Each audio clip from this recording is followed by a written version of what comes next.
All the Exits. By Zelvara. Chapter 1. Every room has an exit. The train from Lyon arrived 12 minutes late, which Elise had already accounted for. She remained seated while the carriage emptied around her, men with briefcases, a woman managing 2 children and a cardboard suitcase, a priest who moved through the crowd with the particular practiced patience of someone who'd learned that waiting was a form of authority. Elise watched him without appearing to watch him. She watched all of them. When the platform had thinned sufficiently, she stood, adjusted the brim of her hat, and lifted her case from the rack above with one hand. The case was light. She had learned, on her 3rd posting, that the weight of your luggage told people things about you before you'd opened your mouth, and she was not in the business of telling people things. She was Edouard Renard. She had been Edouard Renard since Perpignan, and she would be Edouard Renard until London told her otherwise or she ran out of reasons to be him, whichever came first. The Gare de Lyon was enormous and smelled like coal smoke and something underneath it, damp stone, old metal, the particular staleness of a building that had been processing fear in large quantities for 3 years. The light came down through the high windows in columns, catching the dust that never quite settled. Elise stepped off the train and stopped, as any traveler might, to orient herself to the station's geography. She was not orienting herself to the station's geography. She was counting exits. 4 passenger gates on the platform level, 2 of which were currently supervised by German officers conducting document checks with the unhurried efficiency of men who understood they had all the time available. A service corridor to her left, door propped open, poorly lit. Emergency egress at the far end of the platform marked with a sign someone had tried to peel off and then abandoned halfway through. Above her, on the mezzanine level, 2 more gates, and a café whose windows would give a clear sight line to the main concourse below. She clocked all of this in the time it took to breathe in. The document check was brisk. She had excellent papers, Bastien's contacted excellent papers, which was the only quality that mattered in a forger, and she had been Edouard long enough that the small masculinities were automatic now, the angle of her jaw, the weight she put on her left foot, the way she handed over her identification with the mild impatience of a man who had done this 100 times and found it tedious rather than terrifying. The officer glanced at the photograph, glanced at her face, handed it back. Bienvenue à Paris, Monsieur Renard. She nodded without smiling and moved through. The café on the Rue de Lyon was 7 minutes' walk from the station's main exit, which she took at a pace slightly slower than her own. Edouard was a man without urgency. Edouard had no reason to hurry. She adjusted her stride accordingly, tucked the case under her arm, and let Paris come to her through the September afternoon. She had been in Paris before. Not as herself, she was rarely anywhere as herself anymore, and had stopped finding this troubling around the time she stopped being able to remember exactly when it had started, but in 1941, for 6 days, as a schoolteacher from Toulouse named Genevieve who had come to visit her sister. She had learned then that Paris under occupation was not a different city. It was the same city wearing someone else's expression, the familiar bones of it unchanged beneath the unfamiliar flags, the light off the Seine still the particular silver grey that painters had been chasing for a century. Only the quality of the silence was different. Occupied Paris had learned to be quiet in a specific way, the way of people who had discovered that being noticed was a choice, and that choosing not to be noticed was its own form of survival. Elise found this profoundly relatable. The café was called Le Pelican and was notable for nothing except its positioning on a corner that allowed 2 sight lines to the street, its owner's known willingness to seat customers for longer than they ordered, and the fact that Bastien Fournier had used it for 3 years without incident, which in their line of work was something close to a recommendation. She spotted him before he spotted her, which she suspected he allowed on purpose. He was at a table in the rear left, facing the door, with a half-drunk coffee and a newspaper he was reading with the close attention of a man who was not reading it. He was lean and dark-haired, with the slightly hollowed quality of someone who ate irregularly and had made peace with it, and he looked exactly like the 40 or so other men in the room, nondescript to the point of studied anonymity. She sat down. The waiter came and she ordered coffee. When the waiter left, Bastien slid something across the table without looking up from his newspaper. A photograph. She looked at it for longer than she intended to. The woman in the photograph was at a party, some kind of evening gathering, the background suggesting a well-appointed apartment, several other figures slightly blurred at the edges of the frame. She stood slightly apart from the nearest group, which Elise would have said was the position of someone who had arrived alone, except that her expression was entirely wrong for that. She did not look like a woman standing alone. She looked like a woman who had positioned herself exactly where she wished to be, which happened to be slightly apart from everyone else, and who was finding something in the middle distance quietly and privately amusing. Dark auburn hair. An elegance that was clearly deliberate rather than simply inherited. The particular posture of someone who had decided long ago that if the room was going to watch her, she was going to make the watching worthwhile. Elise set the photograph down. Margot Valence, Bastien said, still reading the newspaper. I know who she is. She had the briefing. She had read the briefing 3 times on the train, which was twice more than necessary, and she had not been thinking about the photograph that was in it. London wants it clean. Confirm or deny, in and out. They're giving you 6 weeks. I know. She turned her coffee cup on its saucer. What do we have? She's Vichy adjacent. Not a member, not a card carrier, nothing so traceable. But she moves in the right rooms. He turned a page. Or the wrong ones, depending on your view. Dinners with German officers. Functions with the relevant bureaucrats. She was seen twice last spring with Werner Deal. Define scene. Socially. Both times, at gatherings. Nothing private, nothing documented. He paused. The concern is the pattern, not any single instance. London has a source that suggests she's been passing information. Specifics not given. London's sources were rarely specific. In Elise's experience, this said more about London than about its sources. Who's our way in? Helene gasped. She runs a salon, dinner parties, afternoon gatherings, that sort of thing. Most of Paris that matters passes through her apartment eventually. She's not one of ours, but she's not hostile and she has a broad definition of interesting company. He paused again. Margot Valence attends regularly. And Edouard Renard? Has a plausible connection to one of Helene's regular guests. The paperwork is in your room. He folded the newspaper, finally, and looked at her directly for the first time. He had gray eyes, tired and precise. The room is above a boulangerie on the Rue Saint-Denis. The baker is reliable. Don't use the back stairs after 9. Right. There is one other thing. He reached into his jacket and produced a folded slip of paper. The source London mentioned. Their concern isn't only the social contacts. He slid it across. There's a German officer, Deal, the one I mentioned, who has been asking about her. Asking specifically. Our people don't know yet whether that means he trusts her or suspects her. Both possibilities are equally troubling. Elise looked at the paper, then at Bastien. You think London might have it backwards? It wasn't a question. He answered it anyway.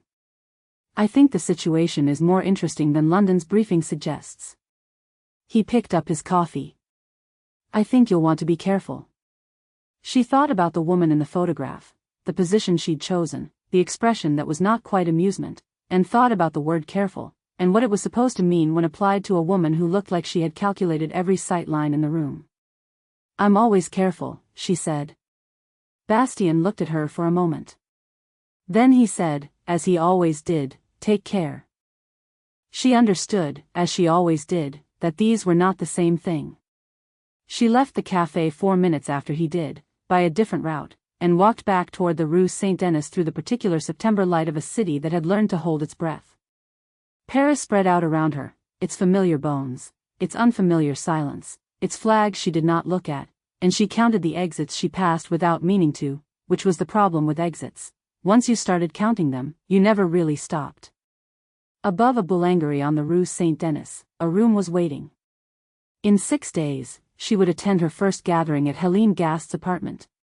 She did not yet know what she was walking toward. She knew her briefing, her alias, her exit routes, and the name of the woman she had come to assess. She had a photograph tucked in the inside pocket of her coat, though she had no professional reason to keep it there rather than in the case. She did not examine this decision.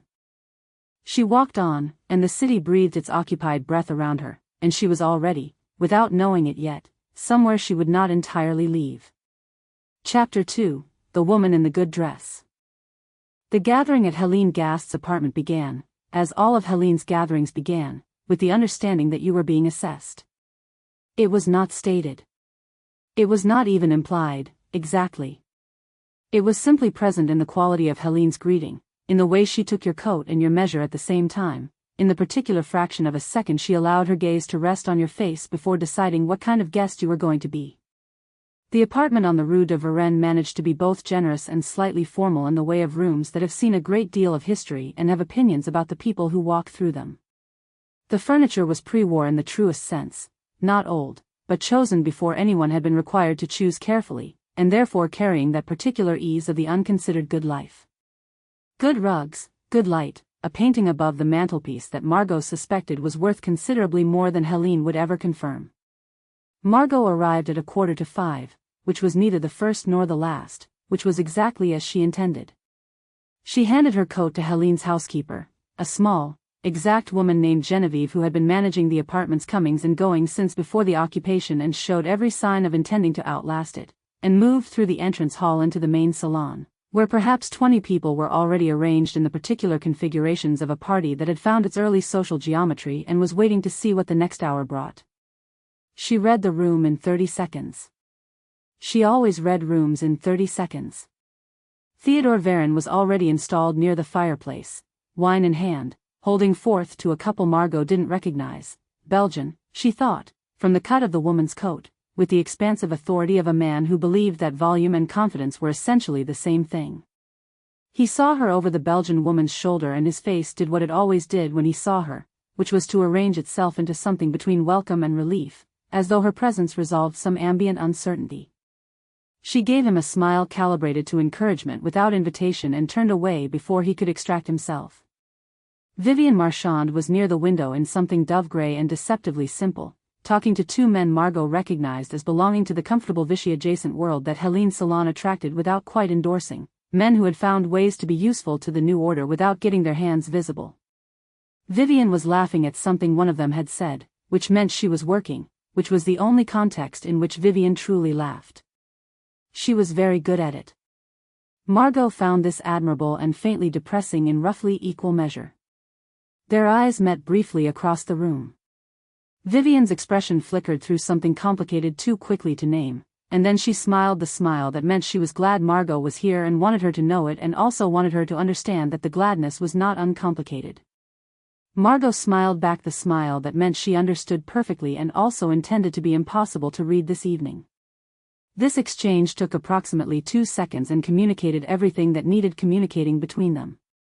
She took a glass from a passing tray and moved toward the alcove on the far side of the room where the bookshelves were and where, in her experience, the people most worth talking to tended to collect, not because they loved books particularly, but because the alcove was slightly out of the main current of social circulation and therefore populated by the people who wanted to watch rather than perform, and Margot found those people useful. She spent 20 minutes with a doctor whose name she already knew and a woman who turned out to be his wife, who was considerably more interesting than he was and knew it, and she listened more than she spoke, which was not what people expected of her. People expected Margot Valence to perform. She had discovered, very early, that the performance was most effective when it occasionally declined to be a performance, and that the moments of apparent honesty, a small confidence, a dry observation, a brief and genuine laugh, were the ones people carried away with them and built her reputation on. She was on her third small act of apparent honesty, listening to the doctor's wife explain her views on the black market's effect on what she called the sociology of queue etiquette, when Helene appeared at her elbow. "There's someone I'd like you to meet," Helene said, in a tone that was warm and informational simultaneously and gave absolutely nothing away about what she thought of the person she was about to introduce. Helene had perfected this tone over decades. Margot considered it one of the subtler achievements of Parisian social life.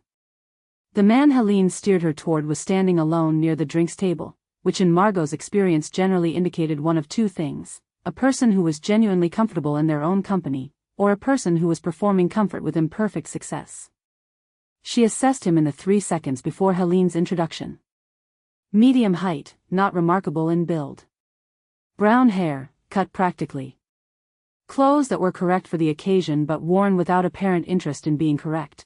The clothes of a man who had gotten dressed and thought no more about it, which was either entirely natural or, in Margot's experience, an extremely particular kind of studied. A hat he was holding rather than wearing, which was slightly odd indoors. His posture was the thing that caught her attention first and then wouldn't leave it, something wrong, or not wrong, exactly, but unexpected. The way a man stood when he had rehearsed how a man stood, and the rehearsal was very good, and was almost the whole of it, but not quite. She filed this observation into the part of her mind that maintained the running catalogue of things she was not going to say out loud. Margot Valence, Helene said, this is Edouard Renard. He's come to us through Paul Aubert's connection, I believe. New to Paris. Recent arrival, Edouard said. His voice was lower than she expected, with the careful quality of someone who spoke precisely because they had decided what they were going to say before they said it. His French was excellent, native, or close to it. The faintest trace of something else underneath it that she couldn't place, and that disappeared when she listened for it. Paris will educate you quickly, Margot said. Whether you want it to or not. A pause. Not the pause of a man searching for a response. The pause of a man deciding which response to offer. I've found it instructive so far, he said. She looked at him. He looked at her. Helene, with the instincts of someone who had been managing conversations for 30 years, chose this moment to excuse herself toward another guest, which left Margot and Edouard Renard standing slightly apart from the room's general conversation with no social mechanism for either of them to gracefully withdraw.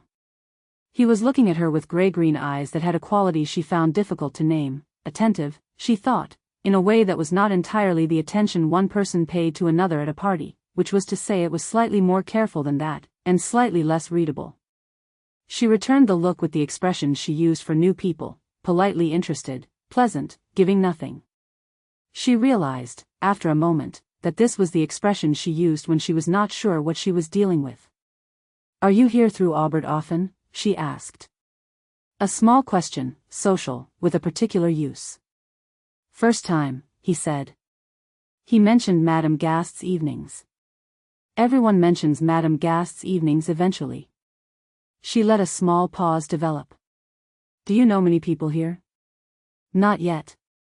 He looked, briefly, at the room, the quick, economical scan of someone who wanted information and was being careful about how obviously they wanted it.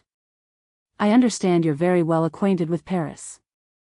I've lived here most of my adult life, she said, which was true and which told him very little. He nodded, and looked at the painting above the mantelpiece, and she thought, there it is. The gaze was slightly too thorough to be idle. He was taking in the room's geography the way she did, which was to say the way that most people didn't. She watched him notice the distance to the door. She watched him note the position of the window. She did not let what she was thinking show on her face. It's of Lemanque, she said, of the painting. Or it's meant to be. Helene has never clarified. He looked at her instead of the painting. The corner of his mouth moved, slightly. Does it matter, if it looks like one? That depends on what you're paying for, she said.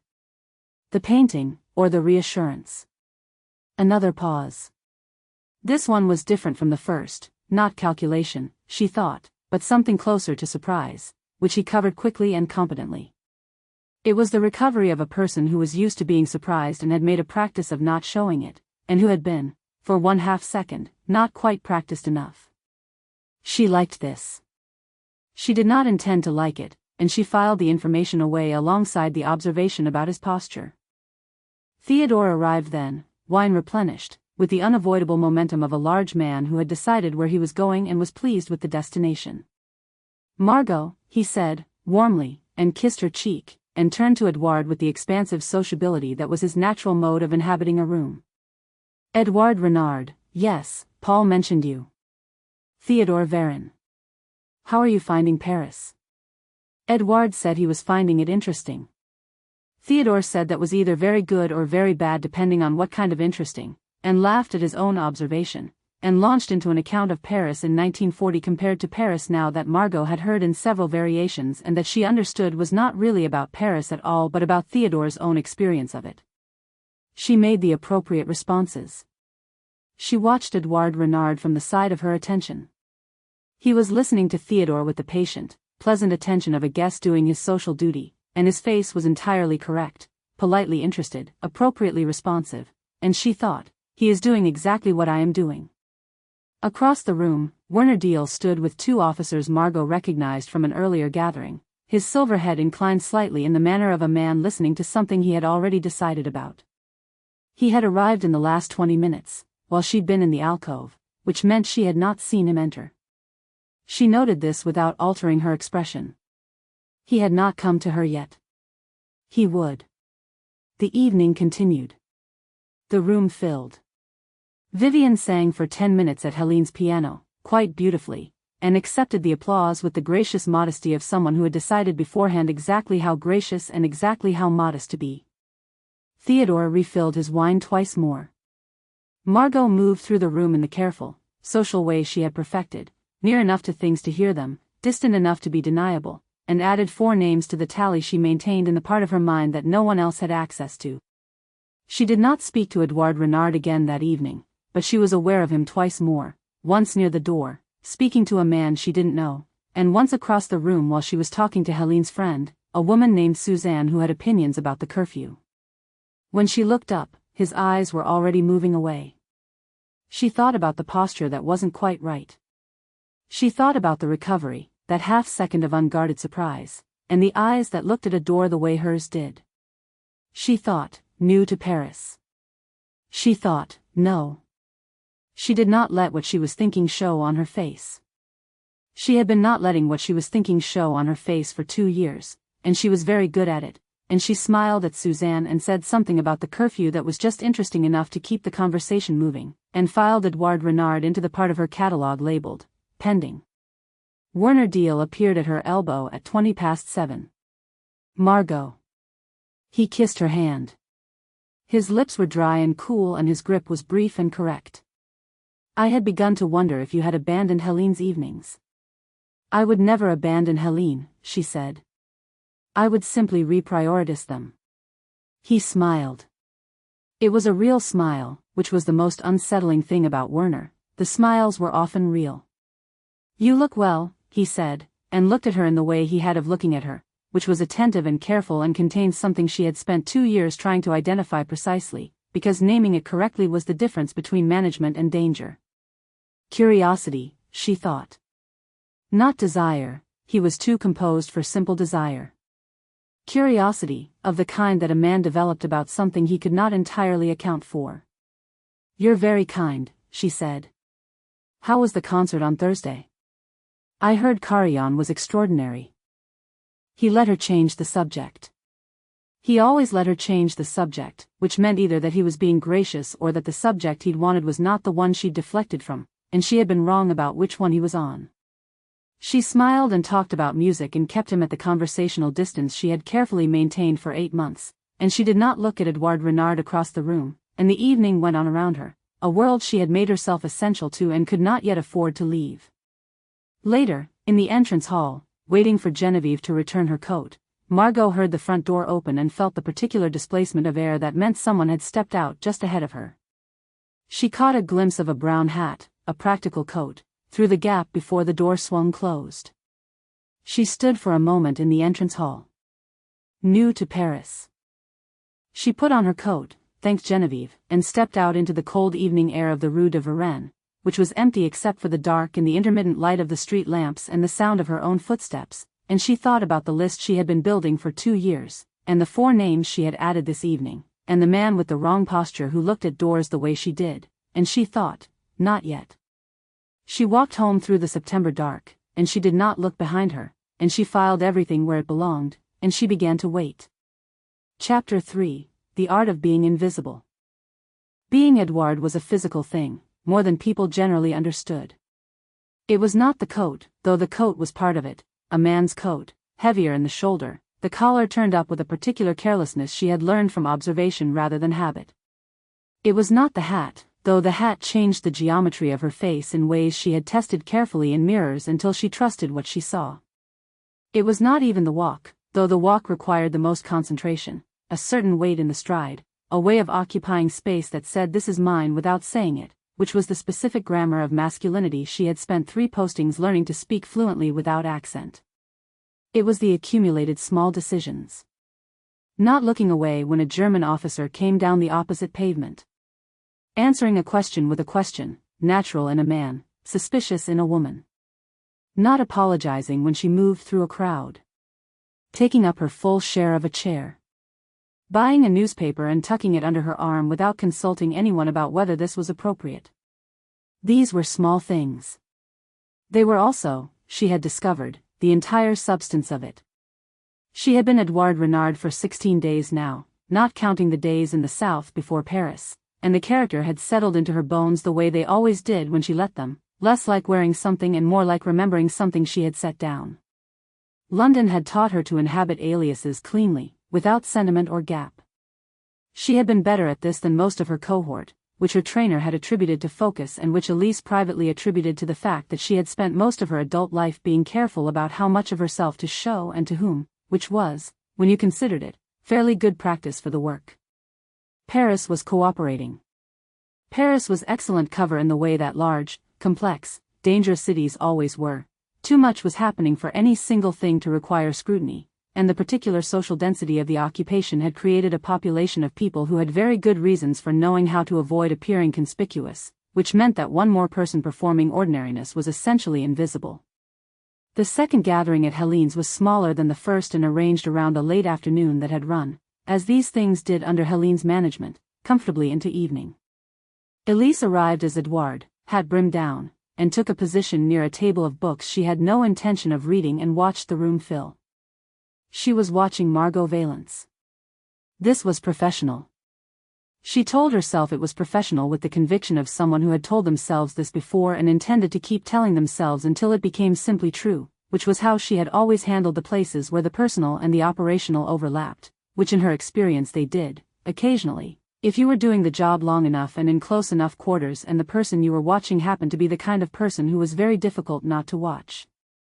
Margot moved through the room the way a current moved through water, visible only in its effects, in the way things around her organized themselves slightly. She was talking to a woman in Burgundy whose name Elise didn't have yet. She was listening, apparently, which meant she was collecting. Elise had observed this at the first gathering. Margot's version of listening was not passive. It was a specific, calibrated activity, a kind of listening that took things in and gave almost nothing back, and the people she listened to seemed to find this satisfying rather than discomfiting, which was a social skill that Elise found genuinely impressive and also, professionally, worth understanding. She had added to her report, after the first gathering, subject demonstrates exceptional social intelligence. Appears to maintain separate registers of engagement, the visible social performance and an underlying analytical processing. That is not visible but is consistently present. Recommend extended observation. Current assessment, insufficient data to confirm or deny. She had not mentioned the photograph, which she had transferred from the inside pocket of her case to the inside pocket of her coat on the morning after the first gathering for reasons she had not examined. Now, across the room, Margot laughed at something the woman in Burgundy said. It was a real laugh, not the social laugh, which Elise had catalogued and which was a different thing, and it changed her face entirely, briefly, into something less composed and considerably more vivid, and Elise looked at the books on the table and thought, professional. She spent 40 minutes working the room as Edouard, a brief exchange here, a glass of wine and an opinion on a minor topic there, and learned the names of 2 people she hadn't had before and confirmed the identity of a third, and thought that was probably sufficient for an evening's work, and was preparing to make her exit when Margot Valence appeared at the edge of her field of vision and didn't leave it. She was alone now, the woman in Burgundy having been claimed by someone else, and she was looking at a small watercolor on the far wall with an expression that was either genuine interest or an excellent simulation of it. Elise observed the expression. She had begun to understand that with Margot, these 2 things were not necessarily distinguishable, and that distinguishing them might be the central difficulty of this operation. She was within speaking range. Edouard, in this situation, would say something. Silence was conspicuous. She moved. "Do you know the painter?" she asked, "of the watercolor?" Margot turned. There was a fraction of a second, very small, thoroughly controlled, in which Elise saw something happen in her expression and then be put away. Then Margot was simply looking at her with the pleasant, appraising composure of the evening before, and nothing in her face suggested that she had been thinking anything in particular. "A friend of Helene's from before the war," Margot said. "She went to her sister's house in Brittany in 1940 and has been there since." A small pause. "Helene keeps the paintings because she can't send them, and because it reminds her that Brittany still exists."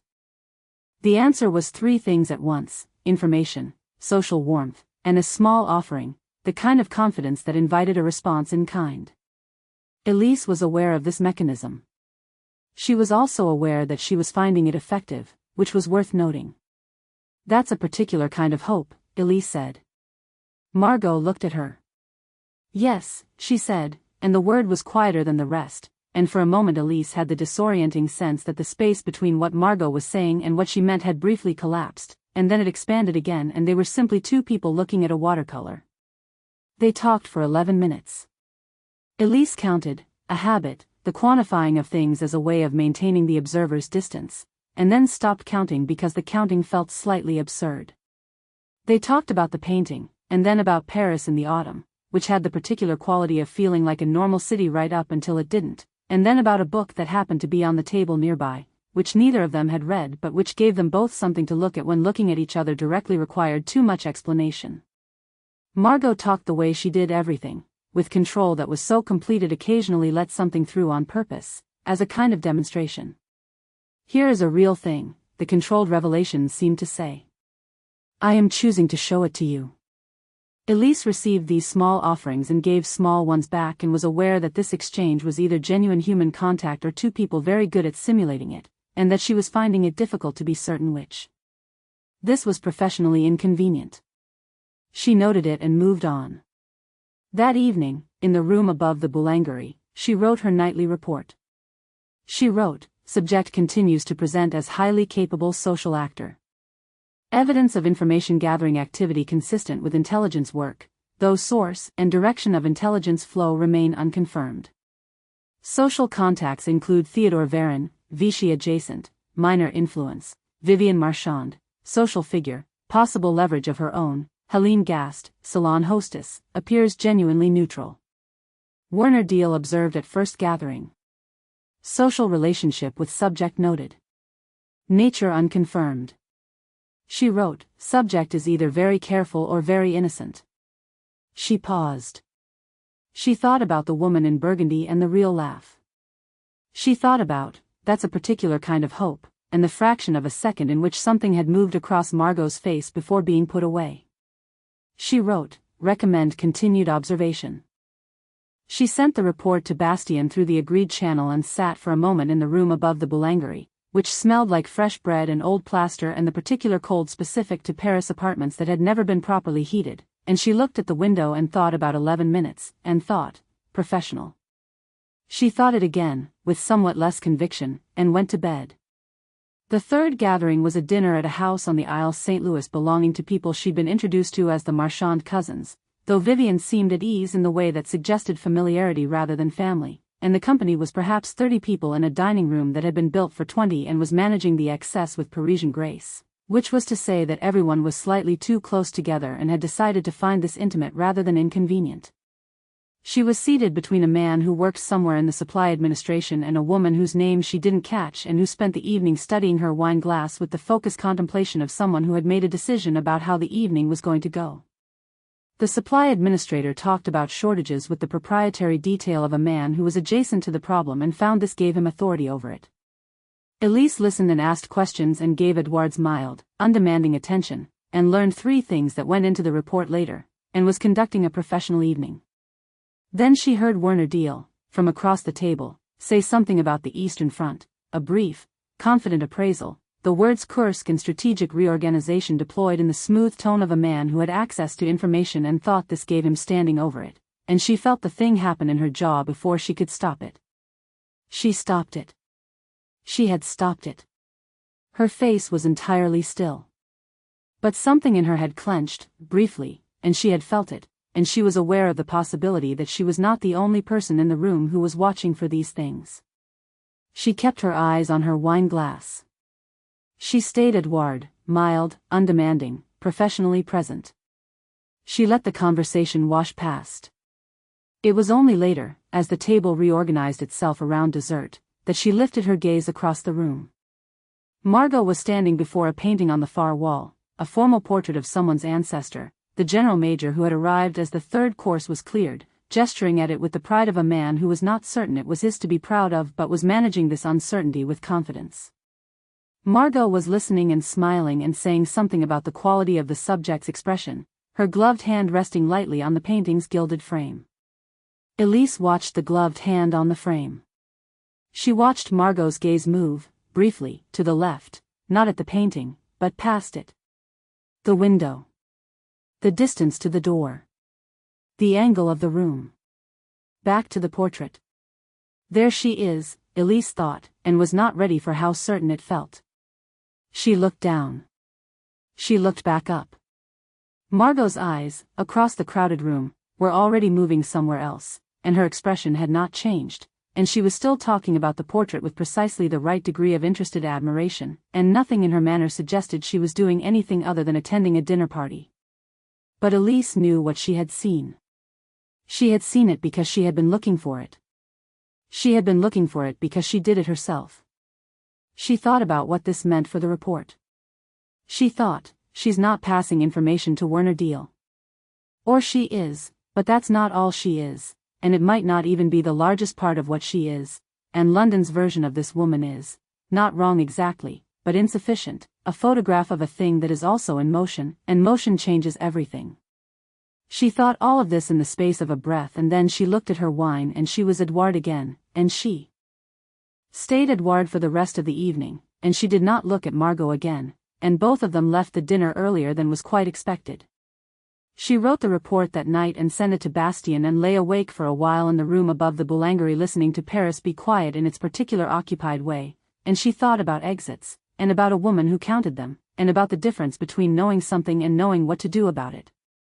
She didn't have an answer for the second part yet. She was working on it. Chapter 4. What Survival Looks Like from the Outside.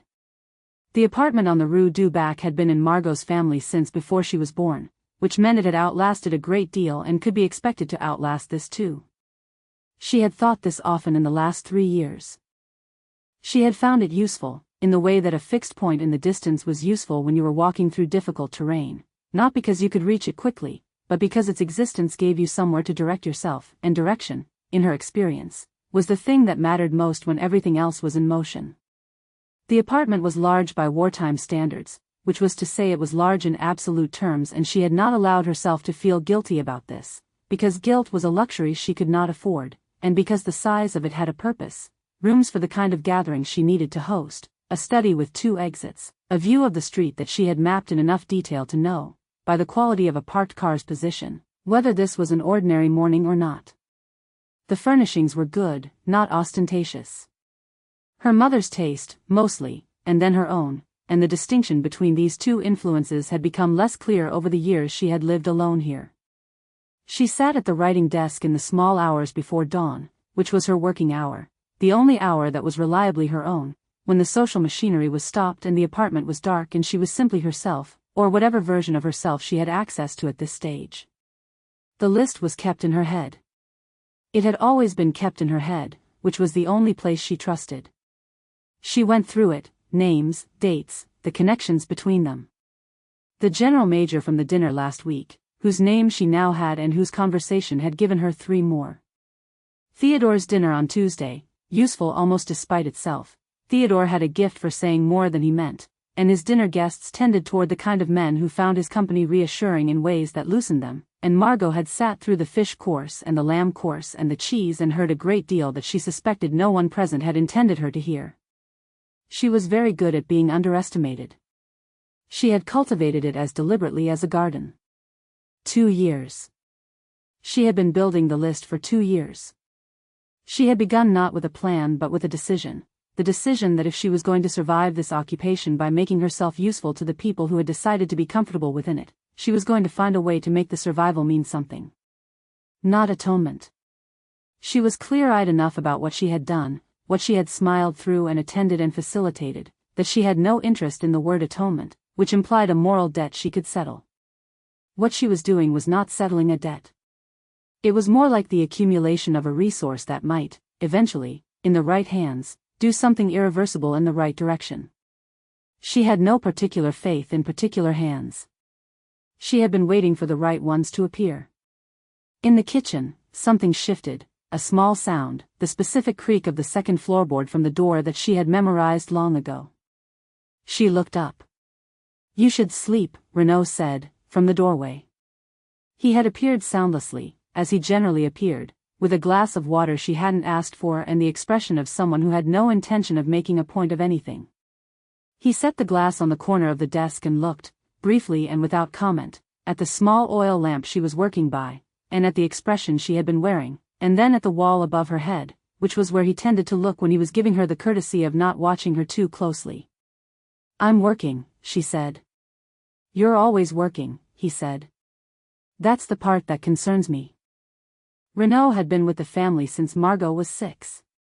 He had served her father, and then her, and in between had managed a quiet, self-contained life that she had never fully understood and had respected accordingly. He was 61 years old and possessed of the particular authority of someone who had no need to assert it because it had never been seriously questioned. He had stayed in Paris when he could have gone south, which she had not asked him to do, and which she chose not to examine too closely because she was not certain she could hold what she found there. "Go back to bed, Renaud," she said, not unkindly. "The Varin dinner is on Thursday," he said. "I know. Shall I have your dress pressed?" "Yes. The green one." She paused. "And tell the butcher tomorrow that we need whatever he has. Don't pay what he asks initially." "I never do," Renaud said, and withdrew, as soundlessly as he had come.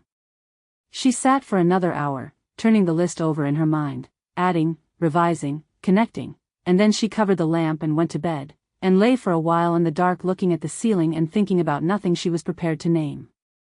Cecile arrived the following morning with bread and the expression she wore when she had decided to say something and was managing the timing. Margot recognized the expression because she had spent 15 years learning Cecile's expressions, and because Cecile was the only person she had never particularly bothered to be unreadable with, which was either a vulnerability or a relief and had been both at various points. They had known each other since the lycée, when Cecile had been the girl with the loud opinions and the better marks, and Margot had been the girl that people watched without quite knowing why, and they had found in each other the specific comfort of someone who saw through the performance and liked what was underneath without requiring it to change. "Coffee," Cecile said, setting the bread on the kitchen table and locating Margot's coffee press with the ease of someone who had been in this kitchen many hundreds of times. "And don't tell me you've already had some, because I can tell you haven't." "I've already had some," Margot said. "You've had that terrible stuff Renaud makes that he calls coffee out of loyalty to the concept." Cecile pressed the coffee with the focused competence of someone for whom small domestic acts were, in occupied Paris, a form of political statement. "Sit down." Margot sat. Cecile put the coffee in front of her and sat across the table and tore off a piece of bread and looked at her directly, which was Cecile's way of beginning a conversation she had already composed. "How was the Marchand dinner?" she asked. "Informative," Margot said. "Informative." Cecile repeated the word with the tone of someone writing a note in a margin. "And the General Major?" "I heard he was there." "He was. And Werner Deal has been, what, twice now? In the last fortnight?" Margot looked at her coffee. 3 times. He attends Helene's regularly." "He attends Helene's because you attend Helene's," Cecile said, not cruelly. "Which I have told you before." "You've told me several things before," Margot said. "You're usually right. It doesn't always change the situation." Cecile was quiet for a moment, which meant she was deciding which version of the thing she wanted to say. Margot waited. She had always found it productive to let Cecile arrive at things in her own order. The list, Cecile said finally. The word landed carefully between them. We haven't discussed the list, Margot said. No. But I know about it. Cecile broke another piece of bread. I've known about it for most of a year. You are not as careful about what you leave on that desk as you think you are, and I do not use the sitting room lamp as frequently as you believe. Margot looked at her. Cecile looked back with the expression of someone who had decided to stop pretending something wasn't true and found it simpler. How much? Margot said. Enough to understand what you're doing. Not enough to know who you're planning to give it to. A pause. I've been waiting for you to tell me yourself. I've concluded you're not going to. I was protecting you. I know you were. That's why I didn't push. Cecile put her hands flat on the table in a gesture that was not dramatic, exactly, but was the gesture of someone who had decided to be entirely direct. Margot. Who are you giving it to? Margot thought about how to answer this honestly without answering it at all, which was her usual strategy with questions she couldn't fully answer, and then she looked at Cecile's face, the 15 years of it, the bread and the bad coffee and the unsaid things and the things said anyway, the extraordinary faithfulness of it, and she said, I don't know yet. I'm waiting for the right person. Cecile looked at her for a long moment. Then she said, that is either very good thinking or very dangerous thinking, and I can't tell which. Neither can I, Margot said. This was the most honest thing she had said in several weeks, and it cost her something to say it, and Cecile received it with the careful attention it deserved and said nothing further on the subject. They drank their coffee. Cecile talked about the queue at the bread shop and a woman on her street who had acquired, through means Cecile described as impressively creative, a quantity of butter, and Margot laughed, and for 20 minutes the kitchen was warm and ordinary and the occupation was simply the condition under which they lived rather than the specific weight of it. At the door, Cecile paused. The man at Helene's last week, she said. The new one. Edouard Renard, Margot said, carefully. He was looking at you. People often look at me. Not like that, Cecile said. That was a different kind of looking. She pulled on her coat, unhurried. I'm not telling you anything. I'm just, she paused. Noting it. Noted, Margot said. Cecile left. Margot stood for a moment in the entrance hall, which was quiet and full of the ordinary furniture of her life, and thought about noting things. She thought about Edouard Renard, who looked at doors the way she did and whose surprise, at one small observation about paintings, had lasted less than a second before being put away. She thought, I have been waiting for the right person. She thought, be careful what you wait for. Thursday's dinner at Theodore's was, as Theodore's dinners always were, a performance of abundance that the occupation had made slightly theatrical without diminishing. He had wine from somewhere, and meat from somewhere, and the confidence of a man who believed that maintaining the appearances of the pre-war world was its own kind of patriotism, a view that Margot had opinions about and kept entirely to herself. The guests were the usual constellation, 2 German officers whose French was serviceable and whose presence was never quite explained, 3 or 4 people from the ministries, a writer who was publishing things she found distasteful and who seemed aware of this and was managing it with an aggressive sociability that she found even more distasteful. And Theodore himself, expansive and attentive and performing the particular variety of warmth that was his version of sincerity, which was not without its real element and which she had learned to use accordingly. He sat her at his right hand, which he always did, which she permitted because it was useful and which she managed with the care she applied to all things that were useful and also dangerous. You look tired, he said, filling her glass with the generous attention of a man whose care was genuine and whose understanding was approximate. I'm perfectly well, she said. You work too hard, he said. At the social obligations. All these dinners. He gestured at his own dining room with the philosophical tolerance of a man who hosted dinners every week. One must keep up, of course. But there's a point at which.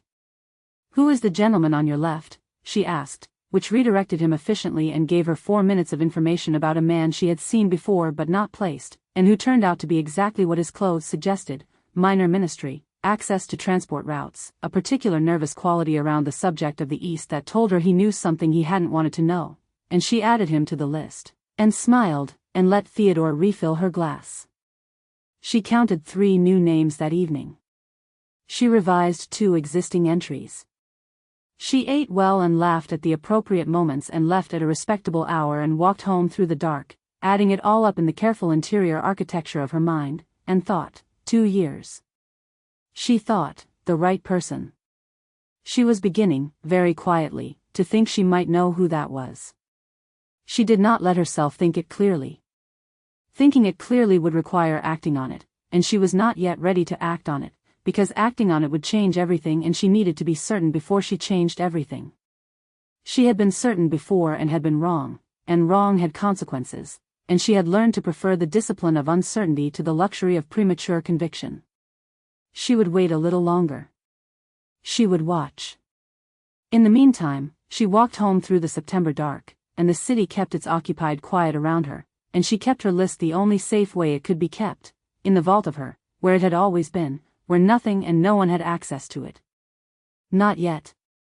Chapter 5, The Third Dinner. Helene's third gathering of the season was a dinner, and dinners were different from afternoon gatherings in the way that evenings were different from afternoons. More deliberate, more enclosed, the social pressure increased by the formality of sitting down together and the darkness outside the windows and the particular intimacy of a meal shared with people you were pretending to trust. Elise arrived as Edouard, hat and coat, 5 minutes past the hour because Edouard was the kind of man who arrived 5 minutes past the hour. She handed her coat to Genevieve and assessed the entrance hall in the 3 seconds available to her. 12 guests so far, the sound of conversation already well established, a wine she didn't recognize from the smell of it, and moved through to the salon. The table had been extended to accommodate the full company, which turned out to be 16. She was seated between a man named Fouquet, who worked in some administrative capacity she didn't press on, and a woman named Renée who had opinions about Italian cinema that she found she was actually interested in, which was a professional complication she managed by being interested anyway and keeping the conversation easy and unimportant. Margot was seated across and 3 to the left, between a woman Elise recognized from the first gathering and the General Major, whose name she had acquired in the last week, General Major Heinrich Baum, Wehrmacht, stationed in Paris since the summer, with the particular social confidence of a man who had decided that the French would come around eventually and that this evening was a small step in that direction. She placed him in the report she was building and returned her attention to René's views on Rossellini. The dinner was good. Helene's dinners were always good, not lavish, exactly, but managed with the kind of careful abundance that spoke of connections and competence, the meal existing as a form of argument that the pre-war world could still be approximated if you tried hard enough and knew the right people. Elise ate and talked and listened and conducted the particular double-channel attention she had trained, the surface current managing the social obligations, the undertow cataloging everything else. Theodore was talking, loudly, about a concert he had attended. Vivien, 3 seats from Margot, was saying something to the man on her right that made him lean slightly toward her in the way that men lean toward Vivien. Werner Deal was at the far end of the table, to Helene's left, which was either the seat of honor or the seat of management, and he was talking in his careful, correct French to the woman beside him and watching the table with the economical attention of a man who made it his business to observe. Elise tracked all of this from the middle of a sentence about the cinematography of Roma, Città Aperta. Then the General Major said something about the Eastern Front. It was not a significant remark. It was the remark of a man who wanted to signal that he had access to significant information while maintaining the social fiction that they were simply having dinner. He said something about strategic consolidation and the situation near Poltava, and his tone was the tone of confident authority, and Elise heard the word Poltava and thought, immediately and involuntarily, about a specific report she had read in London 6 months ago, and what had been happening near Poltava at the time, and what had been happening to the people who lived near Poltava, which was a thing she had read once and put down and not been able to entirely put down since. The thing happened in her jaw. She felt it happen, the small involuntary tension, and she stopped it, and her face was still, and she was Edouard, mild and present and professionally unremarkable. She kept her eyes on her wine glass. When she looked up, the dinner had continued around her, Theodore laughing, the General Major refilling his own glass with the satisfaction of a man who had said something authoritative, Renée leaning forward to make a point about something. Nothing in the room suggested anyone had seen anything. Except across and 3 to the left, Margot Valence was looking at her wine glass with an expression of moderate interest, and her face was entirely composed, and there was no reason to think she had been looking at Elise a moment ago.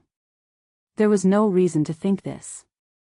Elise noted it and moved on and did not look at Margot again for the remainder of the main course. After dinner the company moved to the salon in the comfortable, slightly loosened way of people who had eaten well and were now willing to stay a while. The table gave way to smaller arrangements, chairs and sofas, a drinks tray, Helene managing the room circulation with the gracious authority of long practice. Elise took a position near the window, which gave her a sight line to the room and a view of the street below, and accepted a brandy from the tray and was contemplating making her exit in 20 minutes when the general major called Margot over. He was standing before a portrait on the far wall, oil, slightly formal, a previous generation of someone who had not anticipated hanging in this particular apartment in this particular year. He was gesturing at it with the enthusiastic authority of a man who liked paintings and had opinions about them, and he called to Margot across the room with the ease of someone who had decided she was the right audience for this opinion. Margot went. Of course she went. She crossed the room with the graceful unhurriedness of a woman for whom going to look at a painting with a German general was simply an item on the evening's agenda, and she arrived at his side and tilted her head at the portrait and said something about the quality of the subject's expression that made him nod with satisfaction. And then she put her hand on the frame. It was a light touch, gloved fingertips on the gilded edge of the frame, the gesture of someone tracing a detail, apparently attending to the brushwork in the lower right corner. Natural. Social. The completely ordinary gesture of a woman who was interested in a painting. Elise watched. She watched the hand on the frame. She watched Margot's eyes, not at the brushwork, not at the subject's expression. They moved, briefly, to the left. To the window. Back. To the door. The distance between them. Back to the portrait. And then, almost too quickly, to the right, to Werner Deal, across the room, who was talking to Helene and who had his back to the portrait, but who could, if he turned, see this corner of the room clearly. Margot's eyes returned to the painting. Her expression did not change.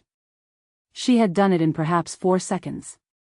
Elise thought, there she is.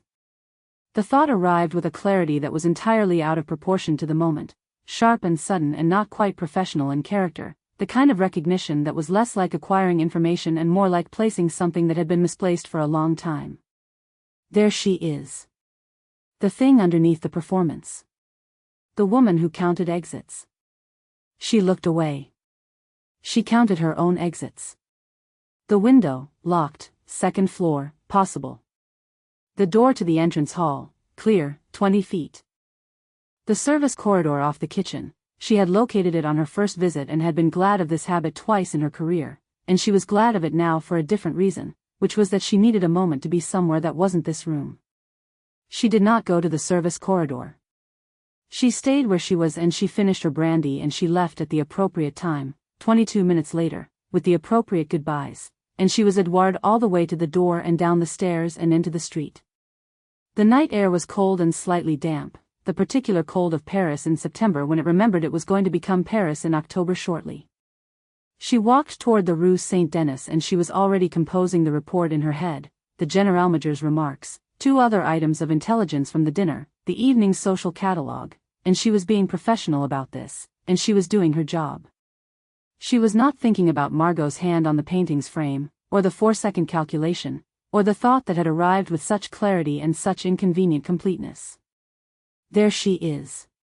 She had written, in the last report, subject is either very careful or very innocent.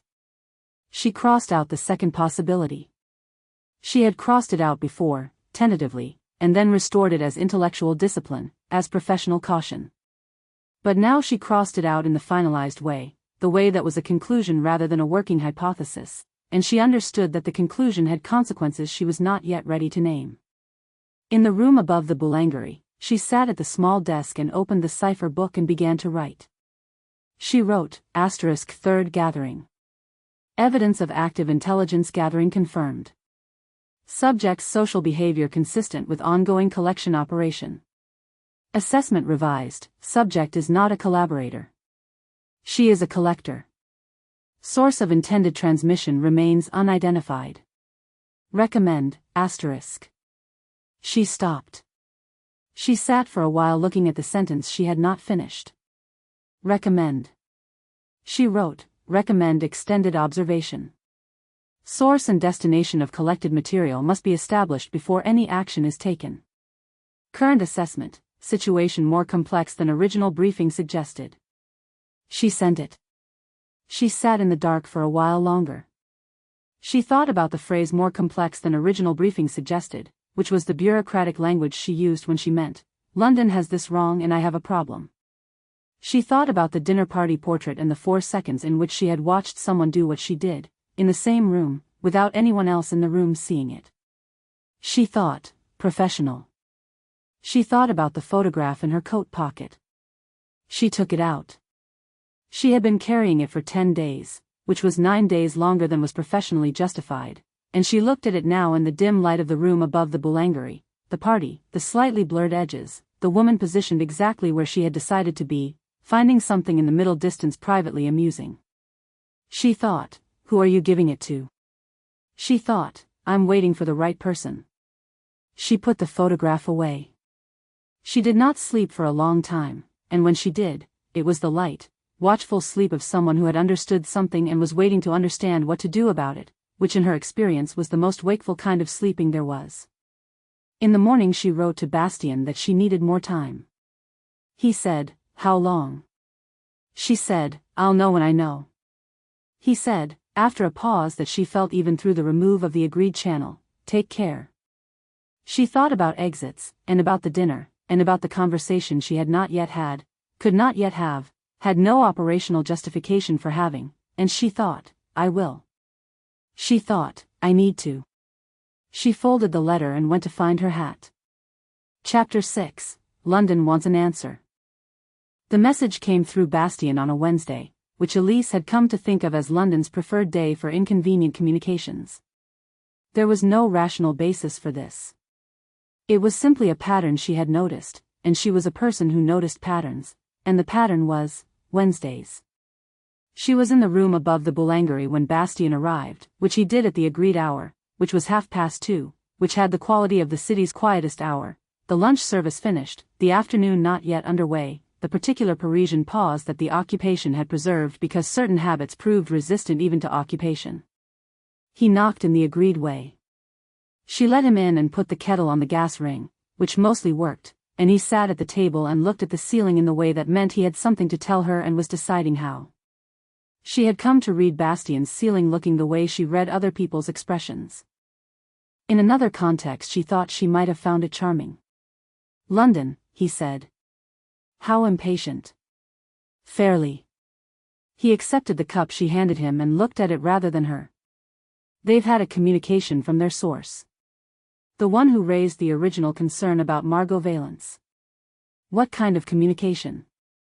The kind that confirms the source is still active and the concern is still active.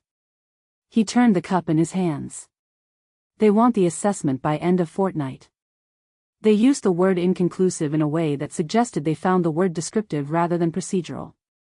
Elise sat down.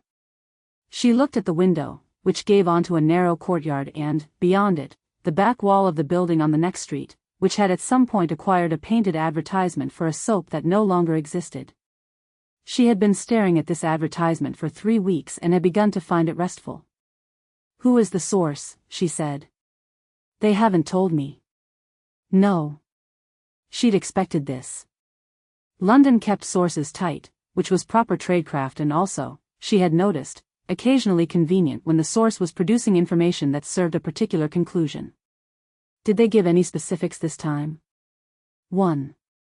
He set down the cup. They say the source has observed Margot Valence passing a document to a contact. Unknown contact. Time and location not specified. A pause. The report describes it as an envelope. Elise thought about the dinner napkin that was folded inside the cipher compartment of her case, where she had placed it the night of the Beaumont party, except no, she hadn't done that yet. The Beaumont party was 3 weeks away still. She was thinking ahead of herself, which was a habit she needed to manage.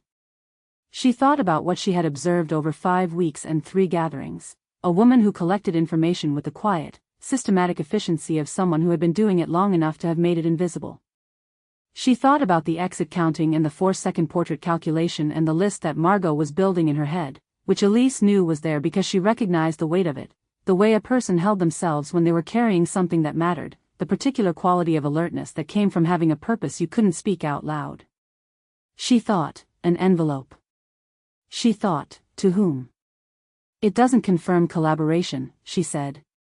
London didn't say collaboration. They said passing. Which could mean anything. Which London has chosen to interpret as one thing. He looked at her for a moment with the tired, exact gaze that was his version of saying a great deal. I'm not disagreeing with you. I'm telling you what they said. She appreciated this about Bastien. He was careful to distinguish between his function as a messenger and his function as a person with opinions, and when he had opinions he gave them only when asked and then only once. It made the opinions more useful. I have 4 more gatherings on my schedule in the next 2 weeks, she said. I know. Helene's. Theodore's regular Thursday. Something at the Marchand apartment, Vivien's, not the cousin's. And the Beaumont party, which is the sort of event where things happen that don't happen at dinners. She looked at her own cup. 2 weeks is insufficient. I need at least the Beaumont party before I can give them anything useful. The Beaumont party is the 23rd. Then I need until the 23rd. Bastien was quiet for a moment. I can tell them the assessment requires verification of the source's specific claim. That the envelope observation could refer to any number of routine social transactions and requires contextual investigation. He paused. That is true. It is true, she said. It will buy you a week. Maybe 10 days. He picked up his cup again. They'll push after that. Let them push. She said it with more certainty than she entirely felt, which was a technique she had developed over several postings. State the thing with the confidence you intend to grow into, and the growing was easier. I'll have something for them by the 23rd. She would have something. She was less certain what the something would be. The question that had been forming since the 3rd dinner had solidified over the past week into something she could no longer pretend was just professional analysis. The question was not, as London believed, whether Margot Valence was passing information to German contacts. The question, the real question, the one she had been circling without landing on directly, was, to whom was she passing it, and toward what end, and did those answers change everything? She thought about 2 years. She thought about the care with which someone constructed a cover that thorough, maintained it that long, in conditions that thorough, not the cover of a person who was comfortable, but the cover of a person who was afraid and had decided not to show it and had been not showing it for so long that the not showing had become a skill of its own. She thought, she is not working for Werner Deal. She thought this with more certainty than she could fully justify, and she set the certainty aside to examine later, and she thought about the envelope, and she thought, who? Bastien, she said. Yes. If someone in Paris had been independently collecting intelligence for 2 years, not for the resistance, not for any network we know, and wanted to pass it somewhere it would be used. Where would they go? He looked at the ceiling again. This was the longer kind of ceiling looking. That depends on what they'd collected, he said, finally. And what they were willing to risk. Assume both answers are, a great deal. Another pause. Then, they'd be looking for someone they trusted. Not an organization. A person. He set down his cup. Someone who'd seen enough to know what it was worth and would handle it accordingly. Someone like a British operative. The silence in the room was the kind that had decided to be a silence rather than simply the absence of sound.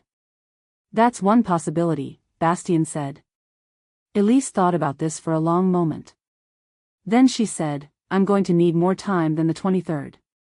I know, he said. I'll see what I can arrange.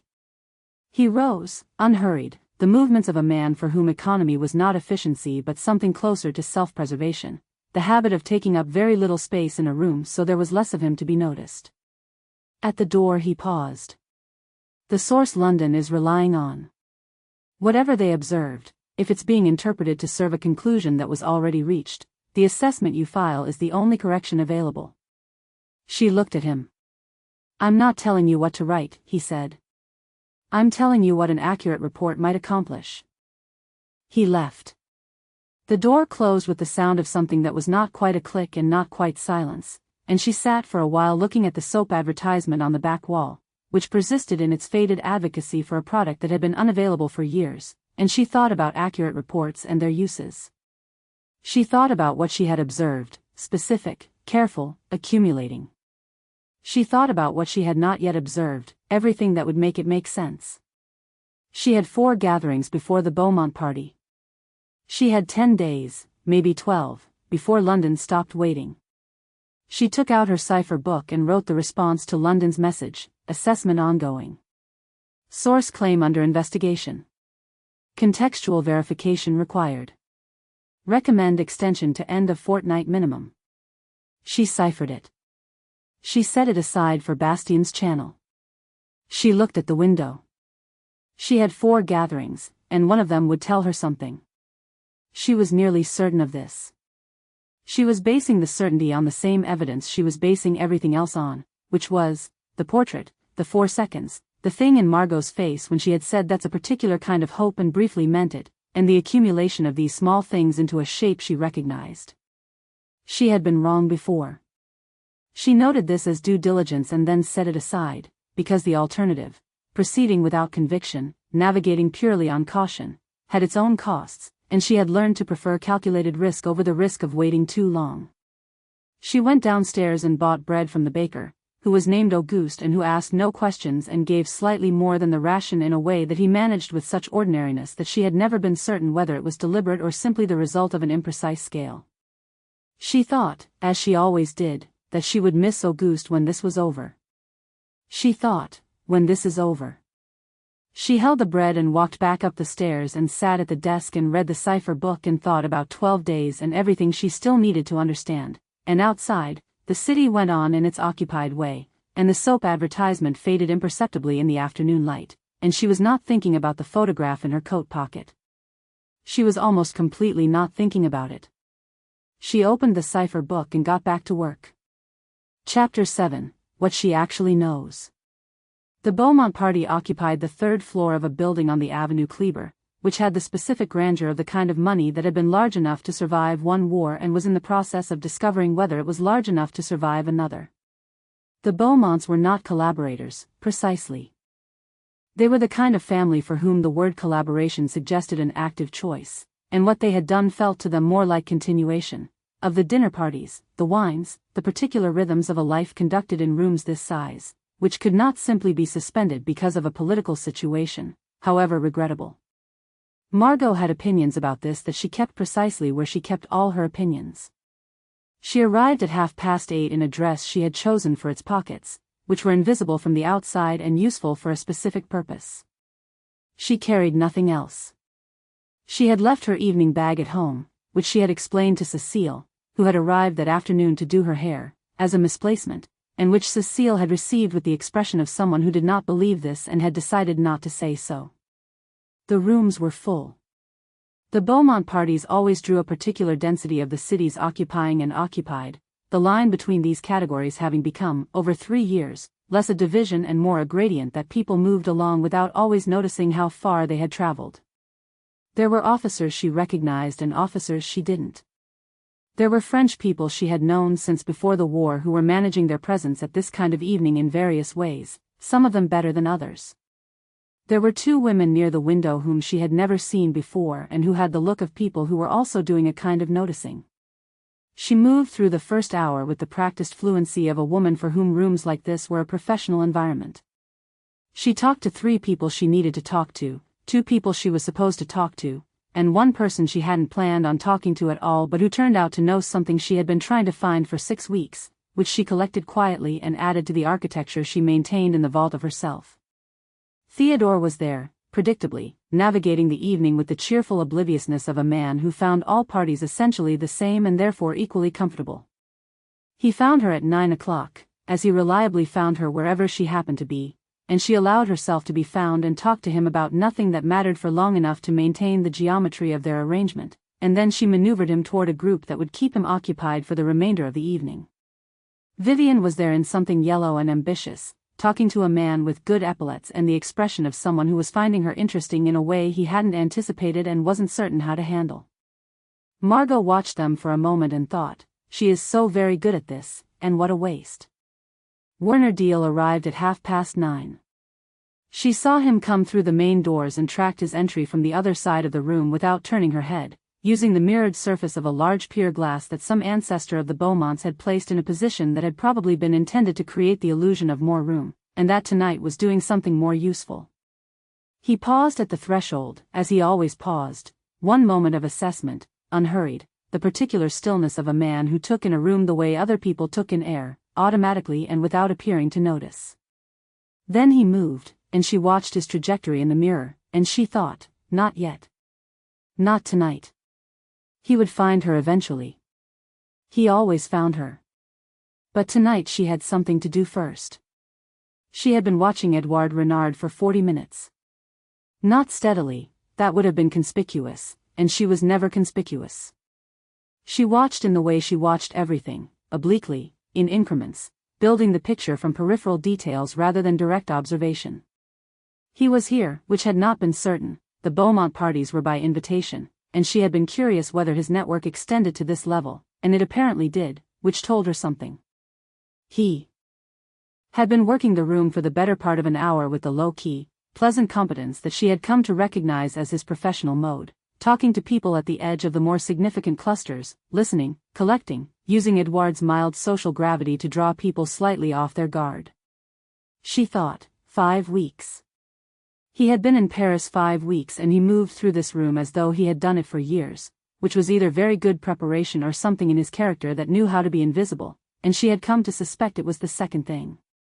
She had been thinking, since the third dinner, about trust, not in the abstract, but in its operational sense, as a thing you extended or withheld based on evidence, and as a thing that, extended, was irreversible.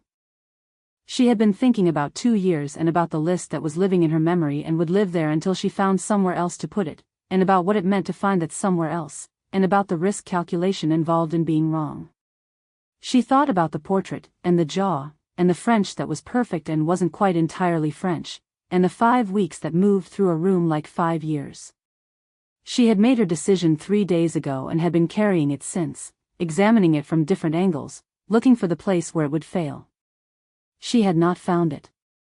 She found herself beside him at 10:15, in a side room off the main salon, the coat room, technically, or what served as one, lined with the evening wraps and overcoats of the party's guests, smelling of fur and cold air and expensive perfume and the particular closeness of a room that was doing double duty. She had not planned this location specifically. She had planned to find him alone, and this was where alone had presented itself, and she was a woman who took the opportunities that the evening offered rather than insisting on the ones she had imagined. He saw her come in. He was standing near the window, hat in hand as usual, and when she entered he went still in the specific way she had catalogued, not the stillness of a person caught, but the stillness of a person who had made a decision about how to be, and then become it. They were alone. She had checked. There were 3 coats between her and the door, and the noise of the party was a comfortable wall between this room and everything it contained. She did not give herself the time to reconsider. Reconsideration was how you lost the moment, and she had been waiting for this moment for 5 weeks. She took the folded dinner napkin from her left pocket. It was not a dinner napkin, exactly. It was the linen she had borrowed from the table setting at the Marchand dinner 2 weeks ago, which was the right size and weight, and which contained, in her own careful, small hand, the product of 2 years' work, names, dates, transactions, the architecture of what she had been building and what she now needed to be somewhere else. She held it out to him. She said, "Don't read it here." He looked at her. He looked at the napkin.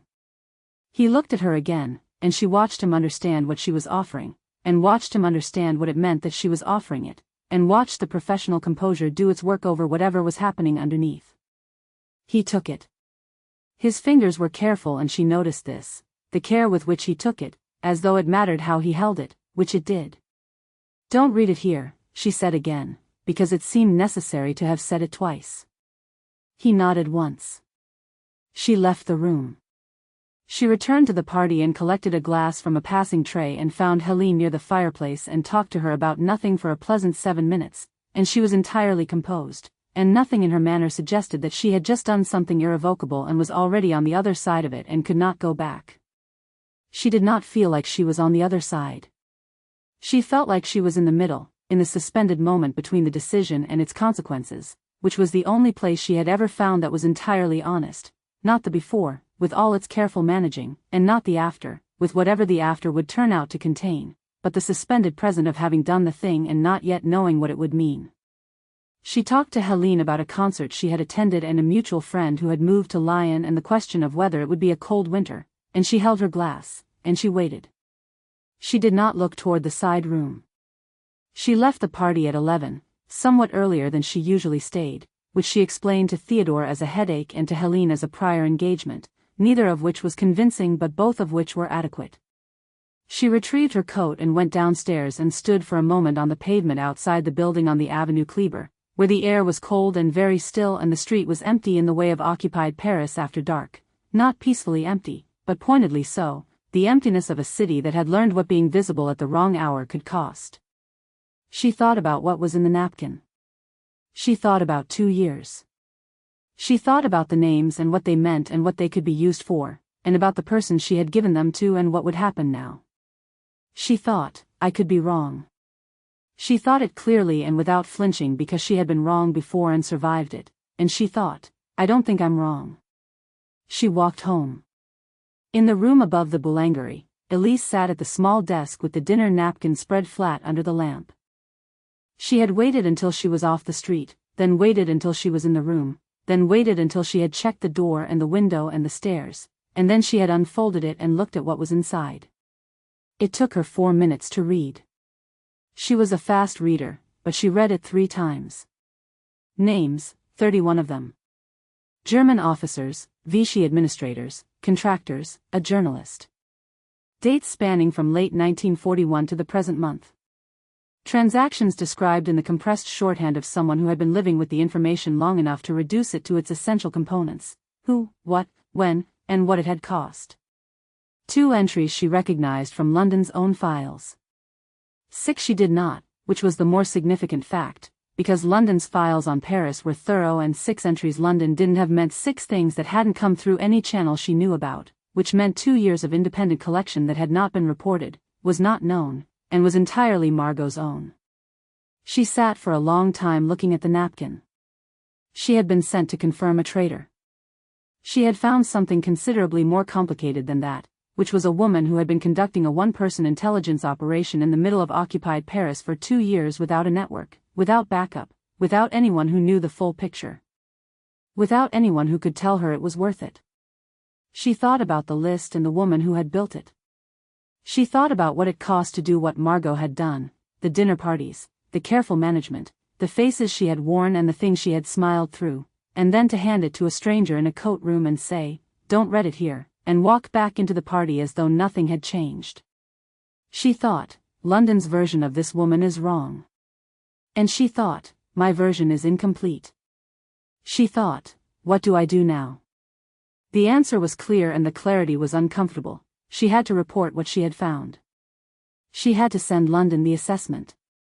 And the assessment, accurate, honest, the assessment that had actually been earned by the observation of the past 5 weeks, would clear Margot Valence of everything she had been sent to confirm, and would raise a question London had not asked and would not enjoy: who had been collecting this intelligence, and for whom, and what precisely did a lone woman in occupied Paris intend to do with it? It was not the mission she had been given. It was the mission she had walked into. She ciphered the napkin's contents carefully, added her own observations, and then sat at the desk with the report unfinished and thought about the word recommend. She had been unable to finish the recommendation after the 3rd dinner. She could finish it now, because now she had the evidence. She wrote, recommend immediate revision of subject's classification.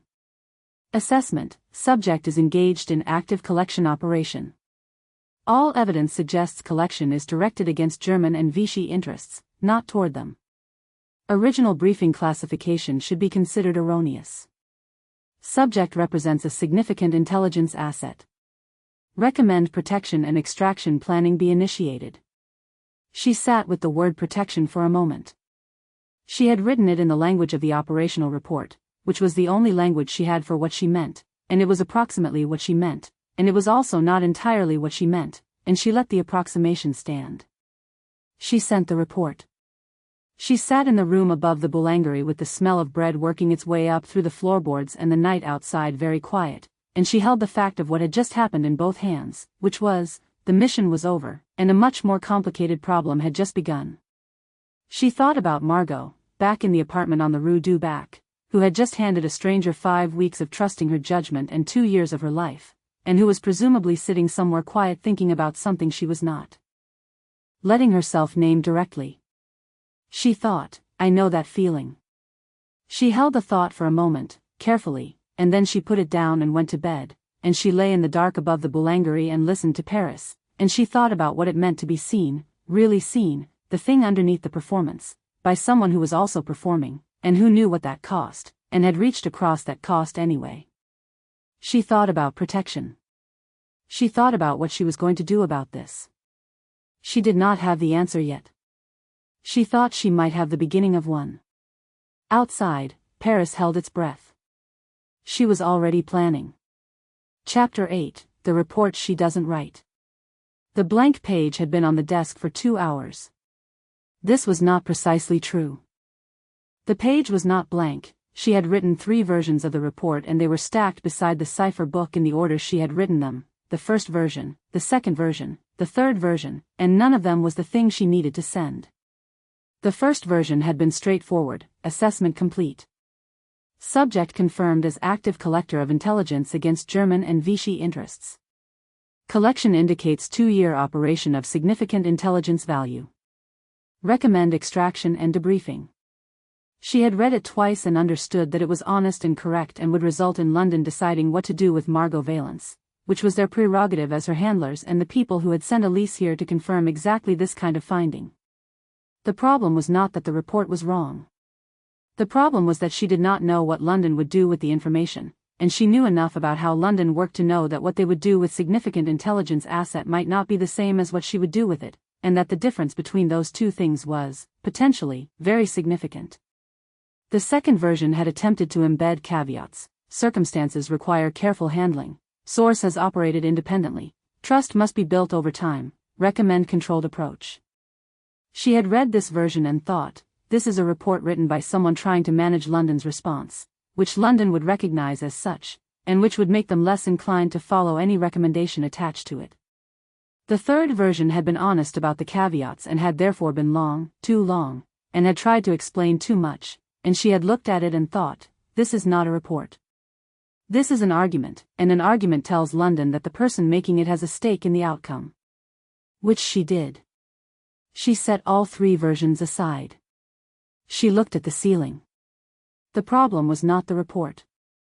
The problem was the unverified claim that London's source had raised, the envelope, passed to an unknown contact, and the fact that she still did not know what that was. She had the 31 names and the 2 years and the evidence of independent collection, and all of this she had sent last night in the cipher to London's channel, and she had not yet heard back, and she needed to sit with the absence of a response before she could decide what the next step was. But the absence of a response was not the problem either. The problem was that she had not, in any of the 3 versions, written what she had actually been doing for the past 5 weeks, which was, learning someone. Not assessing. Learning. The distinction was technical and felt increasingly important. She had learned, the pause before the answer, which was not uncertainty but selection. The specific way she held a glass when she was thinking about something else. The thing she did with her attention in a room, the way it moved like water, touching everything without appearing to move at all. The real laugh, which was different from the social laugh, which was different again from the small, private smile she sometimes allowed herself when something had genuinely caught her off guard, which she covered quickly and which Elise had begun to catalogue not because it was professionally relevant but because it was the most honest thing she'd seen in Paris and she kept looking for it. None of this was in any version of the report. None of it was appropriate to include. She understood this clearly, and she also understood, with equal clarity, that its absence meant the report was incomplete, because the thing she had learned in 5 weeks of careful observation was the thing the report was supposed to contain, and she could not put it in because the language of the report did not have the vocabulary for it. She was still sitting at the desk when Bastien arrived at the agreed hour, which was earlier than usual. He had received the cipher from last night and had, she suspected, wanted to see her face when they discussed it. He sat down. He looked at the 3 versions of the report, which were clearly 3 versions of a report, and then he looked at her. London got the cipher, he said. I assumed. They want a full written assessment to accompany it. The cipher established the intelligence value of what's been collected. They want your professional evaluation of the source. I know. He looked at the ceiling. She waited. Their source, he said, carefully, the one who raised the original concern, has now sent a second communication. They say the envelope they observed was passed to a man they don't recognize, in a social context, at a large party. He paused. They described the man as unremarkable in appearance. Brown hair. Medium height. The room was quiet. They're saying I'm the contact, Elise said. They're saying that the person Margot Valence passed information to may be the same person who is now reporting her as an intelligence asset. He kept his voice careful and neutral, which was how Bastien delivered things that were significant. They haven't used the word compromised yet. Yet. She thought about this. She thought about the coat room and the dinner napkin and the 4 words she had said, "Don't read it here," and the way he had taken it, with the care of someone who understood what it meant, and she thought, of course there was a watcher. There is always a watcher. She had been watching and she had been watched, and this was the fundamental condition of the work, and she had known this, and she had done it anyway. She had done it anyway. The source description fits Edouard Renard, she said. Not Elise Drouet. London doesn't know Elise Drouet was in that room. They know Edouard Renard was. Which means they think a male contact of unknown affiliation received the napkin, not their own operative. Which means, Bastien said, they have a gap in the picture that is currently being filled by assumption, and the assumption is not favorable. He looked at her. Unless you correct it. She thought about correcting it. She thought about what correction required, a full account of the evening, which included the moment in the coat room, which included why she had been close enough to Margot Valence to receive a dinner napkin in the first place, which included the question of what she had done in the 4 minutes after she'd read the contents, which included the report she had sent recommending protection. She thought about whether London would read that account and conclude that she had done her job professionally, or whether they would read it and conclude something else. She thought about what something else would mean for Margot. She picked up a page. She wrote, "Assessment enclosed. Subject classification revised per intelligence reviewed. Verification of source claim ongoing. The envelope observation is consistent with the subject's established method of intelligence transfer. Identity of recipient under active investigation.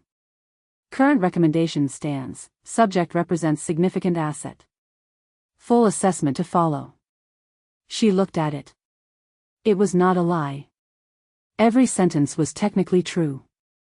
The identity of the recipient was, from London's perspective, under active investigation, because she was in the process of deciding what to tell them, which was a form of investigation if you considered the question carefully. She handed it to Bastien. He read it. He set it down. He looked at the ceiling for rather longer than usual. "The full assessment," he said. "When does London get that?" "When I've completed it." "Which is when?" "When I understand what I'm recommending." He was quiet for a moment. "Then, the source will report again." They saw the coat room. They may have seen more than the coat room. If London gets the second communication before they get your full assessment. "I know. The southern extraction route," he said, seemingly at random. She looked at him. "There's been a complication with the northern route," he said. "I've filed an amended extraction plan. It uses the south. It's longer, but it's cleaner." He stood, unhurriedly.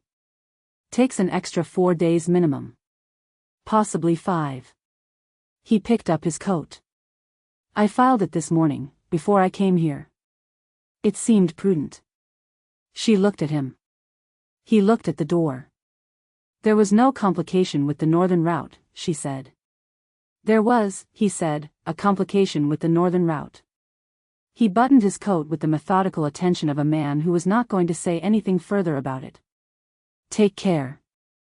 He left. She sat in the quiet room for a while, holding the 4 extra days he had just given her, which were not really about extraction routes at all, and which he had given her without being asked and without requiring any acknowledgement of what he had actually done. She thought, this is what it looks like when someone trusts your judgment. She thought, I should not waste it. She picked up the cipher book. She needed to verify the source. She needed to understand what London's Watcher had actually seen and hadn't seen, and what they intended to do with it, and whether the gap in their picture could be managed or whether it was already too late to manage it. She needed to do all of this before London stopped waiting for a full assessment and started drawing their own conclusions. She had 4 extra days.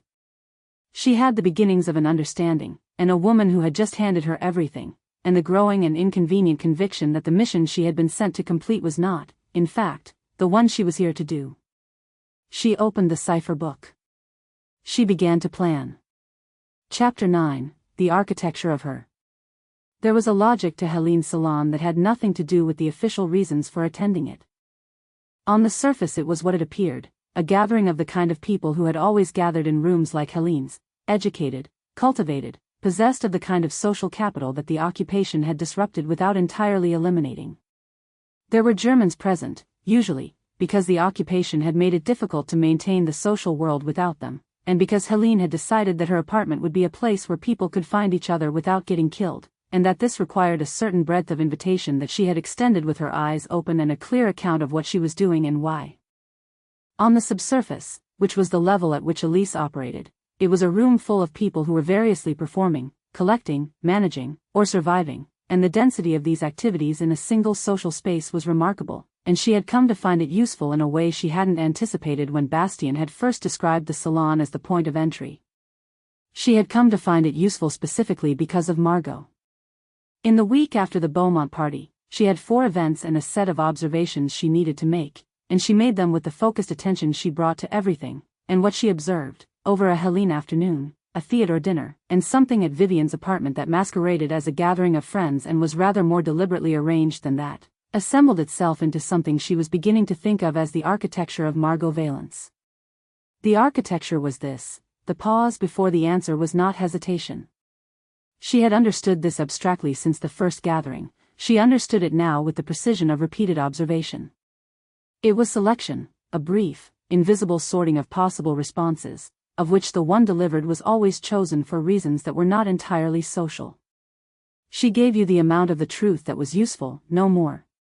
This was not dishonesty, it was economy, the habit of a woman who had learned that everything she said was material that could be used, and had therefore decided to be careful about what she provided.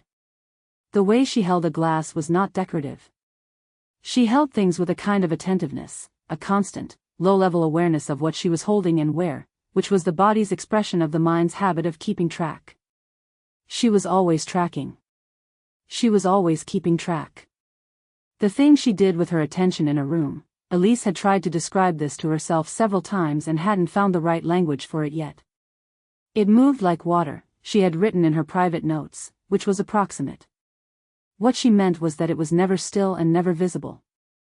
At Vivien's gathering she had watched Margot spend 40 minutes apparently absorbed in a conversation about the music season and had simultaneously, without turning her head, catalogued everyone who came and went from the room, tracked Werner's position for the entire evening, noted the 2 times Theodore said something he didn't intend to, and observed, she was certain of this, though she couldn't prove it, the brief exchange by the drinks table between 2 men who were clearly not having the conversation they appeared to be having. All of this while discussing Debussy. It was extraordinary. Elise found it extraordinary in the way she found certain very good work extraordinary, not with admiration exactly, but with the particular recognition of a person who understood how hard a thing was and therefore appreciated the evidence that someone had done it well.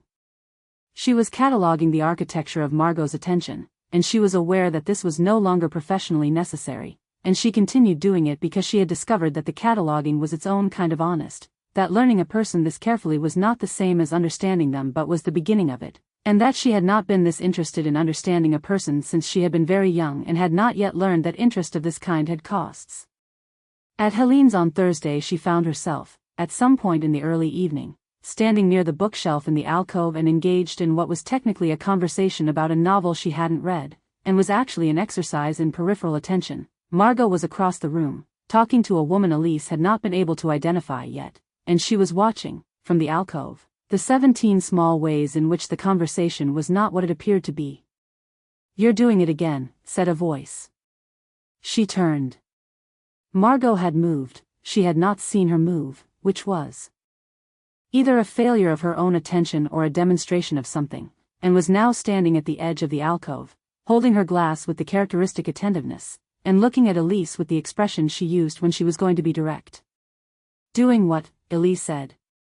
"The thing you do when you think no one is watching you watch people." She tilted her head slightly, considering. "You look almost idle. Your weight shifts to your left foot. Your attention goes very still." Elise looked at her. "I noticed it at the first gathering," Margot said, and her voice was conversational and quiet and contained the particular quality it had when she had decided to give something, "and I've been watching for it since. You're very good. I would not have caught it if I didn't know to look." "And how did you know to look?" Elise said. "Because I do the same thing." She said it simply, without performance, as though it were obvious. Which, Elise supposed, to someone who did the same thing, it was. A silence developed between them that was not comfortable or uncomfortable but was the kind of silence in which both people were thinking about what they had just established. Elise thought, "She has been watching me watch." She thought, "Of course she has." She thought, "This is either an approach or a confirmation, and the distinction matters enormously, and I cannot tell which it is, and I am not certain the distinction is as clear as I want it to be." She said, "The woman you were just talking to. By the window." Margot's expression shifted, slightly, a small acknowledgement. "An acquaintance of Werner's. Not one of his particular inner circle, but adjacent enough to be aware of things." "What kind of things?" "The kind that would be useful to someone tracking the movement of certain resources through certain channels." She paused. "Nothing I didn't already know. But confirmation is its own value." They were speaking in the same language. Not code, they had not established a code and were not performing one, but the compressed, elusive shorthand of two people who had understood the same things for long enough that they didn't require full sentences. This was either the result of 5 weeks of careful observation or something she didn't have a professional name for, and she was finding it increasingly difficult to maintain the distinction between these two explanations. "The Beaumont party," Elise said, quietly. "Yes. You knew what you were doing." "I knew what I was doing," Margot agreed, with the weight of someone confirming rather than explaining. "I had been watching you for 3 weeks before that. I made a decision." She turned the glass in her hand, once. "I don't make decisions like that and then unmake them." "What if you'd been wrong?" Margot looked at her steadily. "I considered that possibility. Fairly carefully. Over several weeks." A brief pause.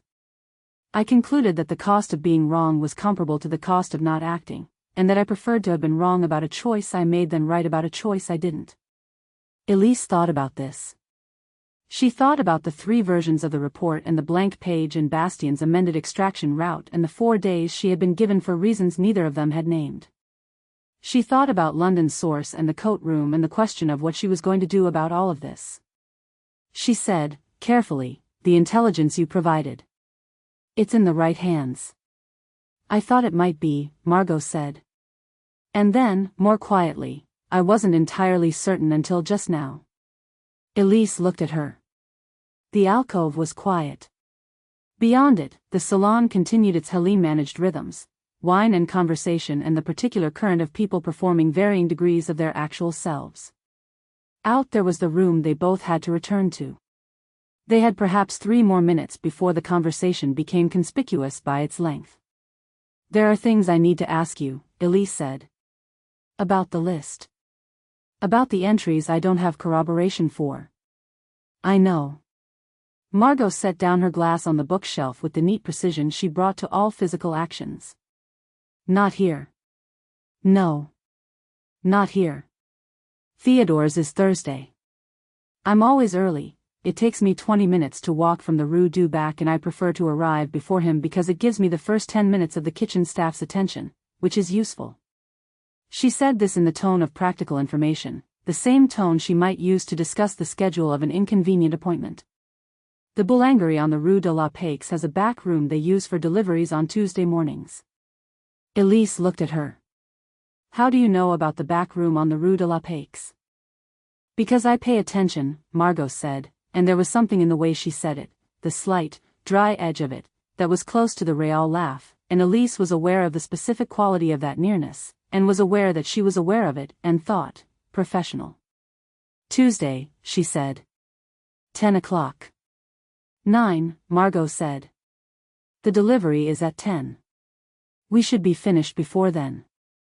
She collected her glass and moved back into the salon, and nothing in her manner as she crossed the room suggested anything had happened in the alcove, and Elise stood for a moment among the books she hadn't read and thought about the architecture she had been building and the place she had now reached in the building of it, which was somewhere she had not anticipated and could not, at this point, have gone back from even if she had intended to. She did not intend to. She returned to the party. She was Edouard for the remainder of the evening, which was another 2 hours, and she was thorough about it, and she did not speak to Margot again. She had learned, over the course of the evening, one more thing about the architecture of her, the last piece she had been missing, which was this: underneath the performance, underneath the exit counting and the careful collection and the long patience of a person who had decided to survive and then to make the surviving mean something, there was a woman who had been waiting for the right person for 2 years and had, in the coat room at the Beaumont party, made a choice. Not towards safety. Towards something. Elise thought about the photograph in her coat pocket, which she had been carrying for 6 weeks, which was a month and a half past professional justification. She thought about Bastien's 4 extra days, freely given. She thought about the nightly reports to London and the 3 unfinished versions of the assessment and the word protection that she had used and meant approximately. She thought about Tuesday and the back room on the Rue de la Paix, and the work they still had to do, and the work that was not strictly what she had been sent here to do and was, she was slowly accepting, the more important of the two. She walked home through the October dark. The photograph was in her pocket. She did not examine this. She walked on. Chapter 10, Cecile Has Questions. The kitchen on the Rue du Bac was, in Cecile's considered opinion, the best room in Margot's apartment, which was saying something because Margot's apartment had several rooms of considerable merit. But the kitchen had been spared the drawing-room quality that the rest of the apartment occasionally threatened, the careful arrangement, the objects chosen for their effect, and was instead simply a room in which things were cooked and eaten and talked about without being performed. The window looked onto a courtyard rather than the street, which Cecile had always liked. The light in the morning was useful rather than decorative. Margot had a coffee press that was older than the occupation and had somehow survived both it and the shortages that it had produced, and Cecile used it as though it were her own, which Margot had long since accepted and which Cecile had long since stopped asking permission for. She arrived on a Saturday morning with bread from the queue. She was a patient and effective queuer, which Margot was not, and this had become one of the settled economies of their friendship, and let herself in with the key she had been given in 1939, when Margot had moved into the apartment alone and Cecile had pointed out, with the pragmatism that was her natural register, that it would be sensible to have a second key in a reliable location. The key was, in Cecile's opinion, one of the more useful things she had ever pointed out. The apartment was quiet. Renaud was in the kitchen already, doing something with the remains of the previous day's vegetables that Cecile acknowledged as impressive given the current state of the vegetable supply. He looked at her when she came in, and she looked at him, and they had the small, wordless exchange that they had been having for 2 years, which was essentially, "I know." "Yes. I know you know." "Good." "She's in the study," Renaud said. "I know," Cecile said. She put the bread on the table and went to the study, which was where Margot went when she was working on the things she didn't discuss, and knocked twice. "Come in, Cecile." Margot was at the desk with the expression she wore when she had been thinking about something for long enough that it had moved from the active consideration stage into the stage that Cecile privately called the architecture stage, which was where things got sorted and assigned and fitted into the larger structure of whatever plan was being assembled. It was a very composed expression. It was also, Cecile had learned over 15 years, the expression Margot wore when something was wrong and she was handling it. "There's bread," Cecile said. "I heard you come in." "Of course you did." She came in and sat in the chair by the window, which was her chair in the same way that the coffee press was hers, long use constituting a form of ownership that neither of them had ever formally established. She looked at Margot. Margot looked back. "What?" Margot said. "I have been watching Edouard Renard watch you for 3 weeks," Cecile said, "and I have some questions." Margot picked up her pen, put it down. A small action, too controlled to be casual. "He doesn't watch me. He watches you constantly and with extraordinary subtlety, which is almost the same thing as not watching you except for the part where it's completely different." Cecile folded her hands. "I noticed it at the second gathering. I thought at first he was attracted to you. Many people are attracted to you, this is not news, but it isn't that. Or it isn't only that. He watches you the way you watch people. Which is like he's building a file." She said this evenly, without alarm, because alarm in Cecile's experience was generally less useful than accuracy. Like everything he's observing is going somewhere. Margot was quiet for a moment. This was the particular quiet that Cecile recognized as the one that came before a decision to be honest, which was different from Margot's other quiets in a way she had learned to identify and wait for patiently. "I know," Margot said. Cecile looked at her. "I've known since the first gathering," Margot said. "Since approximately the first 20 minutes." She said this without particular inflection, in the tone of someone reporting the sky's color. "He is not what he appears to be. The posture is wrong. The French is right but not entirely French. He watches exits. He watches you. He watches exits and other things. Including me." She met Cecile's eyes. "I've been watching him back." "Margot." Cecile said the full name, which was what she did when she was genuinely worried, which Margot understood. "Who is he?" "Someone sent to assess me." She said this without drama, which was how she said the things that cost the most. "By people who had reason to think I was compromised.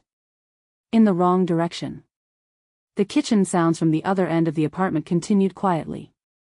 Cecile was aware of them as she was aware of her own breathing, background, ordinary, the sounds of a life continuing while they sat in a study discussing something that was not ordinary at all.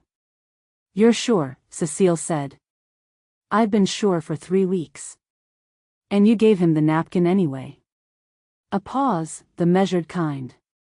"Yes." Cecile thought about this. She thought about it with the focused attention she brought to things that mattered, which meant she thought about all of its component parts separately before she assembled them into a response, and the component parts were: Margot had known someone was watching her, had continued to be watched, had assessed the watcher, and had then chosen to hand that watcher the most significant thing she had been protecting for 2 years. She thought about Margot's judgment, which she had never had occasion to doubt on matters of this kind, because Margot's judgment on matters of this kind was precise and patient and accurate in a way that Cecile had observed too many times to dismiss. And she thought about the particular quality of Margot's voice when she said someone sent to assess me, not frightened, not angry, but something more complex, more interior, the voice of someone who was managing something in addition to the facts they were reporting. "Sherry," she said. "Don't. I'm not saying anything. You're about to say several things." "I'm going to say one thing," Cecile said.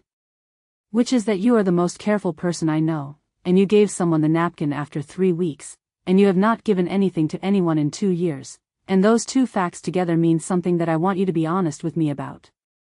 The study was quiet.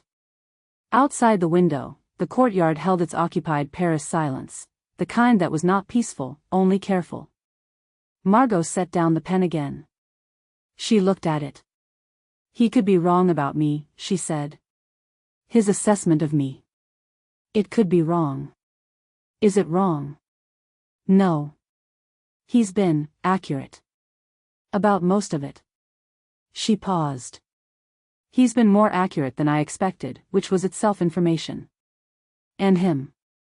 Are you accurate about him? A longer pause this time. I think so. She looked up. I'm not certain.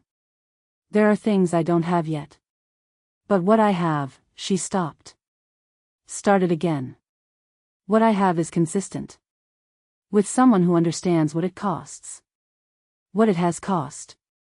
She looked back at the pen. And who came here with a particular job and has been doing a different one for the past several weeks. Cecile considered this.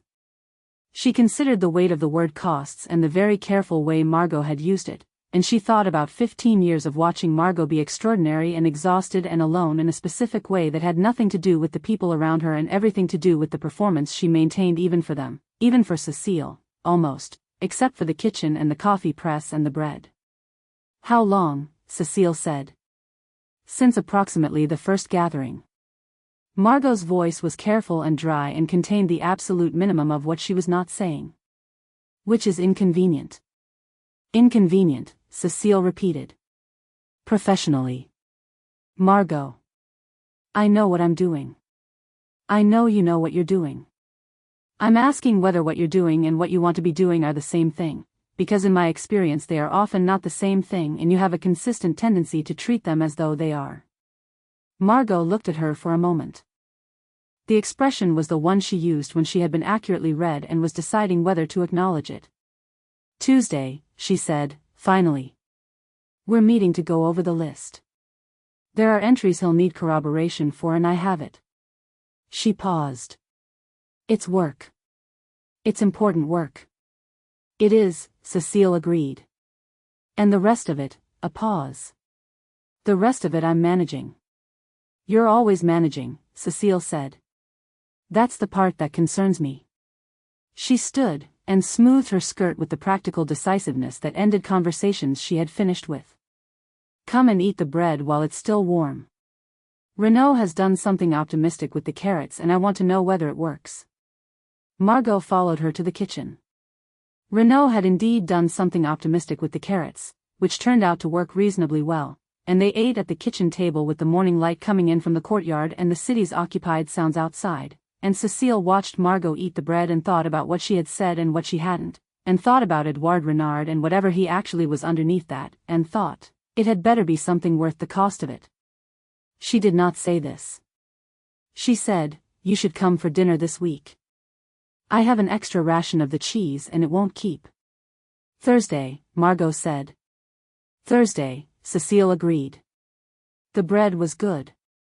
The carrots were better than they had any right to be. Outside, Paris went on in the grey October morning, and Cecile thought, she is careful and she is intelligent and she has been surviving for 2 years on judgment alone, and her judgment on this particular thing has the particular quality it has when she has been slow about it and thorough, which is the only quality of Margot's judgments that I have never had cause to doubt. She thought, it had better be worth it. She said nothing else about it, because she had said what she had come to say, and the rest was Margot's. It had always been Margot's. She poured the coffee, which was the good kind she had saved for this, and the morning went on around them, and whatever was coming, they were not in it yet. Chapter 11, Werner notices. The invitation arrived on a Tuesday, which was the kind of detail Margot noticed. It was not a formal card. Werner did not deal in formal cards, which would have created a paper record of a meeting he preferred to present as spontaneous. It was a note, handwritten, on plain stationery, the handwriting precise and unhurried in the way of someone who had been educated to write correctly and had continued to do so out of habit rather than effort. He suggested coffee. He named a café on the Rue de Rivoli that was the kind of establishment that had learned to remain full without appearing to notice which of its customers were German and which were French and which were something else entirely. Wednesday at 11, if that was convenient. The if was decorative. They both understood this. She went, because not going would have communicated something she was not prepared to communicate, and because Werner in a cafe was a manageable situation that Werner growing curious about her absence would not be. The cafe was called L'Estaminet and had the faded respectability of a place that had been handsome before the war and was managing the present on the credit of that. She arrived 4 minutes past 11, which was the precise calibration of a woman who was not rushing to meet him and was not avoiding meeting him, and he was already there, as she had known he would be. Werner was always already there, which she had observed since their first meeting and which told her that he calculated these things in the same way she did, which was not reassuring. He rose when she came in. He had excellent manners. She had never been certain whether this was the result of genuine cultivation or a professional tool he maintained as diligently as any other, and she had come to suspect it was both simultaneously, which was the most unsettling possibility. Margot. He kissed her hand. Dry and brief, as always. Thank you for coming. I was charmed by the invitation, she said, which was the kind of response that gave nothing and sounded like something. They ordered coffee. The waiter was young, with the slightly startled attention of someone who was working out who was sitting at the table and had decided not to work it out too completely. Werner waited until he had gone. You look well, he said. He said this at most of their meetings. She had come to understand it as an opening gambit rather than an observation, a small offering of warmth that cost him nothing and invited her to reciprocate, to relax, to spend slightly more of herself than she had intended. And you, she said. Though I think October agrees with you less than September did. He smiled. I have been busy. October is a busy month. Yes. He turned his coffee cup slightly on its saucer, a small movement, precise, the physical expression of someone changing conversational register. I have been thinking about Helene's circle. The people passing through. Helene's evenings have been particularly good this season, Margot said. She has a gift for finding interesting company. She does. He looked at her with the careful attention that had always sat slightly above polite. I've been enjoying the new arrivals. There is a man, Renard, I believe. Edouard Renard. She held the cup. The weight of it in her hand was ordinary and useful. Paul Aubert's connection, she said. He mentioned it at the third dinner. I spoke with him briefly at the first gathering, pleasant enough. Paris is new to him. Yes. So he says. Werner's tone was not altered by the qualification. It was the same tone, the same unhurried precision, and the qualification was simply present in it, the way a slight change in weather was present in the air before you could name what had changed. He interests me. His manner is very considered. For someone new to Paris. Some people are naturally composed, Margot said. They are, he agreed. And some people have practiced composure until it becomes natural. The distinction is not always visible. He sipped his coffee. I find myself curious about where he comes from. His connections.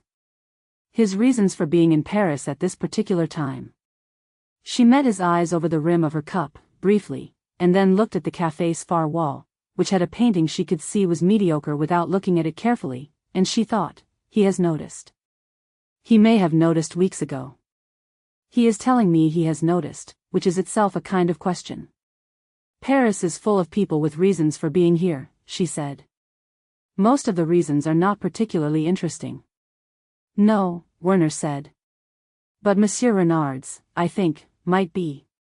He put down his cup with the neat finality of someone who had said the thing he had come to say and did not need to belabor it. I mention it only because I know you move in the same circles. And I know you pay attention. I pay attention to everything, she said, with the light social ease that was her best armor. It's my primary entertainment in an occupation, in an occupied city. She had not quite said the word. She had stopped a syllable short and changed direction so smoothly that only someone who was listening very carefully would have noticed the hesitation. She was not certain whether Werner was listening that carefully. She suspected he was. He smiled. Of course. He signaled for the bill, which arrived quickly, which meant the waiter had been attentive in a way that suggested the cafe's management had particular interest in the table's comfort.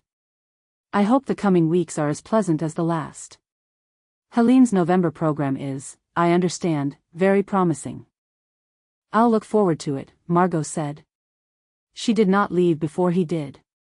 She stayed with her coffee and watched him go, the straight back, the correct hat, the brief nod to the cafe's proprietor who happened to be in the doorway, which could have been coincidence and probably wasn't, and she sat for a moment in the Les Dominites's tired respectability and thought about what had just happened. He had told her, in the precise vocabulary of these encounters, that he was watching Edouard Renard. He had told her he suspected she was connected to him in some way he hadn't yet determined. He had invited her to tell him what she knew, or to tell him nothing, both of which would be informative. She had told him nothing in a way that she believed would pass as something. She thought, he is not certain yet. She thought, he will be. The question was when, and what she intended to do before when arrived. She finished her coffee. She left a correct amount on the table. She walked out into the October morning and stood for a moment on the Rue de Rivoli, where the chestnut trees were turning their particular defeated October gold and the street was full of people moving through their occupied day with the characteristic Parisian quality of going about one's business while appearing not to notice what the business actually was. She began walking toward the Rue Saint-Denis. Not her apartment, not the direction of her apartment. She was aware of this. She found him outside Helene's apartment building, or rather, she had expected to find him there, because Helene had mentioned something at the last gathering about a small afternoon she was planning, and Edouard Renard had been present at all of Helene's recent gatherings, and Margot had worked out that he stayed in the vicinity of the Rue Saint-Denis, which was 20 minutes from the Rue de Varenne if you walked directly, and she was walking directly. He was on the opposite pavement, looking at nothing in particular, which was his version of waiting for something. She crossed. He saw her coming and did not quite react, which was his version of reaction. She stopped beside him. They were looking at the same stretch of empty afternoon street, and were not looking at each other, and this had the quality of a conversation that had already established its own terms. He's looking at you, she said. A pause. I know. He called it curiosity. He's better at it than that. Another pause. How long? I don't know how long he's been watching you. I know he's been watching you. She kept her eyes on the street. He has the instinct of a man who has been right about people slightly before he should be. He won't move without certainty. But he's building toward it. Edouard said nothing for a moment. She was aware of the quality of the silence, the weight in it, the way it had of feeling like the pause before a decision rather than simply the absence of sound. He's been watching you longer, Edouard said. Yes. She said it without inflection. 8 months, in various ways. He hasn't decided what to do about it. What makes you certain he hasn't? She thought about 8 months of Werner's careful attention, the coffee invitations and the questions that sounded like conversation and the small, deliberate revelations that were really requests for reciprocity. She thought about the sustained management required to stay at the edge of a man like Werner's interest, close enough to be useful, not so close as to be consumable. Because I'm still here, she said. If he'd decided, the shape of my life would look different. She felt rather than saw the slight shift in his stance beside her, the small, involuntary response to what she had said, which he brought back under control quickly, as he always did. She had become familiar with these small movements over the weeks, the places where his composure had seams, where the control was a layer applied over something rather than the thing itself. She did not turn to look at him. She had learned that looking at him directly produced a version of him that was careful and considered and professional, and that the other version, the one with the seams, was only visible in peripheral attention, which was its own kind of information. We're too close, she said. On this street. Yes. Tuesday.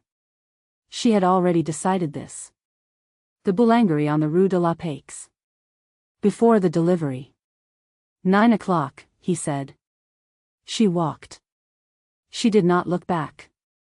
Behind her she was aware of the street resuming its October afternoon, and Werner somewhere across the city making his calculations, and the list in the vault of her that had accumulated 2 years of careful tending, and the fact that the right person was on the same pavement with her and she had told him almost everything and it was not enough and she was going to have to tell him the rest. She thought, be careful. She walked on, and the city's gold and gray October light came down through the leaves, and she thought about what it meant to have said, "Because I'm still here." She had not meant to say it so plainly. She had meant to say something more managed, more constructed, the kind of observation that informed without revealing. She thought, "I meant it plainly." She thought, "That is the part that concerns me." She walked home through the October afternoon, and she did not let herself think about what she had meant, and she was not entirely successful. Chapter 12, The Coat. The room above the boulangerie was at its coldest just before dawn.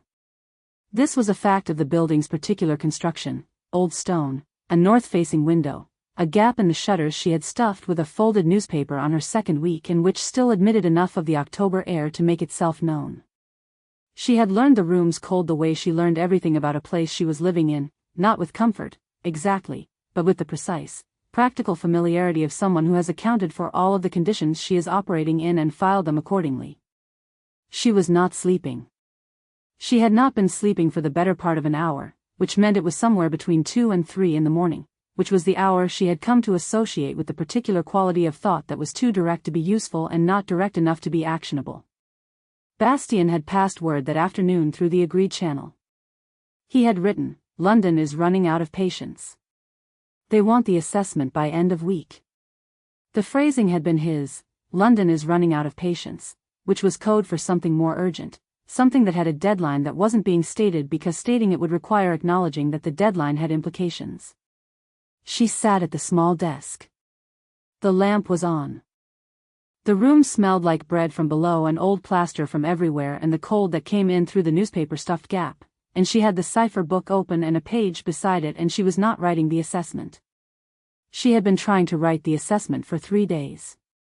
She had written beginnings, the formal opening, the date, the operational header, and then she had stopped, each time, at the place where she was supposed to describe Margot Valence in the language the assessment required, which was the language of characterization, of analysis, of the professional evaluation of a person as a collection of qualities that could be weighed and filed and acted upon. She kept stopping because the language was wrong. Not inaccurate. She could write an accurate assessment. She had the evidence. She had 5 weeks of careful and thorough observation. But the language of the assessment was not the language of what she had actually found, which was not a collection of assessable qualities but a person, specific and complete and irreducible, and every time she tried to put that person into the language of the assessment she lost something essential, and the something essential was the whole point, and London needed to understand the whole point or the report was useless. This was the problem she had been not solving for 3 days. She looked at the lamp. She looked at the blank page. She looked at the coat hanging on the hook beside the door, Margot's coat, borrowed 3 weeks ago when a sudden autumn rain had made the question of Elise's coat and its inadequacy for the weather suddenly urgent, and Margot had produced the coat with the brisk practicality she brought to physical problems, the way she brought practicality to everything that wasn't the larger problem, which was survival. It was a good coat. Dark wool, well-made, cut for a woman rather than the squared-off masculinity of Edouard's coats. She had been borrowing it when Edouard's particular social context didn't require the full performance. The evenings when she was not Edouard but not quite herself either, the in-between hours. She looked at the coat. She thought, "I should write the assessment." She thought, "I am going to write something else." She took a sheet of paper from the left side of the desk, not the cipher paper, the plain paper, the kind she used for notes she didn't intend to send. She wrote the date at the top, in the habit of her training, and then she looked at the date and decided the date was unnecessary and crossed it out. She began. She wrote in English because French was Edouard's language and the language of the operation and the reports and all the official machinery of what she was doing here, and this was not any of those things. She wrote in English because it was the language she thought in when she was being honest with herself, which was rare enough that it felt significant. She wrote, "The third dinner." She stopped. She thought about the third dinner, the table, the generalmajor's voice, the jaw thing, and then the painting, the frame, the 4 seconds. "There she is." She wrote, "There she is," and then she thought about what she had meant by it and what she meant by it now, and how those 2 meanings had been the same in the moment and had been becoming less the same every day since. She wrote about the frame. About the 4 seconds. About the way she had understood, in those 4 seconds, that she was watching someone do what she did in the same room on the same evening without either of them having agreed to it, without any arrangement or signal or common purpose. Because they were the same kind of person in the same kind of situation, and the recognition of that was the most disorienting thing that had happened to her in 3 postings and 6 aliases and a considerable number of rooms where she had been the most watchful person present. She wrote about the dinner at Helene's, in the alcove, the 11 minutes, she had counted them. The particular quality of talking to someone who gave you exactly as much as they intended to give and no more, and who expected the same from you, and who received what you gave with the careful attention of someone who understood what it cost. She wrote, I have spent 5 weeks learning someone. I did not know that was what I was doing, and then I did, and I kept doing it. She stopped again. She thought about Werner's coffee invitation, which had happened this week, and the conversation afterward in the street, which had not been planned and which she could not stop returning to, the quality of standing beside someone on the same pavement, both of them looking at the same street, and knowing that the person beside you understood every reason you might have for standing at exactly that distance and talking in exactly that register and meaning considerably more than you were saying. She wrote, because I'm still here. She wrote the words and looked at them and thought about what Margot had meant, and the particular quality of plainness with which she had said it, not performing plainness, not using plainness as a kind of rhetoric, but being plain in the way of someone who had decided, briefly and without complete intention, to stop selecting. She wrote, You are the first person in this city, and I think in some time before this city, who has looked at me and seen what I was doing rather than what I was performing. I don't know what to do with that. I know that I keep coming back to it the way you come back to a problem that doesn't have a solution you're satisfied with, except that the problem isn't a problem and I'm not dissatisfied, which is the part one can't explain in the language I have available. She wrote, the painting. The third dinner. When you touched the frame and I knew. Not what I was supposed to know, not the professional knowledge, the operational confirmation. The other thing. I didn't have a name for it then. I am trying to write one now and finding the language insufficient, which is unusual. I am generally adequate with language. She wrote, I was sent to confirm a traitor. I found something considerably more complicated than that.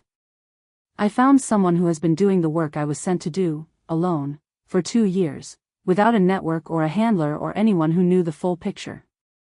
And I don't know what London is going to do with that information, and I don't know what I'm going to do about what London does, and what I know is that I am going to make sure you are safe and that the list reaches the people who can use it and that you are not, that you don't.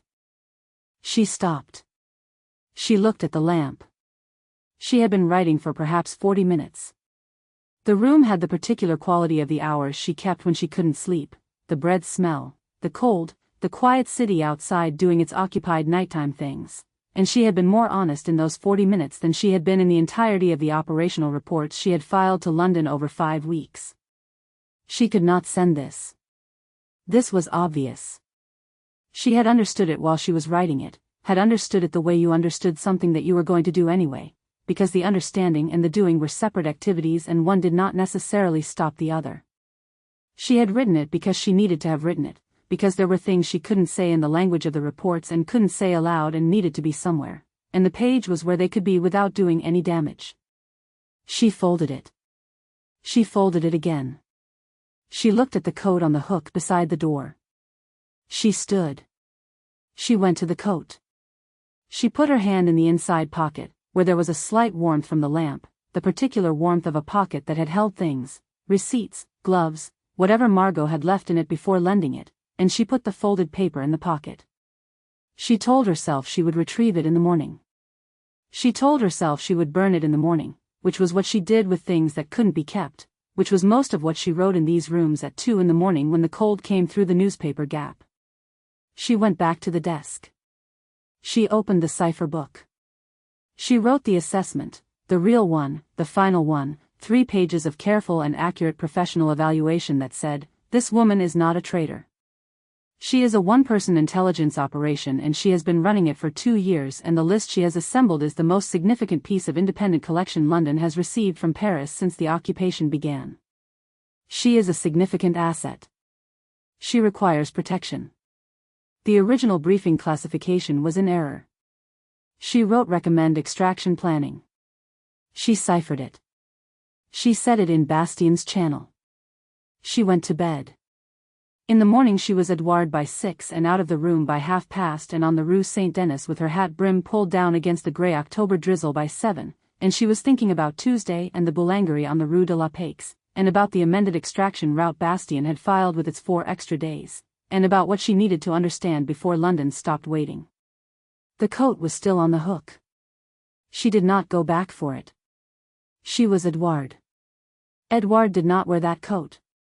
She would collect it. There was time. Margot had been patient about the borrowing and had not mentioned returning it, which was either generosity or information. She would collect it later. She walked on, and the October drizzle came down, and the city was its occupied self around her, grey and careful, and the coat hung on the hook in the room above the boulangerie with the letter folded in the inside pocket, and the letter was there for the rest of Tuesday and all of Wednesday and Thursday, and on Thursday evening when she came back to the room she looked at the hook, and she thought, tomorrow. She thought tomorrow on Friday as well, and on Friday evening she was tired and cold from a dinner at Vivien's that had required 4 hours of being Edouard at a very high level of concentration, and she was asleep before she thought of it. She did not think about it again that night. The letter waited in the pocket, folded twice, in the dark above the boulangerie while the city held its occupied breath outside and the bread smell worked its way up through the floorboards and Paris was quiet in the way it had learned to be quiet, not peacefully, but with the careful, sustained restraint of a city that had decided to outlast what it was enduring. She slept. She was Edouard in the morning, and out the door before 7, and she did not go back for the coat. There would be time. She was nearly certain there would be time. She walked on into the grey October morning and did not think about it, and behind her in the room above the boulangerie the hook held what she had left there, and the letter was in the pocket, and it stayed there, through Saturday, through Sunday, through the first days of the week that was coming, patient and folded and entirely without plans of its own. She was almost completely not thinking about it. She walked on. Chapter 13, Vivien makes her move. Vivien Marchand had never been careless about anything in her life. This was, Margot thought, watching her arrange herself on the settee at the far end of the Marchand drawing room with the unconscious precision of someone who had calculated exactly how the afternoon light would fall, Vivien's most underestimated quality. People looked at Vivien and saw the surface, the dress, the manner, the particular social brilliance she deployed with such apparent ease, and concluded, from the ease, that nothing underneath it was being tried. This was a mistake that Margot had made exactly once, in 1932, and had not repeated. The gathering at Vivien's apartment was the kind that appeared informal, a Saturday afternoon, a few friends, wine that was better than you'd expect from the shortages, the particular atmosphere that Vivien created in her own rooms by the careful management of light and temperature and the arrangement of people so that everyone felt they had arrived somewhere they had chosen to be. It was one of Vivien's genuine gifts, the manufacture of ease, the creation of the conditions in which people did not feel managed. Margot found this admirable in the way she found all very good technique admirable, which was to say with full appreciation and no illusions. There were 8 people in the room. She knew 6 of them. The other 2, a man and a woman, introduced as cousins from Lyon who were vague about their business in Paris in the characteristic way of people who had several reasons for being vague, she filed for later consideration. Theodore was not present, which was notable. Vivien's gatherings and Theodore's presence were usually connected. She had perhaps decided something about that. Werner was not present either. This was less notable. Werner did not come to Vivien's gatherings as a rule, and the reason for this was something Margot had been uncertain about for 8 months. Vivien was useful to Werner in specific ways that were not the ways of a social guest. She reported, probably, selectively, the kind of information that cost her nothing to give and maintained the relationship without making her indispensable in the way that made people dangerous. Margot knew this because it was what she would have done, once. She had made different calculations. "You've been distracted," Vivien said, arriving beside her with the glass of wine she hadn't asked for and the expression that was warm and specific. "I've been thinking," Margot said. "The same thing, with you." Vivien sat. They were in the corner of the room that was slightly outside the general conversation's current, which was, Margot understood, not accidental. "How are you finding October?" "I've been finding it exhausting." "Demanding," Margot allowed. "Demanding." "Yes."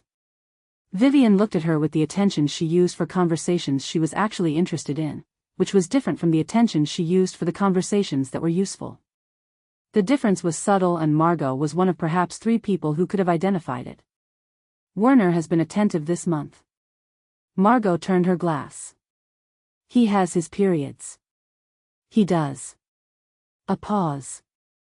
He asked me about the new arrival. Renard.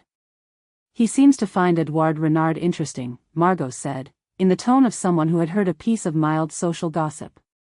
He finds you interesting, Vivien said. He always has. What he finds about Renard, specifically, is that you are in the same rooms with him, and Werner has noticed that for a man new to Paris, Renard has integrated himself with an ease that Werner finds implausible. Werner finds a great deal implausible. Werner finds the things implausible that turn out to be what he suspected. Vivien's voice was still light, still social, still performing the gathering's warmth, and underneath it was something she was not quite performing, a note of genuine warning or something adjacent to it, that Margot received and did not acknowledge directly. He's been asking questions. Not of me. I'm telling you that so you understand I'm not his instrument in this. Margot looked at her. Vivien met her eyes with the expression she used when she was being as direct as she was capable of being, which was more direct than her surface suggested and less direct than the moment required. She had beautiful eyes, grey-blue, clever, the eyes of a woman who understood that a great deal of what she needed could be obtained by looking at people with them. She was looking at Margot now with something that was not calculation, or not entirely, and Margot sat with this for a moment and thought about what it meant. She thought, she is almost helping me. She thought, she is also telling me that she is not going to, and that she wants me to understand that these are the conditions under which she operates, and that she would like me to respect the conditions. I appreciate you telling me, Margot said. I'm not sure you do, Vivien said pleasantly. I'm not sure you can, from where you're standing. You've always been better than me at, whatever this is. She gestured at the room with a small, economical movement. At doing it and meaning something by it. I've never known what you meant. Everyone means something, Margot said. Not in the way you mean it. In the way you mean it, you lose sleep. She looked at her wine. I don't lose sleep. I find this comfortable and slightly damning, and I've decided to be comfortable with that rather than damned by it. She looked up. I think Werner is going to move on Renard in the next week or 2. I think he would move on you at the same time, if he had cause. I'm telling you this because, she paused. The pause was genuine, which was rarer than it appeared. Because whatever you're doing, I want you to still be here afterward. I find Paris less interesting without you. The room continued around them. One of the Lion cousins laughed at something. The other was refilling glasses with the focused hospitality of someone who wanted to be useful and wasn't sure how. Vivien, Margot said. Don't, Vivien said. Don't thank me. I'm not doing anything. I'm having a conversation at a Saturday afternoon gathering about a shared acquaintance. Nothing more than that. She stood. She crossed to the other side of the room with the particular Vivien grace that had no seams and no apparent effort, and joined the conversation that was happening there, and laughed at something else, and was brilliant and contained and absolutely not looking at Margot. Margot sat with her wine. She thought about what she had just been given, the shape of it, the terms, the cost. Not a gift, Vivien did not operate in gifts. A transaction, carefully structured so that its nature was deniable and its content undeniable. Werner was building toward something. She had a week, perhaps 2. The week had a shape now that it hadn't had an hour ago. She thought about Tuesday and the boulangerie on the Rue de la Paix, and about the conversation she needed to have, and about the acceleration that had just entered a situation that had been moving slowly by design. She thought about Edouard Renard, who was not Edouard Renard, and who had been in Paris 5 weeks and had calculated, she was certain of this, she had been certain for some time, that the work he had come to do was not the work he was here to do, and who had not yet told her what that meant, and who needed to. She needed to tell him about Werner. She needed to tell him that the week had become urgent in a way the week had not been yesterday. She needed to do this before Tuesday, and she needed to do it without the kind of urgency that made urgency visible, because urgency was what Werner was watching for, the acceleration in behavior that indicated something was about to move, that told a patient man his patience was about to pay off. She needed to be calm about this. She was very good at being calm about things. She stayed for another 40 minutes, which was the correct amount of time, and she talked to both of the lion cousins, one of whom was exactly what they appeared to be and one of whom she was less certain about, and she said goodbye to Vivien with the warmth that was precisely calibrated and that Vivien received with the warmth that was precisely calibrated, and they were very good at this, both of them, and it was one of the sadder things Margot knew about herself that she found there. Mutual excellent management of this moment more comfortable than its alternative would have been. She left. The afternoon had turned cold and overcast, the sky the low particular gray of a Paris October that had decided to stop being gentle about it. She walked toward the Rue du Bac with her coat collar up and her thoughts arranged and rearranged into the order that was most useful. Two things were true simultaneously. Werner was moving. The week had a shape. And she was still in possession of a coat she had lent to someone 3 weeks ago, which Renaud had collected on Saturday morning, and which had come back from the room above the boulangerie with something in the inside pocket that she had not yet looked at. She had known it was there since Saturday.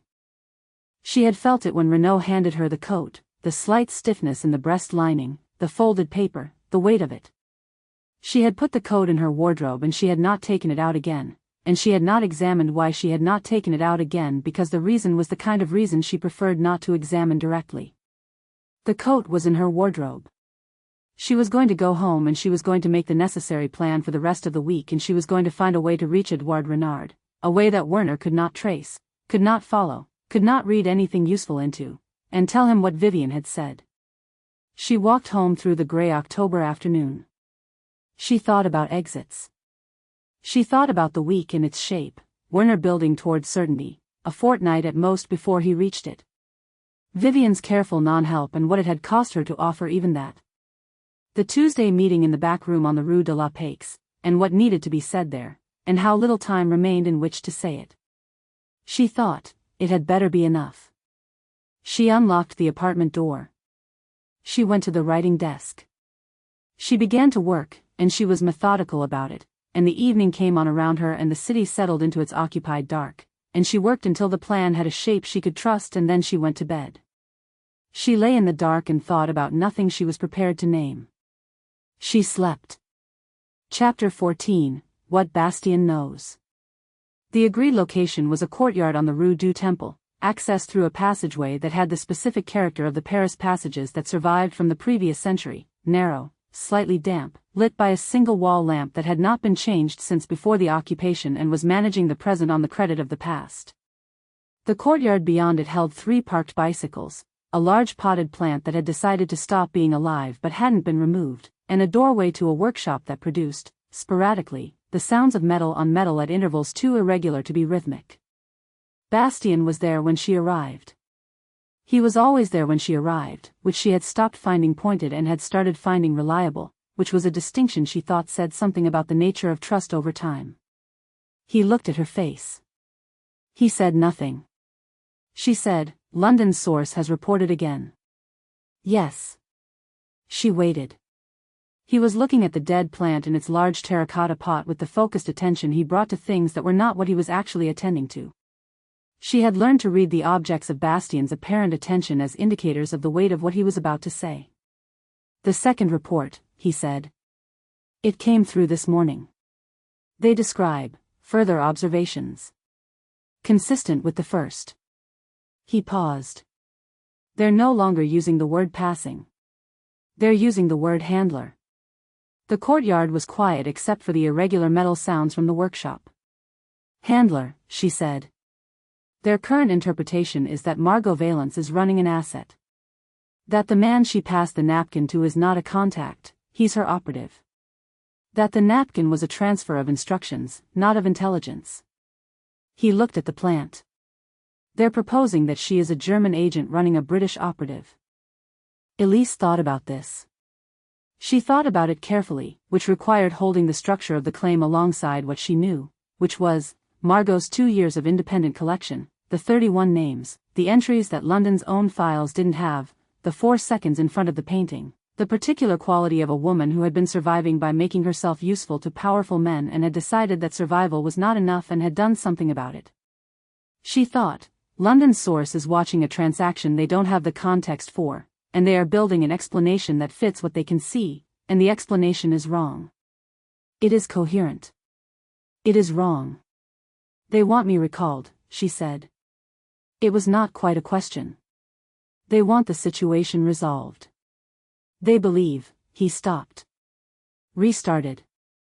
Their current position is that the operative in the field has been compromised. The term they used was turned.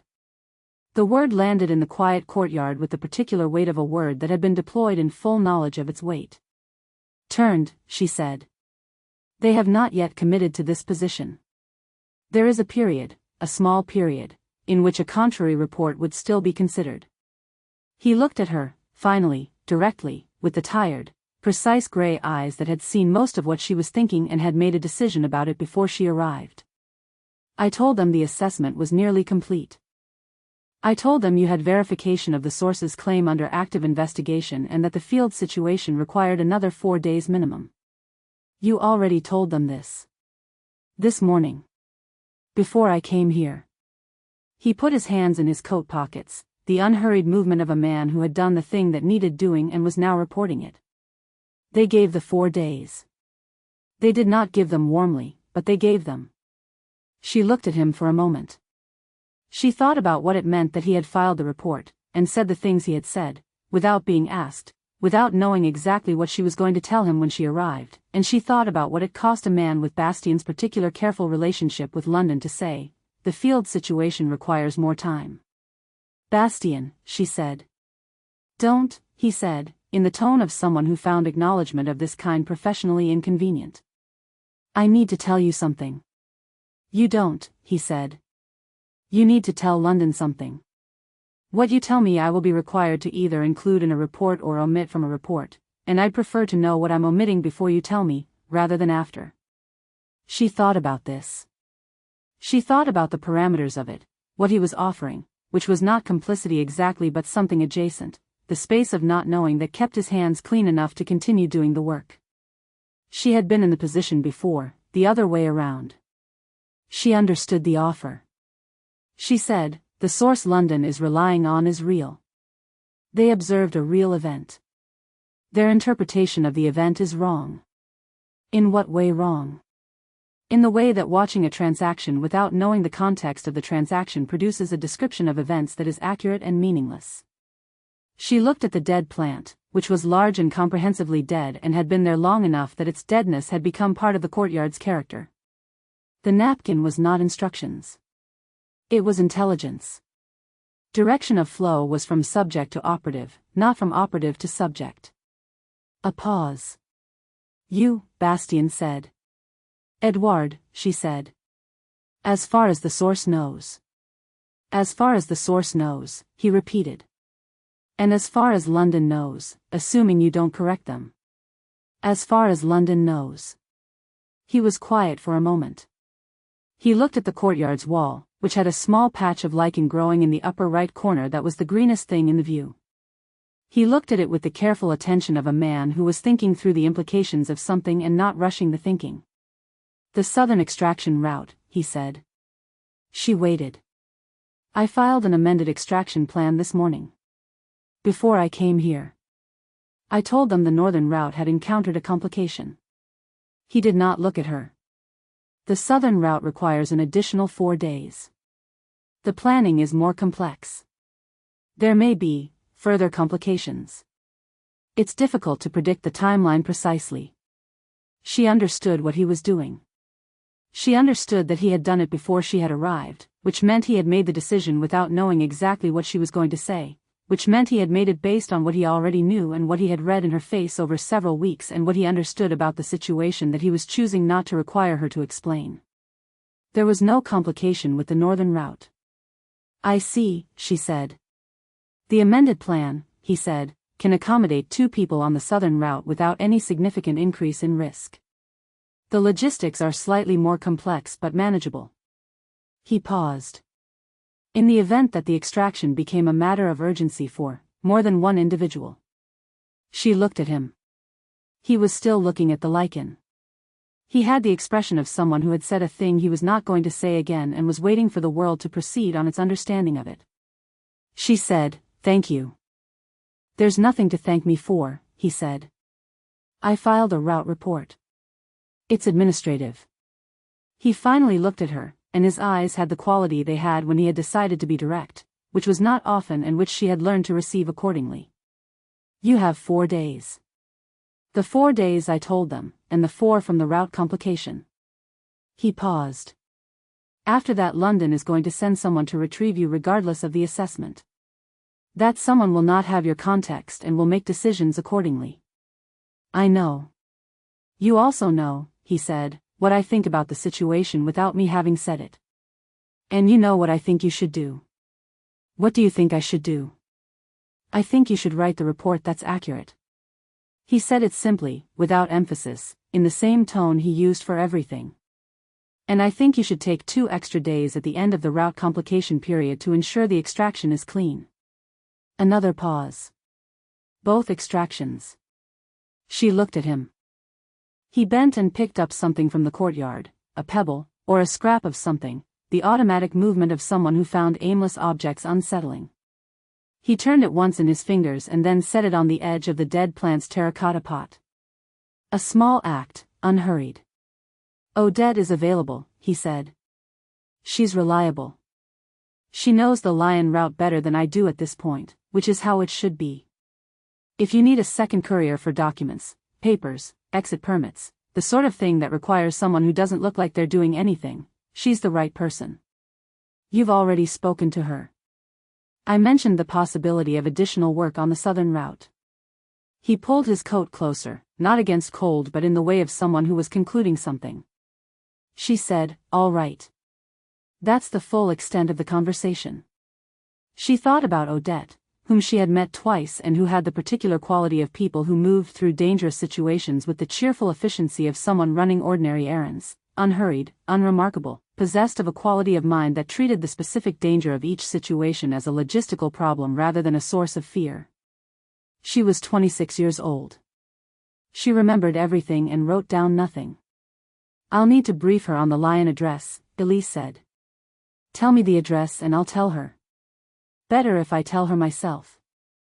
He considered this. "Thursday. You know the shop on the Rue de Bretagne, the one with the green door? The hat shop.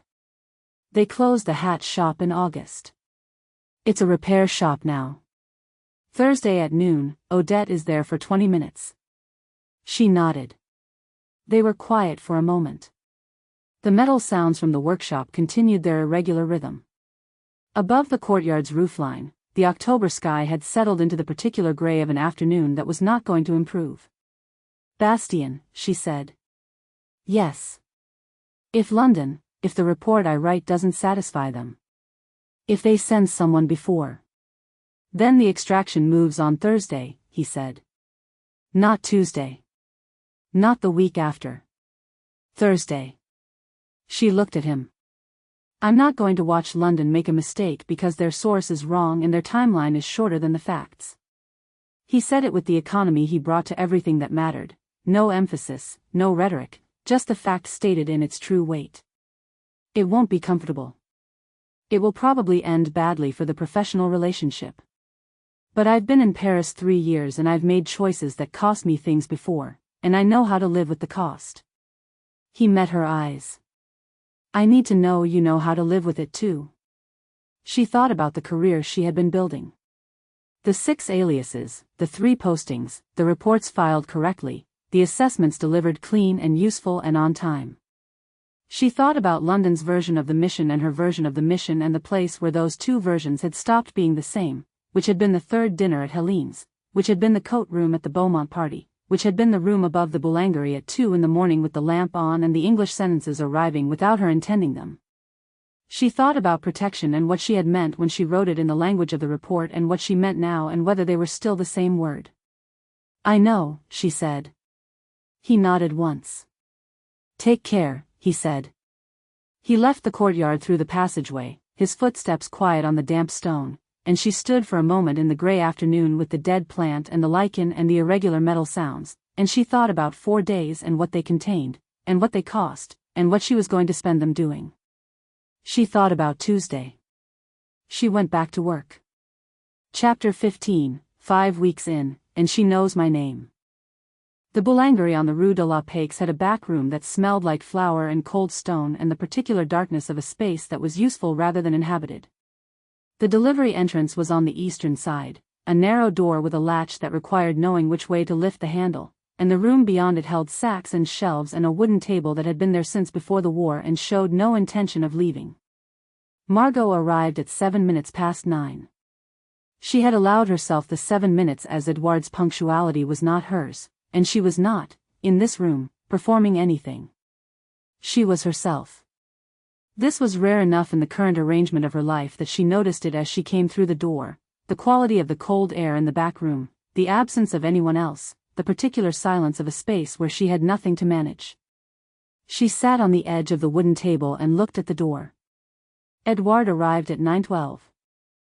Not Edouard. She had decided some weeks ago to stop using the alias in her private thinking, which was a decision she had made without examining, and which she had continued to not examine because examining it would require articulating a reason for it, and the reason was the kind of thing that, once articulated, changed the shape of everything around it.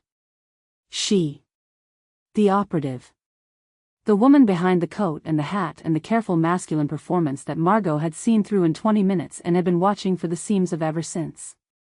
She came through the door with the quick, economic movement of someone who had checked the street and found it ordinary, and she saw Margot and stopped, and Margot watched the brief recalibration, not surprise, she was past surprise, but adjustment, the settling into the room's specific circumstances, and then she came in and pulled the door closed and stood in the flower and stone dark. "You look tired," Margot said. "I'm fine." "You always say that." "It's usually true." She looked around the back room with the automatic exit counting that Margot had stopped finding startling and had started finding. She did not examine what she had started finding it. "You found the back room." "I paid attention," Margot said. It was the thing she had said at Helene's, in the alcove, when Elise had asked her how she knew. It had the quality of a private reference, which it was, and she watched the small recognition move across the other woman's face before being managed. "You always pay attention," Elise said. "Yes." Margot folded her hands in her lap. "Werner has been making inquiries. Not through me, through other channels. About Edouard Renard and his connections. He is building towards certainty and I think he reaches it within a fortnight." She watched Elise absorb this in the particular way she absorbed things, which was to say entirely and without visible reaction, the information going into her somewhere and being processed in whatever interior mechanism she used for processing. "Bastien needs to know." "Bastien knows." A pause. "He told me Thursday. He's adjusting the timeline." "How much time?" 8 days. Perhaps 10. She looked at the table's surface, which had a crack running from the north end to the south end that someone had filled, at some point, with something that had long since dried and contracted. "I have a report to write. When I write it, London will respond. The response will determine how much of the 10 days I have." Margot looked at her. She had become, over 5 weeks, very good at reading this woman, or not exactly reading her, which implied a text that was legible, but at understanding the architecture of her, the places where the composure was a layer and the places where it went all the way down, and the places, the rarest places, where something had come through the composure without permission. She knew the sound of the considered response and the sound of the unconsidered one, and she knew the shape of the jaw thing and the jaw thing not happening, and she knew the particular quality of the silences. The current silence had the quality of someone who had made a decision and was in the process of finding out whether to say it. "Tell me," Margot said. Elise looked at her. "I sent London an assessment after the Beaumont party." "It cleared you." "All suspicion removed, classification revised, recommendation for protection and extraction planning." A pause. "London has a source who observed the coat room. They have interpreted the observation incorrectly. I have managed this, for the moment. But the management has a time limit. How incorrectly? They believe you are running a German asset. That I'm the asset. The back room was quiet.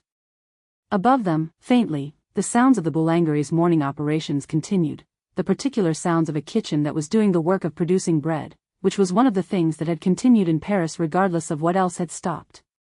That is, Margot said, quite incorrect. Yes. And your report will correct it.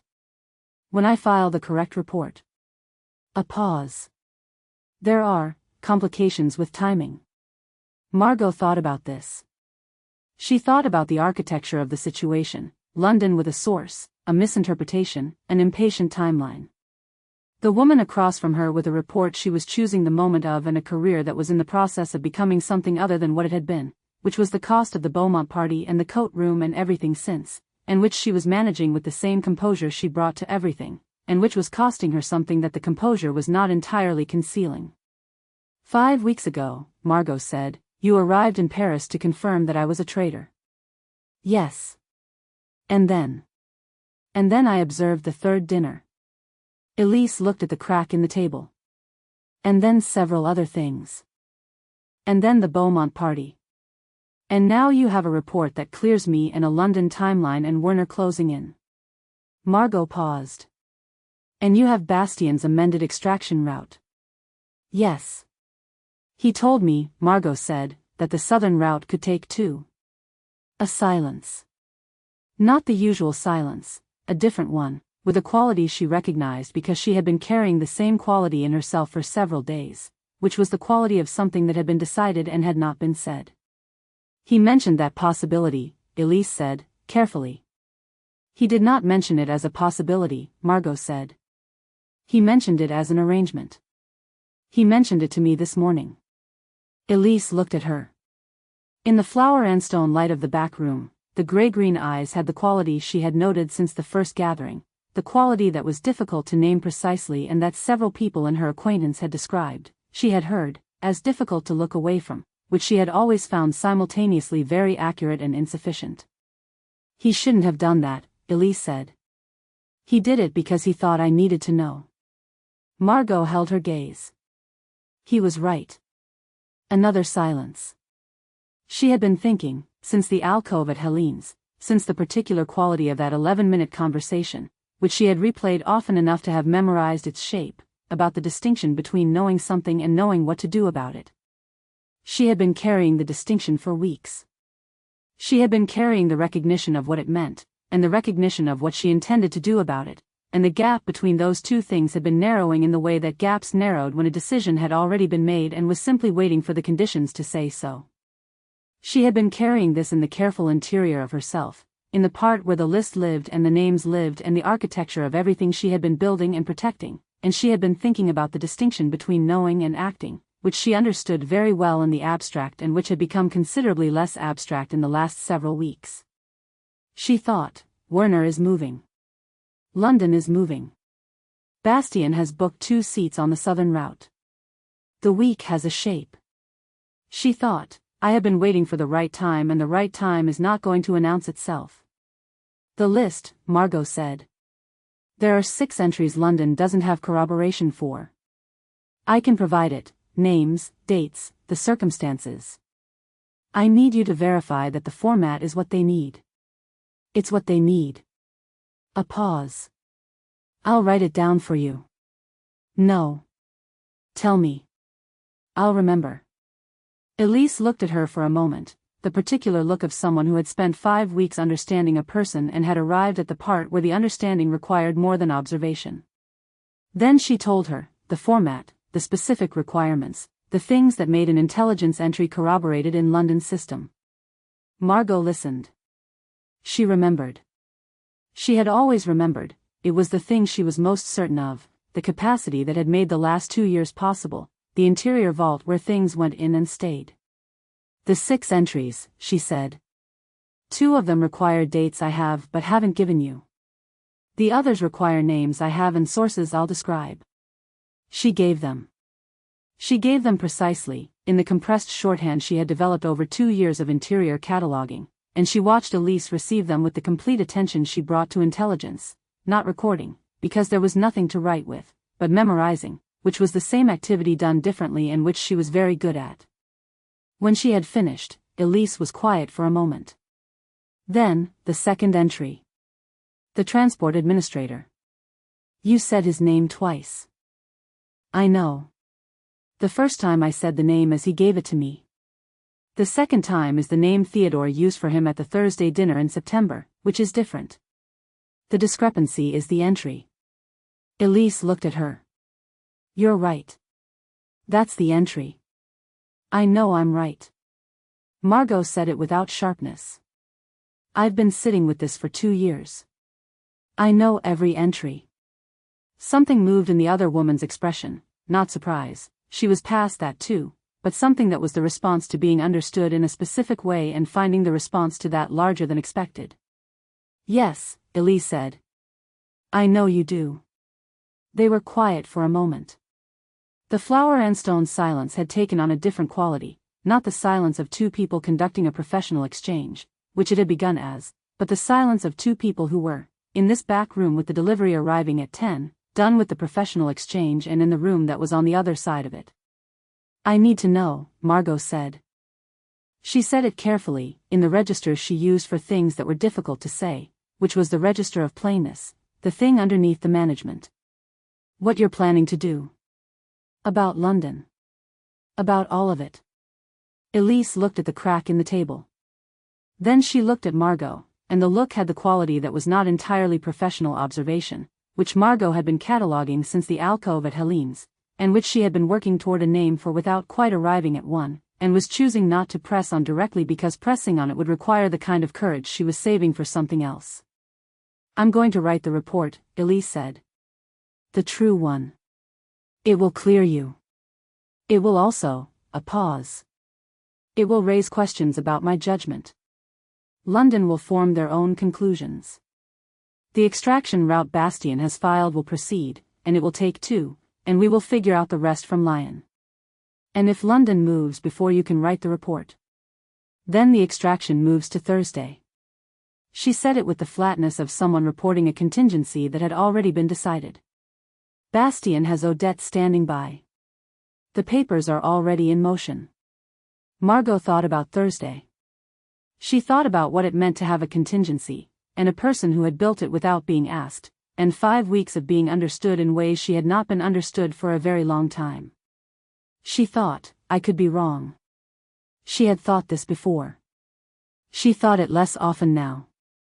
Thursday, she said. If it comes to that. It won't, Elise said.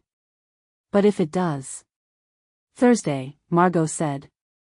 I'll be ready. She stood from the edge of the table, which was the movement of someone who had concluded something and was going back to the rest of it. We should not be in this room when the delivery arrives. No. She went to the door. She had her hand on the latch before she turned. The third dinner, she said. The painting. I was counting the sight lines. I knew you saw it. I know you knew. And yet, Elise said, and there was the thing in her voice that was not professional, the small, unmanaged honesty that arrived without permission and that Margot had been cataloguing since the first gathering, the places where the controlled voice let something through because the controlling had briefly stopped. Yes, Margot said. And yet. She went out through the latch door. The Rue de la Paix was cold and grey and conducting its morning business, and she walked back toward the Rue du Bac with her coat collar turned up and her hands in her pockets and her thoughts arranged in the careful order she always arranged them. She had known since the first gathering that she was being watched. She had known since the third dinner what the watching meant. She had known since the Beaumont party what she was going to do about it. What happened next was a matter of 8 days and the shape of Werner's certainty and a report that would either satisfy London or force the Thursday contingency into motion. These were the things that needed managing. She was good at managing things. She walked home. She had a week. She had a list and a plan and a person who was spending something she could not yet name on the choice she had made in the Beaumont coat room, and she was going to make sure that expenditure was not wasted. She thought, I know what I'm doing. She walked on, and the city breathed its grey October breath around her, and she was already planning the week and mapping the 8 days and thinking about nothing she was not prepared to think about. She kept walking. Chapter 16, Helene's Last Dinner. The table had been extended. This happened at Helene's dinners when the company was large enough to require it. The leaves brought up from the storage room by Genevieve and her assistant with the brisk competence of women who had done this many times and found the doing unremarkable, and tonight the table ran nearly the full length of the dining room, which meant 16 places, which meant the evening was being treated as significant, which Helene would not have done accidentally. Elise noted all of this in the 3 seconds she spent in the entrance hall while Genevieve took her coat. She was Edouard. She had been Edouard since she left the room above the boulangerie, which meant she had the walk, the weight, the hat held in her left hand rather than worn, and the specific quality of attention that Edouard brought to rooms, present, mild, professionally unremarkable.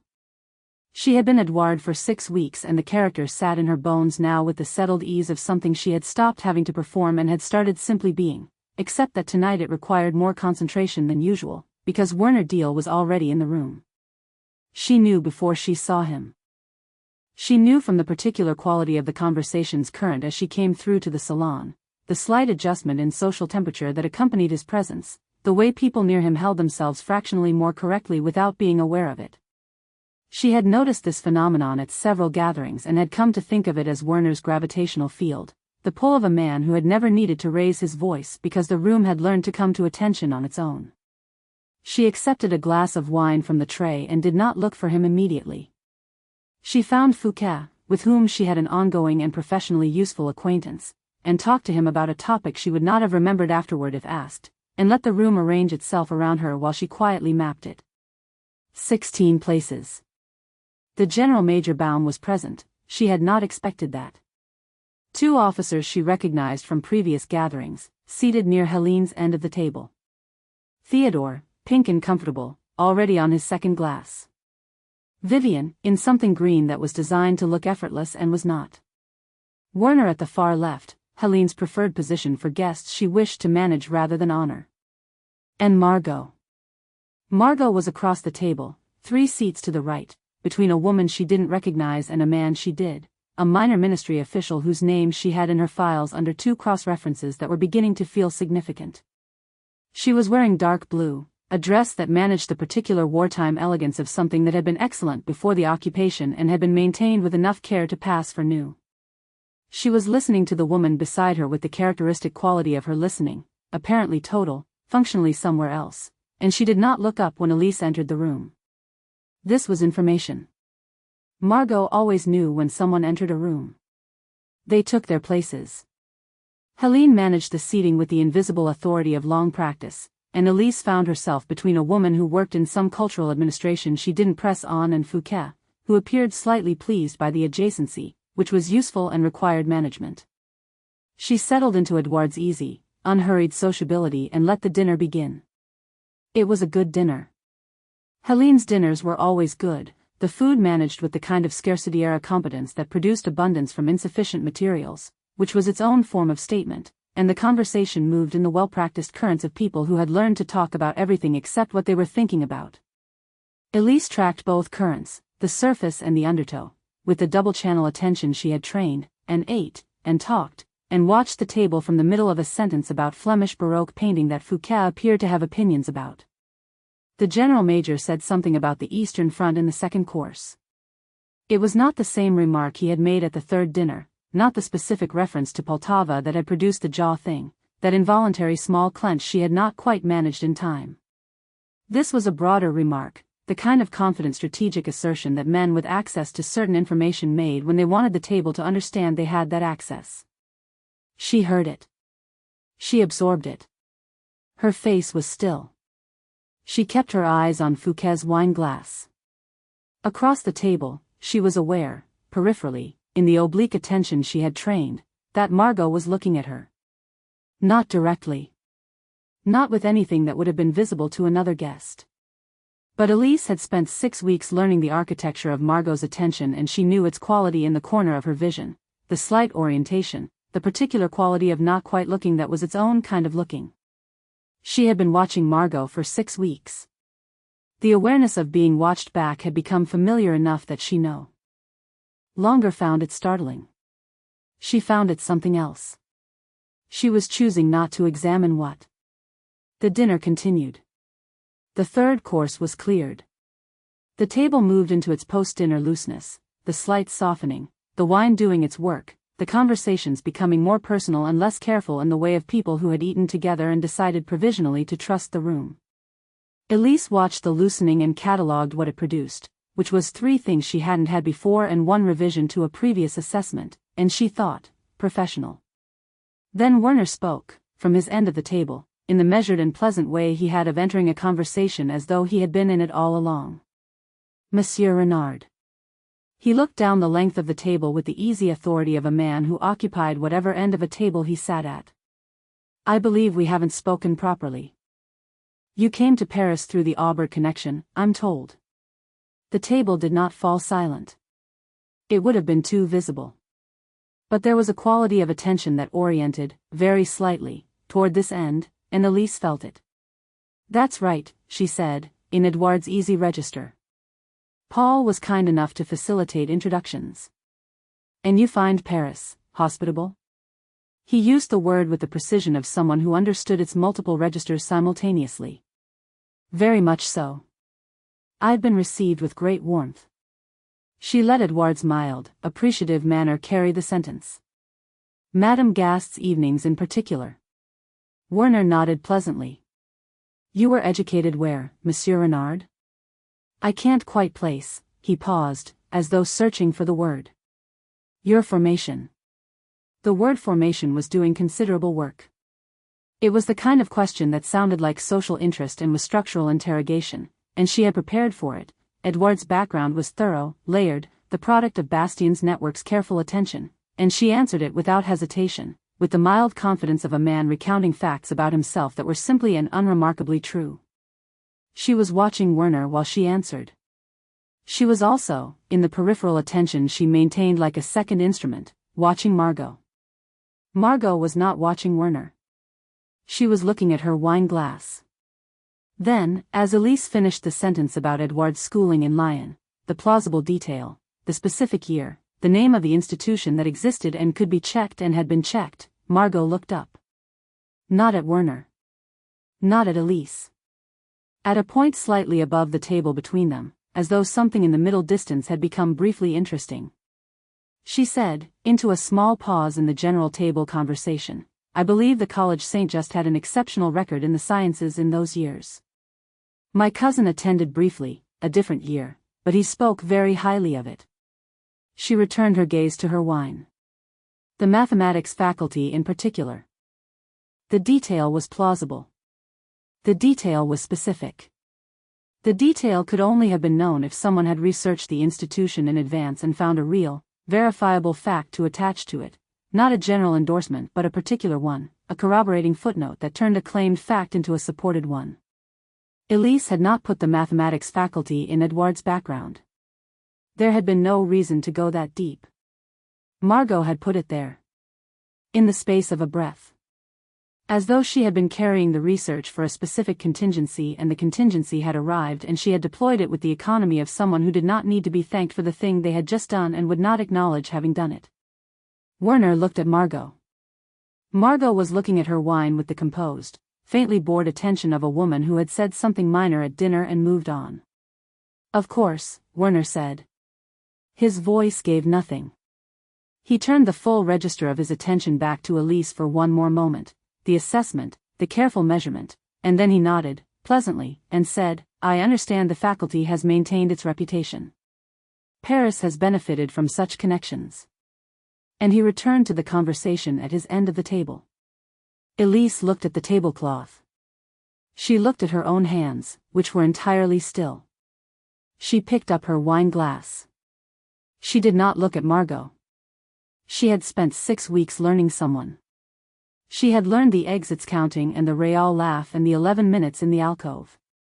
She had learned the pause before the answer and the way she held a glass and the 4-second calculation in front of the painting.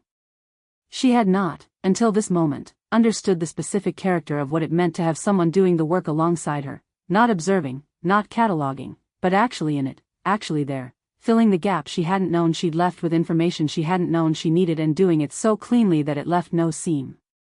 She thought, there she is. She thought it the same way she had thought it at the third dinner, and she understood now what she hadn't quite understood then, that the recognition had been not of an intelligence asset, not of a fellow professional, not of a woman who would be useful to London. The recognition had been of a person. Specific and complete and irreducible, and looking at her wine glass as though nothing had happened. The dinner moved on. Elise moved on with it, as she was required to. The dessert came and went. The company migrated to the salon in the comfortable post-dinner way, and Elise spent 40 minutes conducting Edouard's social obligations with the thoroughness they required, and she was professional about it. She did not speak to Margot again that evening. They were on opposite sides of the room, which was not accidental on either side.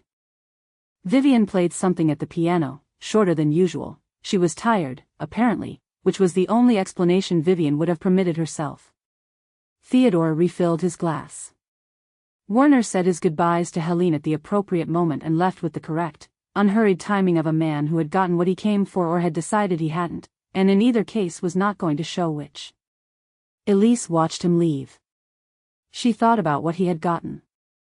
She thought about the mathematics faculty at the College St. Justin Lyon, which was a real institution, and the real fact that Margot had produced from somewhere and placed into the conversation as though it cost nothing, and what it would have required to know it, the research, the preparation, the decision to carry it against the possibility of a contingency that had not been guaranteed to arise. She had been carrying it. She had been ready. Elise collected her coat from Genevieve at the appropriate hour and went down the stairs and into the Rue de Varenne, where the November air was cold and very still and the street was empty in the particular way of occupied Paris after dark, and she stood for a moment on the pavement and breathed it in. She had the address in her head, the room above the Boulangerie, the cipher book, the work she had to do before London's patience ran out. She had Bastien's 4 days and the Thursday contingency and the report she had not yet written in its final form, the one that would end things with London in one direction or another. She had all of this. She also had the particular weight of a dinner at which she had not spoken to the person she was most aware of for the entire length of it, and the weight was not unpleasant, which was itself information she did not currently have the vocabulary for. She walked back toward the Rue Saint-Denis. The coat was still on the hook in her room. She thought, tomorrow. She walked on, and the city was dark and careful around her, and she thought about Werner's face at the moment Margot had said mathematics faculty, that one moment of recalibration before the composure settled back in, and she thought, he noted it. He filed it. He will look for it. She thought, we have less time than I thought. She thought, I need to write the report. She walked faster. Chapter 17, London calls her back. The recall order arrived on a Thursday. Bastien brought it in person, which was unusual. He brought things in person when the channel was insufficient for the weight of what was being carried, and she read the significance of his arrival before she read the message, the particular quality of his stillness when she opened the door, the absence of the prefatory remarks he used when the news was ordinary. She stood aside. He came in. He sat at the table. She did not offer coffee because the gas ring was not cooperating this morning, which was a small, ordinary failure in a week that was becoming less ordinary by the day. He set the message on the table and looked at the window while she read it. The order was 3 sentences. It did not require more. The mission was being reassigned. She was to return to London within the week. A new operative would be inserted to continue assessment of the subject. Her preliminary findings had been noted. Her presence was required for debrief. The tone was the tone of official communication that had run out of patience and was too formal to say so directly. She read it twice. She set it down. When did this come? She said. This morning. Early. He was looking at the soap advertisement on the back wall of the building opposite, which was his version of giving her time without appearing to give her time. They used the priority channel. Which means they're not asking. She thought about the priority channel. She thought about what it meant that they hadn't given her the courtesy of the standard channel, which would have afforded at least the pretense of a request. The priority channel was for things that had been decided. They have a new operative ready, she said. They say so. Who? They didn't tell me. He paused. Which tells me either it's someone I'd recognize and they don't want me to interfere, or it's someone new and they don't think the name matters because they expect the situation to be resolved quickly. She thought about the situation being resolved quickly. She thought about what that meant for the list and what it meant for the 31 names and what it meant for the woman who had been building it for 2 years without backup and without anyone who knew the full picture, and who had just spent a dinner at Helene's corroborating an alias with a piece of research she had prepared against a contingency that might never have arisen, and who did not know that the recall had come. I need 4 more days, she said. Bastien looked away from the window. He looked at her with the careful, precise attention he brought to moments that mattered. London won't give 4 days, he said. I know. The order says within the week. I know. He was quiet for a moment. The room was very quiet. The baker downstairs was between batches. She had learned the rhythms of Auguste's day, its particular silences, and the city outside was conducting its mid-morning business, which in November was a gray and muffled thing, the particular November quality of a city that had stopped pretending the weather was temporary. What are you planning to do? Bastien said. It was not quite a question. It had the quality of the questions he asked when he already knew the answer and was giving her the opportunity to say it in her own words, which was one of the more considerate things he did. I'm going to write the report, she said. The final one. The one that ends it. The one that clears her. Yes. He nodded, slowly, the nod of a man absorbing something that was not a surprise and that he had nevertheless needed to hear stated plainly. London will read the report, he said, and then they will look very carefully at everything you have done in the past 6 weeks and they will arrive at conclusions about why the assessment changed. Yes. Those conclusions will not be favorable to your career. I know. Another pause. He looked at the table. He looked at the message, which was still there between them, 3 sentences of official language that had ended something. The southern route, he said. I've confirmed it with the contact in Lyon. The safe house on the Rue du Faubourg is available. There's a window in the next week, after which it's committed to another use. I've kept it open. He paused. I told them there was a possibility of a 2-person extraction. They said the house accommodates 2. She looked at him. I told them the timeline was uncertain, he said. Which it is. They understand uncertain timelines. They've been operating with uncertain timelines since 1940. Bastien. I know. He said it before she could say whatever she was going to say, which was probably something about the cost of what he was doing and the weight he was choosing to carry, and he was not interested in discussing either. The southern route adds 3 days minimum. Probably 4. The contact in Lyon is solid. I've used him twice in the past year. He doesn't ask questions and he doesn't have to. She thought about the safe house on the Rue du Faubourg. She thought about what it meant to have a safe house with 2 beds in a week that had a specific shape. She thought about the report she was going to write, and what London would do with it, and how much time the southern route's extra days would give her. When does it need to be confirmed? She said. Tomorrow. By the end of tomorrow. She nodded. He stood. He picked up the recall order from the table and folded it neatly, once, and put it in his coat pocket. She understood this as the gesture it was. The thing had been noted. It did not need to remain in the room. The Thursday contingency, she said. Still in place. Odette has the papers. He buttoned his coat. She briefed me this morning.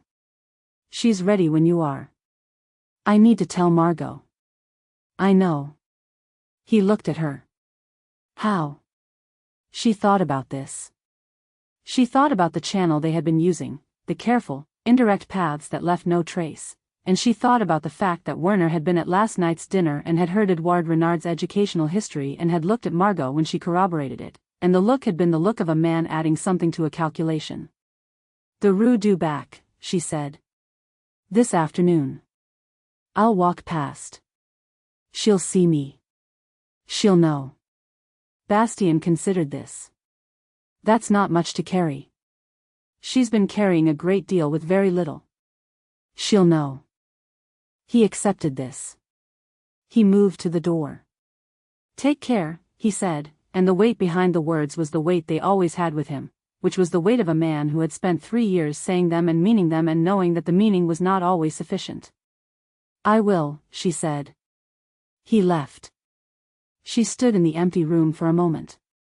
She stood there with the recall order in Bastien's pocket and the code on the hook and the cipher book on the table and the city outside doing its grey November morning things, and she thought about what she was going to do.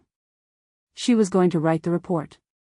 She was going to write it today, this afternoon, in the careful and accurate and irrevocable language of an operative who had spent 6 weeks reaching a conclusion and was now submitting it, and the conclusion was going to be so well supported and so thoroughly evidenced that London would have no professional basis for rejecting it, and they would accept it, and what they would do next was the part she could not entirely control and had decided not to try.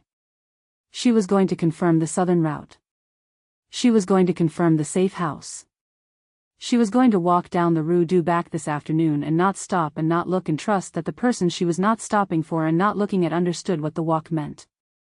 She sat at the small desk. She looked at the cipher book. She looked at the code on the hook. She thought, I should deal with the coat. She thought, the coat can wait until the report is written. She opened the cipher book. She put her hand in her pocket and found a pen and a clean sheet of paper and she began to think about how to write the truest possible version of what she had found here, in language London would accept, in a form that would serve as a record long after this particular week was over. She wrote, Margot Valence. She stopped. She thought about the third dinner and the Beaumont party and the alcove and the 11 minutes and the conversation in the street and the mathematics faculty that hadn't been in Edouard's background until last night, when it had needed to be there. She thought about the list and the 31 names and 2 years of one person's collected intelligence, built alone, carried alone, offered across a coat room to a stranger with the single instruction, don't read it here. She thought about what it meant to have done that. She thought about what it cost. She began to write. She wrote for 2 hours. She wrote the most careful and the most accurate thing she had written in her professional life, which was also the most professionally costly, and she wrote it in the certain knowledge that she was doing the right thing and the equally certain knowledge that right things and safe things were not the same thing and had never been the same thing, and she had known this since she was very young and had made her peace with it, and here she was making it again. When it was done she read it once. It was good. It was honest and it was thorough and it cleared Margot Valence of every accusation that had been raised against her, and it raised, in the process, significant questions about the source who had raised them, and it recommended, in the careful language of an operative who had looked at the whole picture, immediate extraction and protection. She ciphered it. She sealed it. She set it in Bastien's channel. She sat in the quiet room. Outside, the November morning had become the November afternoon, and Paris was its grey and careful self, and she was sitting in the room above the boulangerie with the letter in the coat pocket and the code on the hook and everything she had just done sitting in the channel waiting to be received. She thought, it will be received. And then there will be a response.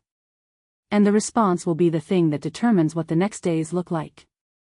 She thought, I should go to the Rue du Bac. She stood. She put on her hat and her coat, Edouard's coat, the right coat for the street, the mannish coat with the turned-up collar. She took the coat with the letter from the hook and looked at it for a moment.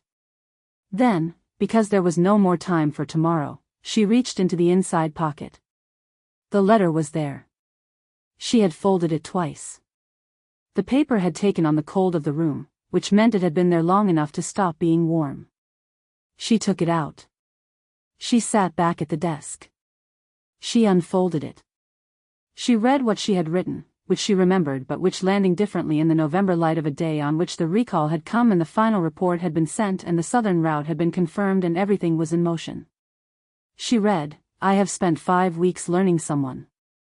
She read, you are the first person in this city, and I think in some time before this city, who has looked at me and seen what I was doing rather than what I was performing.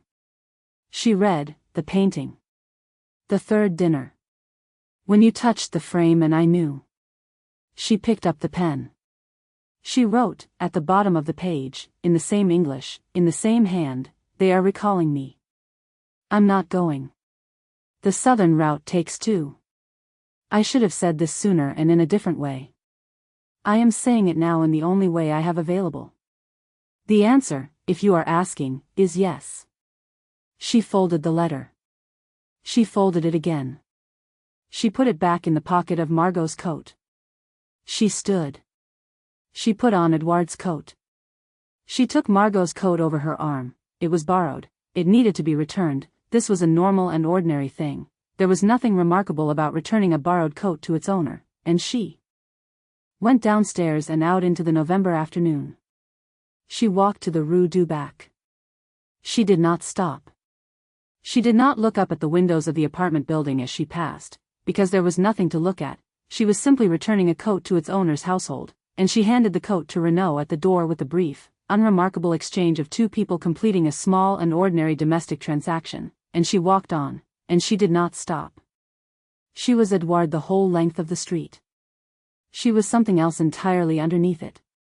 She walked back toward the Rue Saint-Denis, and behind her Renaud closed the door of the apartment on the Rue du Bac with the quiet, considered care of a man who had been given something that required keeping, and went to find where Madame Valence was, and what to tell her. The city was grey and cold and going on around all of it. Elise walked on. Chapter 18, What Renaud Gave Away. Renaud had known about the letter since the second week. He had found it by accident, which was to say he had found it in the way that a man who paid attention to everything found most things, not by looking, but by being present with sufficient care that things made themselves known to him without requiring effort. He had been brushing the coat, which was his habit with things that were borrowed and then returned to the wardrobe, because things that came back from other people's apartments came back with that household's particular qualities, the smell of their cooking, the particular way their rooms were heated, the small accumulations of other lives, and the brush was a way of restoring an object to itself. He had felt the paper in the inside pocket. He had not taken it out. He had noted it, which was what he did with things that were not his to know. He noted them and kept them in the precise interior file that he had been maintaining, in one form or another, for the entirety of his adult life, and he said nothing. He had replaced the coat on its hook, Margot's secondary wardrobe, the one in the small room off the corridor, and he had not thought about it again except in the way that a man with a good memory did not think about things he had filed. They were there, retrievable, present beneath the surface of other thoughts, available if wanted. He had replaced it exactly as he found it. He had not read the letter. This was not because he lacked curiosity. Renaud had a great deal of curiosity, which he had spent 61 years managing carefully so that it did not become visible, but because some things were not his to know and a letter in a borrowed coat was, very obviously, one of those things. The letter had not been addressed to him. It had not been addressed to anyone, which told him it was the kind of letter that would not be addressed, the kind that was written for the writing and not the sending. And these were the most private of all letters and the ones most deserving of the consideration he gave it. He had said nothing to Margot. It was not his to say. He had said nothing to the young woman from the room above the boulangerie, when she came to collect it, which she did every few days in the gradual way of someone who was not quite ready to commit to a specific errand but was moving in its direction. He had received her, and given her what she needed, and said the minimum that the exchange required, and she had gone, and he had closed the door. He understood, in the way that he understood most things, what was happening. He had understood for some time. He had understood since before Margot had given away the napkin. He had seen her take it from the table setting at the Marchand dinner, which he had attended in his capacity as her household man and therefore invisible in the room, and he had filed this too, into the running document of his understanding, and he had waited to see what Margot intended to do with it, and when he understood what she had done with it, he had adjusted the document accordingly. He was not alarmed. He had lived through enough to have lost the capacity for alarm at the things that reasonable people did for reasonable reasons, and what Margot was doing was, in his assessment, reasonable. Everything she had done since 1941 had been reasonable. She was a person who did reasonable things in unreasonable circumstances and managed to make them look inevitable, which was a quality he had admired in her father and was considerably more developed in her, and he thought, she will be all right. He thought, they will be all right, the two of them, if the city cooperates and the next 2 weeks go as they need to. He had not prayed since 1918, but he thought, they will be all right. On Thursday afternoon, when the knock came at the apartment door, he went to answer it himself. He had been expecting something, not a knock specifically, but some movement in the situation that had been building, the way you felt a change in weather before the change arrived. The woman from The room above the boulangerie was standing in the doorway. She had a coat over her arm. She was wearing her mannish hat and her mannish coat in the particular quality of stillness that he had come to recognize as her version of composure, a stillness that was not calm but was the result of something that had required great effort and had been contained, and that she was now presenting as ordinary. He looked at her.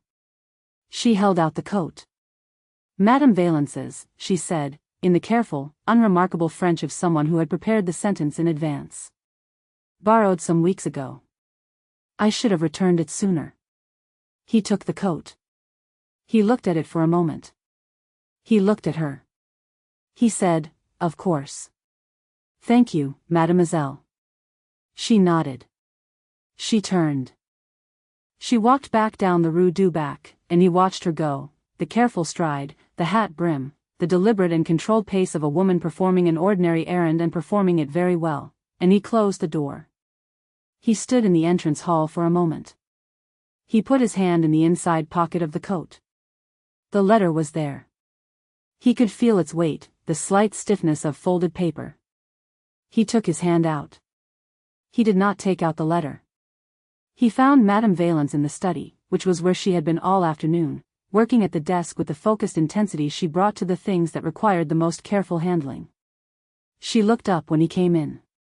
He did not announce himself. He never needed to announce himself. She always knew he was coming, and her eyes went to the coat over his arm. He set the coat on the chair by the window. He said, "It was returned just now." She looked at the coat. "Thank you, Renaud," she said. He nodded. He went to the door. He paused there for a moment, which was not his habit. He generally concluded a room cleanly, and he turned back. "Madam," he said. She looked at him. He said, "The coat should be brushed before it's put away. I'll see to it in the morning." A pause. She was looking at him with the expression she used when he had said something that meant more than its surface, which was the expression of a woman who had learned, over the years, that when he spoke at unexpected length, the length was the point. "In the morning," she said. "Yes," he said. "Tonight it should stay where it is." He left.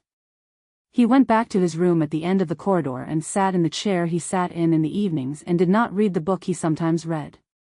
He looked at the wall and thought about the things he had noted and the things he had kept and the things he had not said, which were, in his experience, the most useful things a person could do in most situations. He thought, "She will read it tonight." He thought, "She will know what to do." He had served Margot's family for 30 years and he had never once doubted her judgment on the things that mattered to her. And this mattered to her. He had known this since the third gathering when she had come home and sat in the kitchen for 20 minutes without speaking to anyone, which was not her habit, and he had made coffee and set it in front of her and asked nothing, because that was his part of it. He thought, "She will know what to do." He turned off his lamp.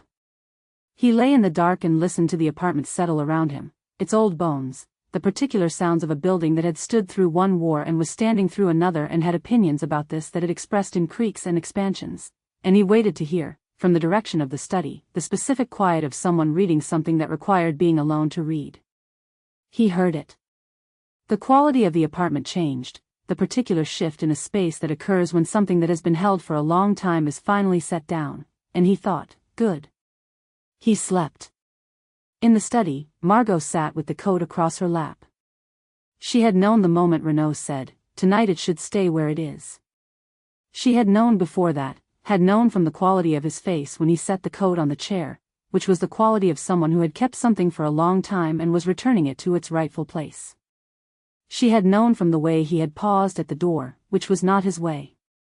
She had sat for a while with the coat across her lap and the city going on outside the window and the evening settling into its occupied dark, and she had thought about the things she knew and the things she didn't and the distance between them.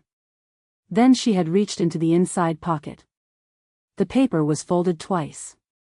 She could feel, in the fold, the slight difference in texture that meant it had been written on both sides, or rather, that something had been added to it, something written at a different time in a different state, and the fold had compressed them together. She took it out. She held it in both hands. She read. She read from the beginning, which was where she had stopped before, or rather where she would have stopped, if she had had it before, which she hadn't, the coat having been in Elise's room with the letter inside it through the weeks of Werner's coffee meeting and Vivien's gathering and the backroom meeting on the Rue de la Paix, all those days during which the letter had been sitting in a pocket 2 streets away, waiting. She read, the third dinner. She read, there she is. She read, I have spent 5 weeks learning someone. She read, you are the first person in this city, and I think in some time before this city, who has looked at me and seen what I was doing rather than what I was performing. She read, the painting. The third dinner. When you touched the frame and I knew. Not what I was supposed to know, not the professional knowledge, the operational confirmation. The other thing. I didn't have a name for it then. I am trying to write one now and finding the language insufficient, which is unusual. I am generally adequate with language. She read, I was sent to confirm a traitor. I found something considerably more complicated than that. She reached the place where the handwriting changed, not different, the same hand, the same English, but written at another time, in another kind of dark. She could feel the difference in the pressure of the pen. She read, they are recalling me. I'm not going. The southern route takes 2. I should have said this sooner and in a different way. I am saying it now in the only way I have available. The answer, if you are asking, is yes. She stopped. She sat in the study for a long time. The city was very quiet outside. The apartment was very quiet around her. She could hear the particular silence of a building in which all the people who lived in it had stopped moving, and the silence was the kind that had space in it, the kind that could hold what needed to be held. She thought about yes. She thought about what it was the answer to, which was not one question but the accumulated weight of 6 weeks of questions neither of them had asked directly, which was, the third dinner, and the frame, and 11 minutes in the alcove, and standing on the same pavement looking at the same street, and the back room on the Rue de la Paix with the delivery arriving at 10, and yes, and yet, and because I'm still here. She thought, I have been waiting for the right person. She thought, the right person has been recalling herself. She folded the letter. She folded it again. She held it for a moment, both hands, the weight of it, not heavy, paper was not heavy, but present in the specific way of things that contains something real. She put it in the pocket of her own coat. The coat she would wear tomorrow. The coat she intended to keep it in from now on, for reasons she did not need to examine. She sat for a while longer in the study, in the dark. She thought about what needed to happen. The recall order. The report. The southern route with its 2 seats and its safe house on the Rue du Faubourg. Werner making his calculations. London making theirs. The shape of the days between now and whatever came next. She had been managing difficult situations for 2 years. She was very good at it. She had all the information she needed and a plan in its early stages and the clear-eyed understanding that the plan would require adjustment and that she was equal to the adjusting. She thought, I know what to do. She got up from the desk. She went to bed. She lay in the dark and thought about the letter, and about the word yes, and about the weight of something being carried alongside the list for the first time, the same pocket, the same warmth, the same her. She thought, there she is. She was almost smiling when she slept. Chapter 19, the version of the report she sends. London's response to the final assessment arrived in the early hours of Friday. She had been expecting it. She had sent the cipher Thursday afternoon, from the agreed channel, and London's handlers were methodical people who worked through the night when the material required it, and this material required it. She knew this because she understood how they worked. She had worked the same way herself, in the years before Paris, in the London offices where the night shift was the shift that mattered because the morning shift was when decisions were made and the night shift was when the thinking happened that made the decisions possible. She was awake when the response came. She had not been sleeping. She had been sitting at the small desk in the room above the boulangerie thinking about the coat, which was no longer on the hook was empty, which was its own information, and about the letter, which was in a different pocket now, which meant it was somewhere it had not been before, which meant something had happened, and she was thinking about what had happened and what it meant and what came next. The response was 4 sentences. The first sentence acknowledged receipt of the assessment. The second sentence described the assessment as inconsistent with prior intelligence and with the testimony of a credible source and requested clarification of the methodology used to reach the revised classification. The third sentence restated the recall order and clarified that it was to be treated as effective immediately. The fourth sentence contained the word review and the phrase pending further investigation, which was the language London used when they had decided to question the judgment of an operative in the field without yet having sufficient grounds to say so directly. She read it twice. She set it on the table. She thought, they are not going to accept it. Not immediately. They are going to ask questions, and the questions are going to require answers, and the answers are going to require her to be in London to give them, and by the time the questions and answers have been exchanged the situation in Paris will have changed in ways that cannot be managed from a debrief room. She thought, this is the thing I expected and planned for. She thought, planning for it and sitting with it are different activities. She sat with it for a while. Then she opened the cipher book and she wrote a second report. Not a clarification. A clarification would have conceded that the original assessment required clarifying, which it did not.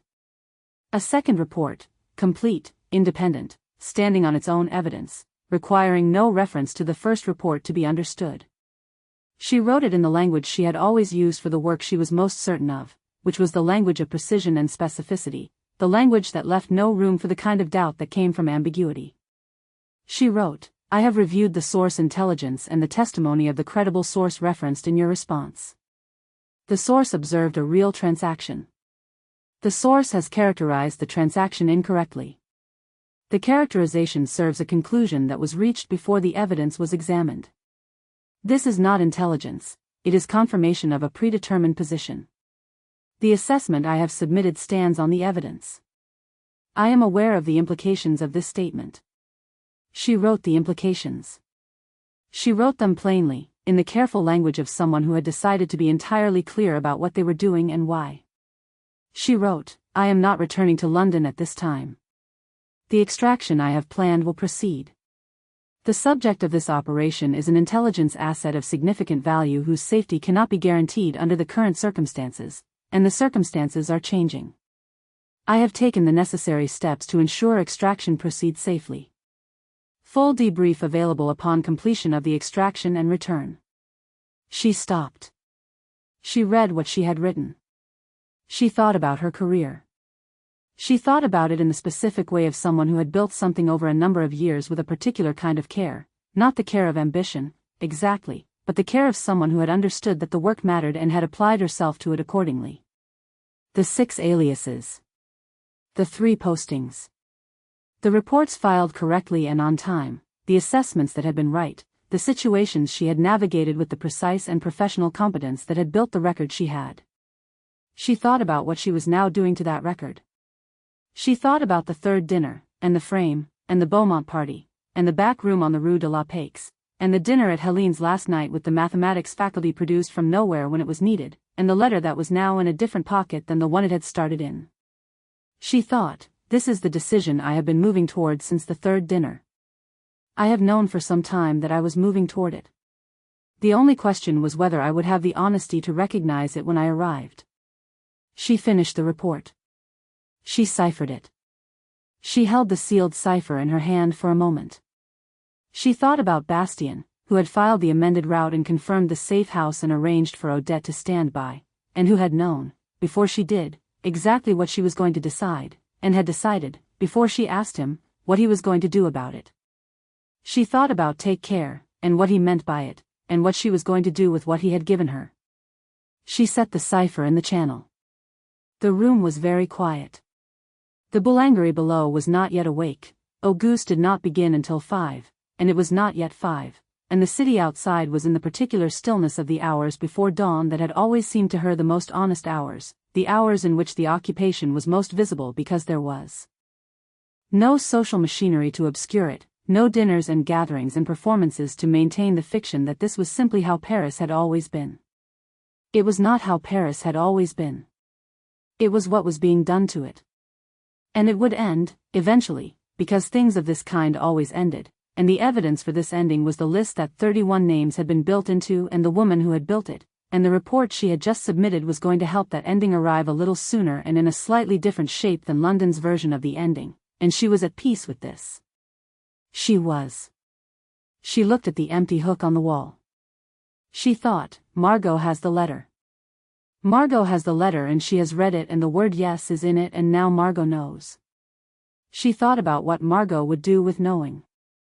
She thought about the particular quality of a woman who had spent 2 years surviving by making herself essential to dangerous men and had spent 6 weeks being something other than essential, and had decided, somewhere in those 6 weeks, to trust that, not with the naive trust of someone who didn't understand the risk, but with the specific, earned trust of someone who had assessed the risk precisely and decided the cost was acceptable. She thought, she will know what to do. She has always known what to do. The knowing is the thing I was sent to find and didn't expect and am not going to waste. She got up from the desk. She put on Edouard's coat. She went downstairs and out into the November dark, which was cold and slightly damp, the particular cold of a Paris morning that had not yet decided to be morning. She walked. She had 3 things to do today. First, find Bastien, in person, and tell him the report had been sent and London's response had been received and the timeline had accelerated. Second, tell him the Thursday contingency needed to move forward.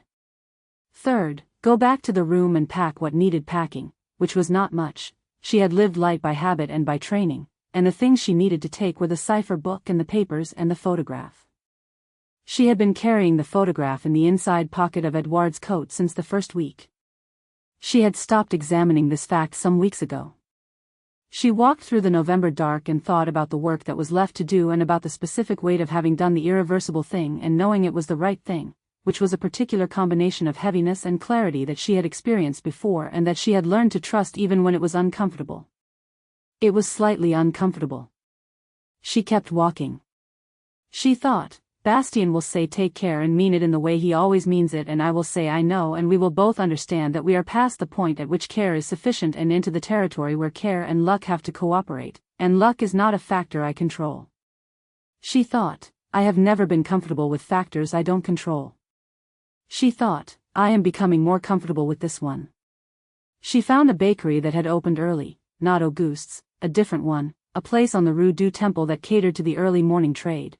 And she bought bread because she hadn't eaten since yesterday afternoon and the day ahead required food, and she ate the bread while she walked, which was not Edouard's manner but was her own, and she thought, I am almost at the end of being Edouard.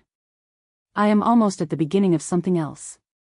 She did not name the something else. She had learned, over the years, that naming things prematurely was a way of making them less than they were, fixing them in language before they had arrived fully, which prevented them from being the thing they were actually going to be. She would name it when she had it. She kept walking. She found Bastien at the agreed café by 6:30. He was already there, newspaper open, coffee in hand, looking at the door in the way of someone who had expected her before she had expected herself. She sat down. She told him. He listened. When she was done, he put down the newspaper. He looked at the table. He looked at her. The safe house on the Rue du Faubourg, he said. I've told them to expect 2. They're holding it through the weekend. When? Tomorrow night. Or the night after, if you need the day. He paused. Werner is moving. I heard this morning, not directly, through Odette, who has a contact who has a contact. He has filed a formal request for information on Edouard Renard. Not through the social channels. Through the official ones. She absorbed this. How long before the request produces results? 24 hours. 48 at the outside. He met her eyes. The name and the papers will hold for the first pass. They are very good papers. But a second pass, with the specific attention that a formal request generates, he left the sentence there. Tomorrow night, she said. Tomorrow night. He said nothing further. He picked up his coffee. He looked at the door. Bastien, she said. Yes. When this is over, she stopped. She thought about what she wanted to say, which was that she was grateful, which was inadequate, and that she understood what it had cost him, which was presumptuous, and that she would not forget it, which was the truest of the three but also the least useful in the present moment. She said, "Take care." He looked at her. Something moved in his face that was not quite a smile but was the thing adjacent to it, the expression of a man who had been surprised by the right thing, briefly, and was covering it with the economy of long habit. "Yes," he said. "You too." She left the cafe and went back to the room above the boulangerie, and she packed what needed packing, and she thought about tomorrow night, and the safe house on the Rue du Faubourg, and Margot on the Rue du Bac with the letter and the plan and the list she had been carrying for 2 years and whatever else she had been carrying since Thursday afternoon. She thought about tomorrow night and what it would look like to be in a room with all of that between them and nowhere left to put it except down. She thought, good. She packed the photograph last. Chapter 20, Cecile packs a bag.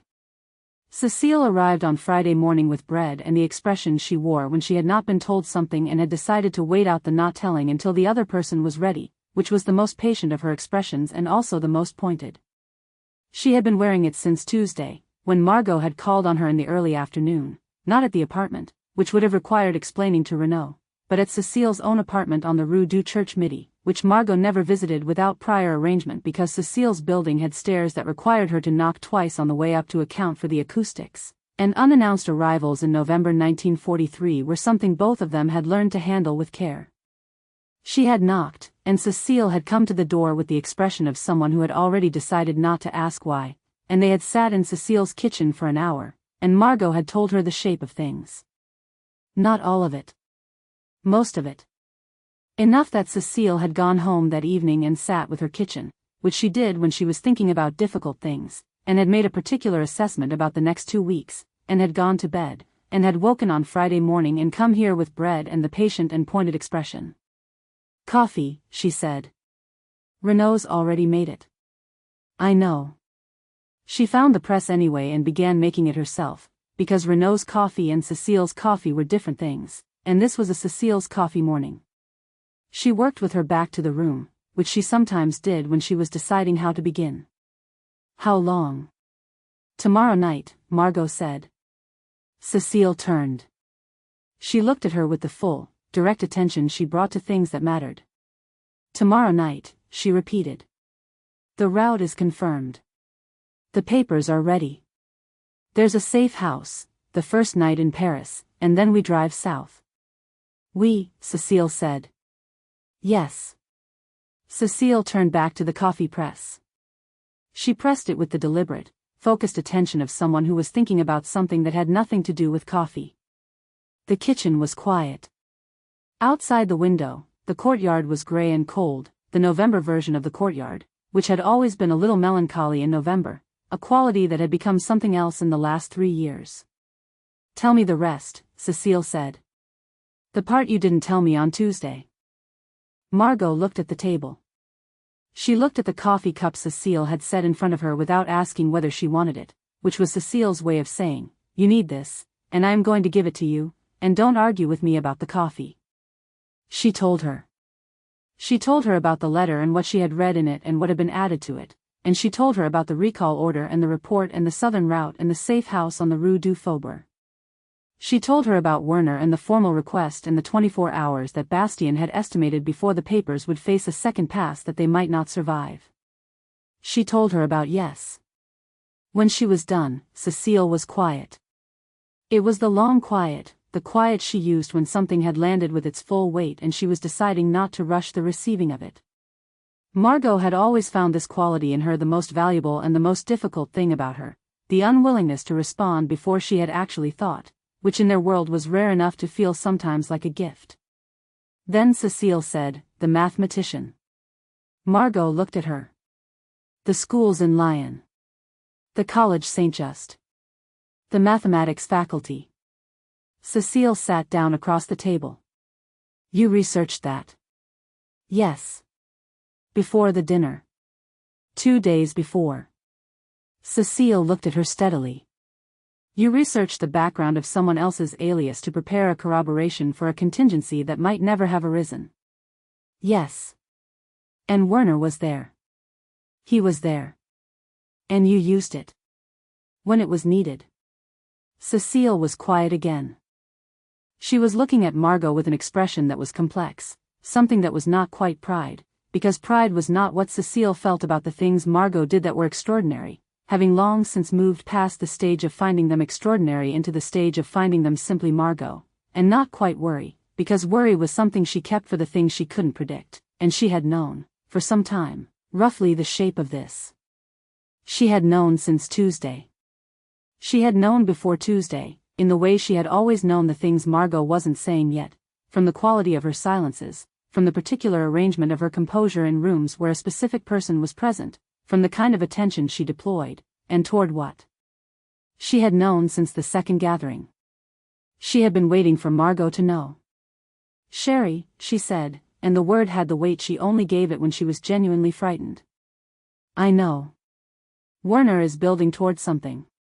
You've just confirmed that he has enough to act on Renard. If he acts before tomorrow night, he won't. He'll move through official channels, which is his method. The formal request buys us 24 hours at minimum. Bastien is watching it." She held Cecile's gaze. "I have managed Werner for 8 months. I know how he moves. He won't act informally, it's not how he operates. He's a careful man. Careful men wait for certainty. And when he has certainty, we'll be gone." Cecile looked at her for a long moment. She looked at her with the 15 years of it, the bread and the coffee and the things said and the things not said and the particular faithfulness of a friendship that had survived the occupation and several kinds of damage and was still, in its essential quality, the thing it had always been. She looked at her and said, "You should have told me sooner." "I know. Not about the operation. I understand the operation." She paused. "About the other part." Margot was quiet. "Margot." Cecile said the full name, which was what she did when she needed Margot to hear the thing that the shorter name would let her evade. "You have been carrying 2 years of intelligence and whatever this is at the same time. The same pocket. I would have helped." "I know you would have," Margot said. "That's why I didn't tell you." Cecile sat with this. "That is," she said finally, "the most thoroughly you thing I have ever heard." Something moved in Margot's expression, not quite the real laugh, but the thing adjacent to it, the thing that only Cecile could reliably produce in her, which was the expression of someone who had been accurately read and found it more of a relief than they had anticipated. "Yes," she said. "Probably." Cecile stood. She moved through the kitchen with the purposeful efficiency of someone who had arrived at a decision and was now implementing it. She opened the bread and cut it, which she did not need to do but which her hands needed to do, and she put it on the table, and she refilled the coffee, and she stood at the counter for a moment looking at the courtyard window with the expression she used when she was composing herself. "You'll need food for the road," she said. "Don't argue with me about the food." "I wasn't going to argue." "You would have." "I'm preempting it." She turned. Her eyes were bright, which was Cecile's version of the thing she would not permit to become more than that, because Cecile did not cry at the kitchen table, it was one of her principles, and she had maintained it through worse than this. "What do you need? Specifically. Tell me." Margot told her. She told her about the documents, which Odette was handling. She told her about the route south, which she had memorized. She told her about the Lion address, which she had also memorized, and the contact word, persimmon, she said, because honesty with Cecile was a habit of 15 years, and watched Cecile's face receive the word with the expression of someone who had heard something absurd and was choosing not to comment on it. "Persimmon," Cecile said. "I didn't choose it." "No. I imagine not." She was already moving toward the other room, the one off the corridor where Margot kept the secondary wardrobe and the extra blankets and the bag she had packed in September 1939 and had not unpacked because she was a person who dealt honestly with the possibilities available to her. "I'm going to pack 2 bags, she called from the corridor. "Cecile. Don't." Her voice was very even. "Don't tell me not to pack 2 bags. I am aware that I am not coming with you on the road. I am packing 2 bags because one of them is yours and one of them is mine and mine is for after, which I am allowing myself to plan for."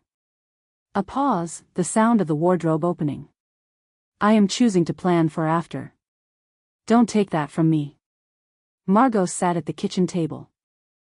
She looked at the bread, which was good bread. Cecile had always managed to find the good bread, which was one of the practical miracles of their friendship, and she looked at the courtyard and she thought about after, which was a word she had not used much in the last 2 years. She thought about Lion. She thought about the room above the butcher's shop that she had been given an address for and had not yet let herself picture. She thought about the southern road in the dark and the papers in Odette's careful hands and the safe house on the Rue du Faubourg, which she would see tomorrow, which had 2 beds. She thought about yes. From the other room came the sounds of Cecile packing, methodical, unhurried, the sounds of a woman who had made a decision and was seeing it through with the focused competence that was her natural register. Margot listened to the sounds. She ate a piece of the bread. She drank the coffee, which was the good kind, the kind Cecile saved. After a while Cecile came back in and sat across the table and poured herself coffee and said nothing for a moment, which was the kind of nothing that had a great deal in it. The brooch, Margot said. Cecile looked up. You should pack the brooch. She paused. From before the war. The good one. Don't leave it. Cecile looked at her for a moment. The expression was complicated, the 15 years of it, and the bread, and the coffee, and the occupied kitchen in the occupied city, and the 2 bags in the other room, and all the things they were not saying because they did not need to say them and also because saying them would require one or both of them to stop maintaining the quality of composure they had agreed, without discussing it, to maintain. I already packed it, Cecile said. Margot nodded. They sat in the kitchen and drank their coffee and did not say the things that did not need to be said, which were, I don't know when we will stand in this kitchen again. I don't know what the shape of after is or when it arrives. I know that whatever it is I will find you in it because that is the nature of 15 years in bread and bad coffee made good by the making of it. They did not say these things. They sat in the kitchen while the November morning went on around them, grey and careful, the occupied city doing its occupied things outside the courtyard window. At the door, later, Cecile held her coat and helped her on with it, a gesture so ordinary and so practiced that it had no performance in it, which was the truest kind of gesture, and she straightened the collar with the brief, particular care of someone who was putting their hands on a person they loved and was allowing themselves to know this was a form of goodbye. The food, Cecile said. It's in the bag. Don't thank me for the food. I won't. And if you find yourself on the other side of this, she stopped. She pressed her lips together. She looked at Margot with the look that was not pride and not worry but was 15 years and 2 bags and a brooch from before the war. If you find yourself on the other side of this with the person who writes letters they don't send. Cecile. I'm not saying anything. She stepped back. She had her coat on already, because she was Cecile and she had thought ahead, as she always had. I'm just saying that I would like to hear about it. Eventually. From somewhere that isn't Paris. Margot looked at her. Somewhere not too far from a kitchen, Cecile said. I have opinions about kitchens. I know you do. Yes. She pulled on her gloves, the practical ones, the ones she wore when she was going out to accomplish things. Go. You have things to do. Margot went. She walked down the Rue du Bac and she did not look back at the building, because looking back was not a thing she did, and she had the letter in her coat pocket and the list in the vault of her memory and the specific, clear knowledge of what tomorrow would bring, and she thought, I know what to do. I have always known what to do. The doing has simply taken longer to arrive than I anticipated. She thought about the bag Cecile was packing. She thought about 2 bags, and the brooch from before the war, and a kitchen somewhere not too far, and after. She walked toward it. Chapter 21, Werner makes his calculation. The office on the Rue des Sauces had been built for a different kind of work, which was to say it had been built by people who had not anticipated the particular administrative requirements of an occupation, and which now accommodated those requirements the way any occupied structure accommodated new uses, by being pressed into shapes it had not been designed for, without complaint and without any alteration to the bones of the thing. Werner's office was on the 2nd floor. It had a window that faced west, which meant the afternoon light came in at a useful angle, and 2 chairs that were not matched and had been here when he arrived and had clearly been here longer than that. The desk was his. He had brought his own desk in 1941, which his predecessor had found eccentric and which Werner had found practical. A man worked better at a surface he knew. He sat at the desk now and looked at the document he had drafted. It was not a long document. The most consequential documents rarely were, in his experience. The work was in the preparation, in the months of careful observation and the patient accumulation of details that individually meant very little and in aggregate meant a great deal, and the document itself was simply the distillation of that work into a form that the administrative apparatus could receive and act upon. He had been in this profession long enough to understand that the apparatus required this distillation. Raw intelligence had no operational force. You had to convert it into the language of the institution. He read the document once more. It was accurate. This was important to him. He had never submitted an inaccurate report, not because he was incapable of it but because the practice of accuracy had become, over 30 years, something he performed with the same consistency he brought to his table manners, not from particular virtue but from the understanding that consistency of this kind was its own form of protection. A man who was always accurate could not be told that he had been wrong. The document concerned Edouard Renard. He had been patient about Edouard Renard. He was a patient man. He had always been patient, had cultivated patience as a professional quality in the years before it became a natural one, and the cultivation had been thorough enough that the two were now indistinguishable. He had watched Edouard Renard since the 3rd gathering at Helene's. He had watched the way the man occupied a room, the particular quality of stillness that was not passivity, the exits counting that was not anxiety, the professional sociability that was too fluent and too controlled to be natural. He had watched all of this with the patient interest of a man who had seen similar qualities before and knew what they generally indicated. He had been less patient about Margot Valence. Margot Valence was a more complex matter. She had been a complex matter for 8 months, which was longer than most things required to be complex, and he had resisted drawing conclusions because his career had taught him that the first conclusion was rarely the correct one, and that the cost of an incorrect conclusion about a person of Margot Valence's social position was a cost he had no interest in paying twice.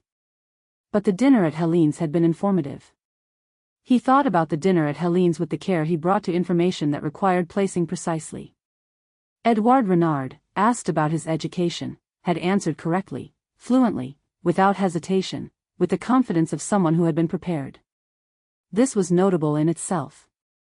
But then Margot Valence, from across the table, had supplied a corroborating detail. Unsolicited. Specific. The kind of detail that required research. He had watched her face when she said it. She had been looking at her wine. A woman of Margot Valence's intelligence did not produce a specific corroborating detail about a new acquaintance's academic history by accident. She had researched the alias. She had been carrying the research against the possibility of this exact contingency, which meant she had anticipated the contingency, which meant she understood what Edouard Renard was. Or she was connected to what Edouard Renard was. He had been sitting with this conclusion for 2 days now. It had arrived with the particular quality of conclusions that had been building for a long time and that landed, when they finally arrived, with less surprise than confirmation, the sensation of a man who had suspected the shape of a room and had then been handed a lamp. He picked up his pen. The document requested formal verification of the papers of one Edouard Renard, associated with the Aubert connection, presently resident in the 6th arrondissement. It requested this verification through the official channel, which meant it would take between 24 and 48 hours, which meant the result would arrive by Sunday at the latest. He signed the document. He was not theatrical about the signing. It was an administrative action, taken in the ordinary course of his duties, by a man who had done his work carefully and correctly and who now required the institutional apparatus to do its part. That the consequences of this action were likely to be considerable was simply the nature of his profession. You did the work, and the work had consequences, and the consequences were not your doing but the world's. He had told himself this for a long time. He found it no less true for the repetition. He set the document in the outgoing channel. He sat for a moment at his desk and looked at the afternoon light coming in through the west-facing window, which was gold now, the November version of gold, thin and slightly tired, the last of the usable light before the early dark came down. He thought about Margot Valence, specifically about the mathematics faculty at the College St. Just, which he had looked up after the dinner. The detail was correct. The institution was real. The faculty was, as she had said, notable. She had done very good research. He had a mild and entirely genuine appreciation for very good research. He was a professional. He could appreciate the quality of an opponent's work without any contradiction of his own obligations to the institution he served. He thought about what would happen when the verification of Edouard Renard's papers came back through the official channel, and what the response to that verification would produce, and what would be required after that. He thought about Margot Valence and the 8 months of careful, sustained management she had brought to their relationship, and the 2 years before that she had been doing something he had not yet identified precisely but which the dinner at Helene's had given him sufficient material to suspect. He thought, she has been careful and clever and she has done this for a long time and she is very good at it. He thought, I am also very good at it. This was not a statement of hostility. He did not feel hostility toward Margot Valence. He felt something closer to regret, of the professional variety, the mild, manageable recognition that things were going to proceed in a direction that was not the most comfortable of the available directions, and that his work required him to proceed in that direction nonetheless. He opened the folder on his desk. He made 2 notes in his personal record, in the precise and compact hand he used for records he did not share. He noted the date of the formal request and the expected return date and a brief summary of the basis for it. He closed the folder. He looked at the west-facing window and the diminishing November light and he thought about Sunday, when the verification would come back, and about Monday, when the conclusions of that verification would require action. He thought, this is the shape of the work. He tidied his desk. He was always meticulous about his desk at the end of the day.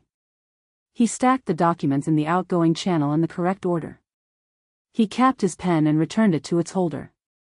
He stood and put on his coat, which was the correct weight for the season, as his coats always were.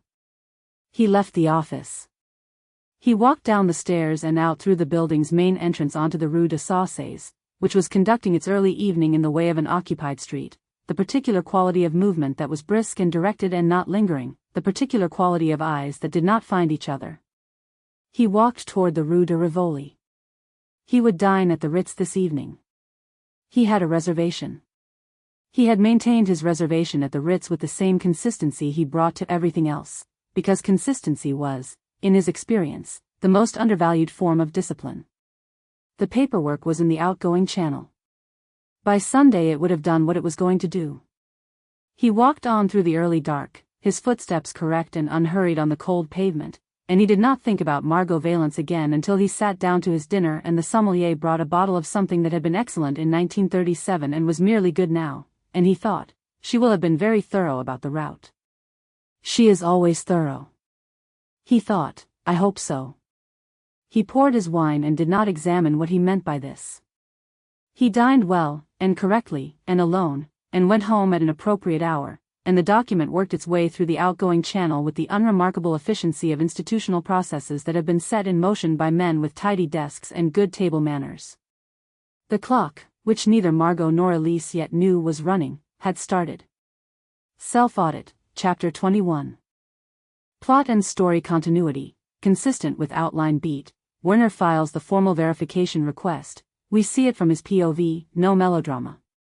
The 24 to 48 hour window established in CH19, Bastien's intelligence via Odette, is maintained. Werner's action postdates the dinner at Helene's, CH16. And is the formal step following the informal inquiries already described. Character consistency. Werner is correct, polite, professionally without cruelty, as per profile. His appreciation for Margot's competence without warmth or hostility is maintained. He does not become a monster here, he is a man filing a form competently. His internal note, I hope so, aligns with his arc note. His final scene is a calculation rather than mercy. Timeline integrity, November 1943. Werner files Saturday or Sunday evening. Bastien told Elise Friday morning that Werner had filed a formal request, and it would take 24 to 48 hours. This chapter shows the filing from Werner's end, which is consistent, Werner filed it and Bastien's network heard about it that same morning via Odette's contact. No contradiction. No changes required. Chapter 22, The Wrong Hands at the Right Time. The man's name was Borel. He was not Gestapo. This was the fact that made him, in certain ways, more dangerous than the Gestapo would have been. The Gestapo operated within a structure that had procedures and paperwork and the particular institutional friction of an apparatus that was large enough to be slow. Borel operated in the space between structures, which had no friction and very little paperwork, and which had no institutional lag between the finding of a thing and the acting upon it. He had been at the Helene dinner in November, which was the relevant fact, though he had not been introduced to anyone of consequence and had been arranged at the far end of the table where he had spent the evening, appearing to be exactly what he had been introduced as, a minor functionary, an acquaintance of Theodore's, no one in particular. He was very good at being no one in particular. It was, as with several people in that room, his professional basis. He had heard the exchange about the mathematics faculty.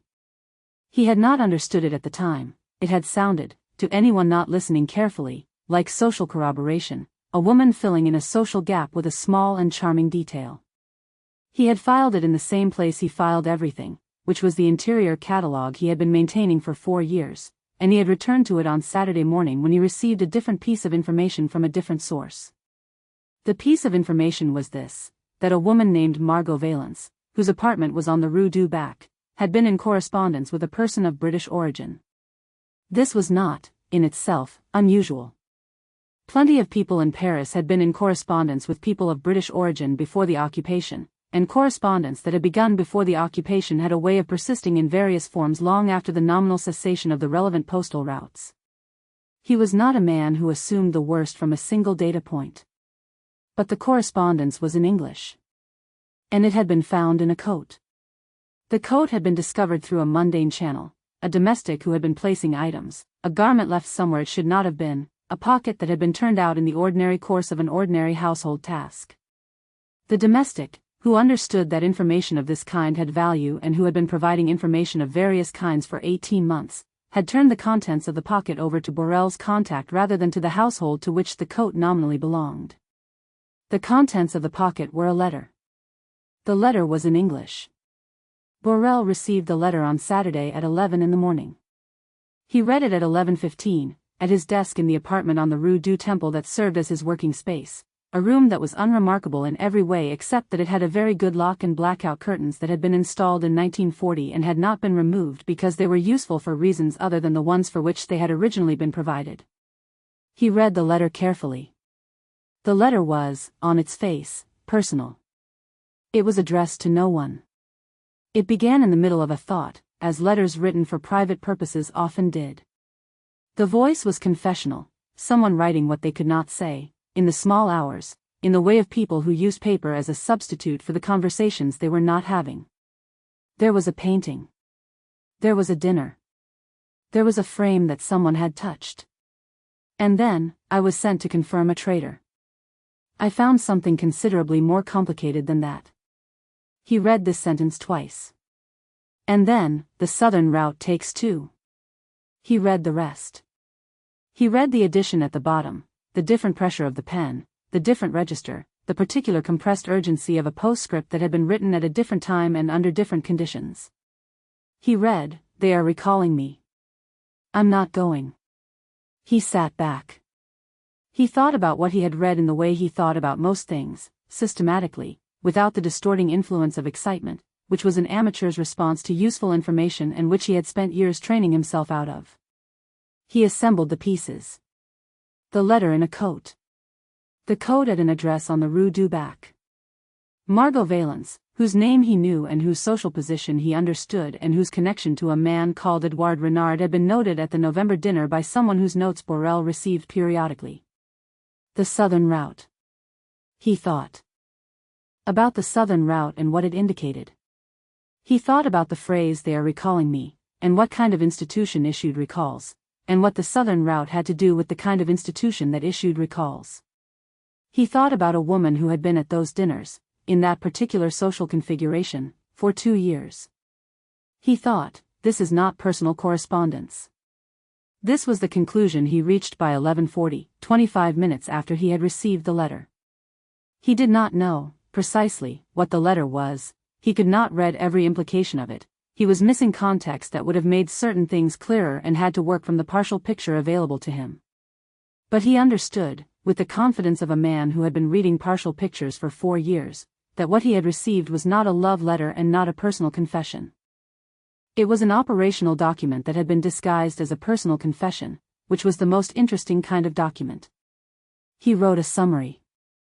He wrote it in the compressed, efficient language he used for summaries that were going upward, which was to say summaries that needed to communicate the essential facts without the context that a person without that context would misread.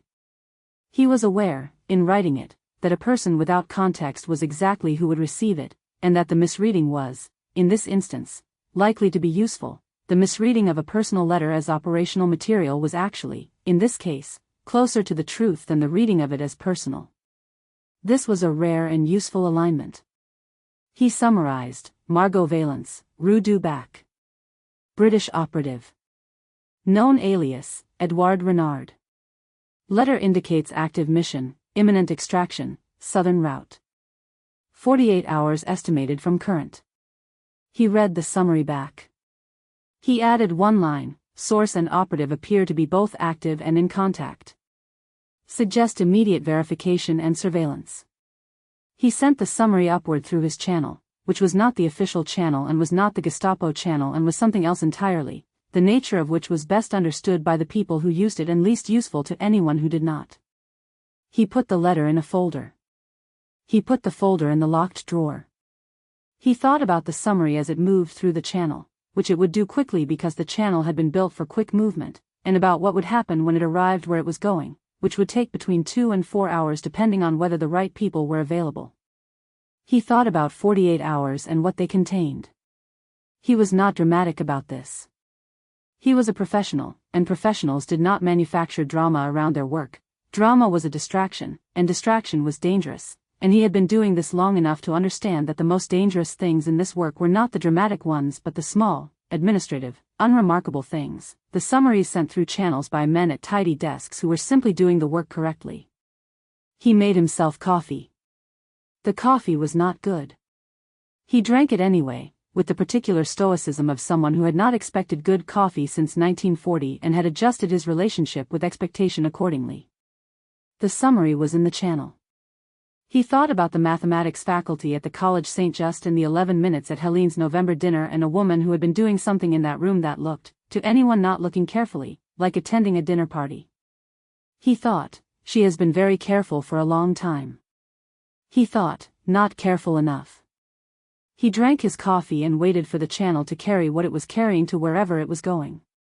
In an apartment on the Rue de Bretagne, Odette was delivering bread she had not been asked to deliver to a woman who had not asked for it, because the bread was not bread and the woman was a contact, and the contact had something to say that needed to travel quickly.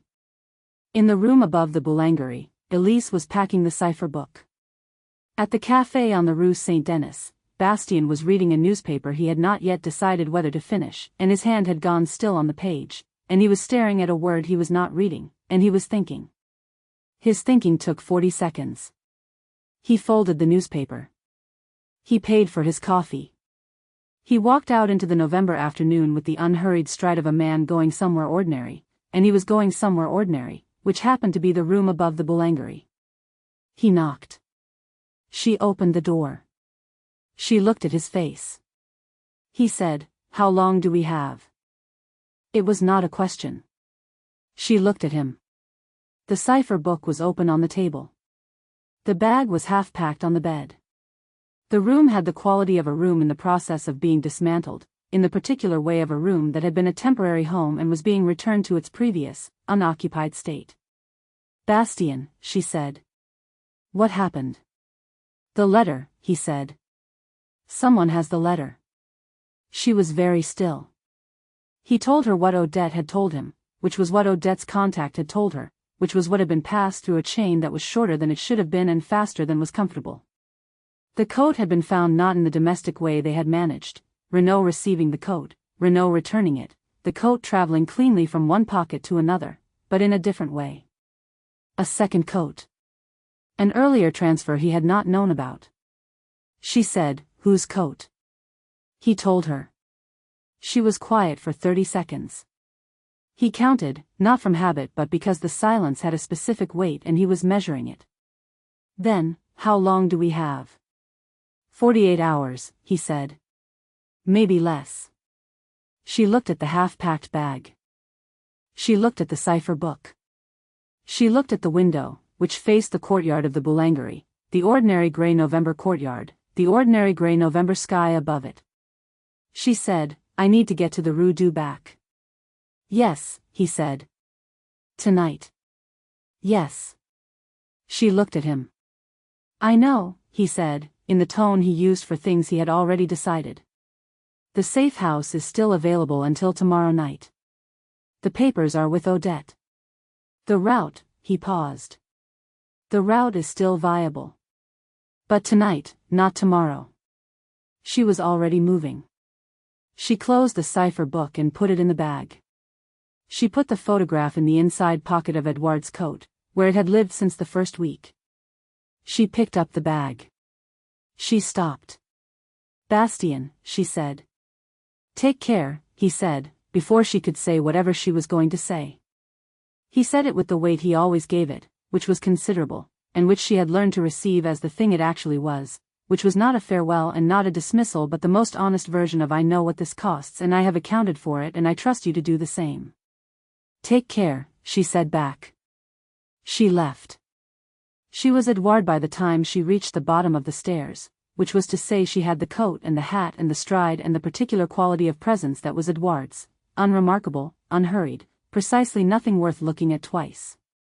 She walked through the late afternoon and the early dark that November produced at 4 o'clock, when the city contracted into its occupied evening, and she counted the streets and the time and the distance between the room above the Boulangerie and the Rue du Bac. She thought, 48 hours. She thought, "I have 48 hours and Marggo is on the Rue du Bac and the safe house on the Rue du Faubourg is available until tomorrow night." She thought, "She will already know. She will have known before I got to the stairs." She walked faster.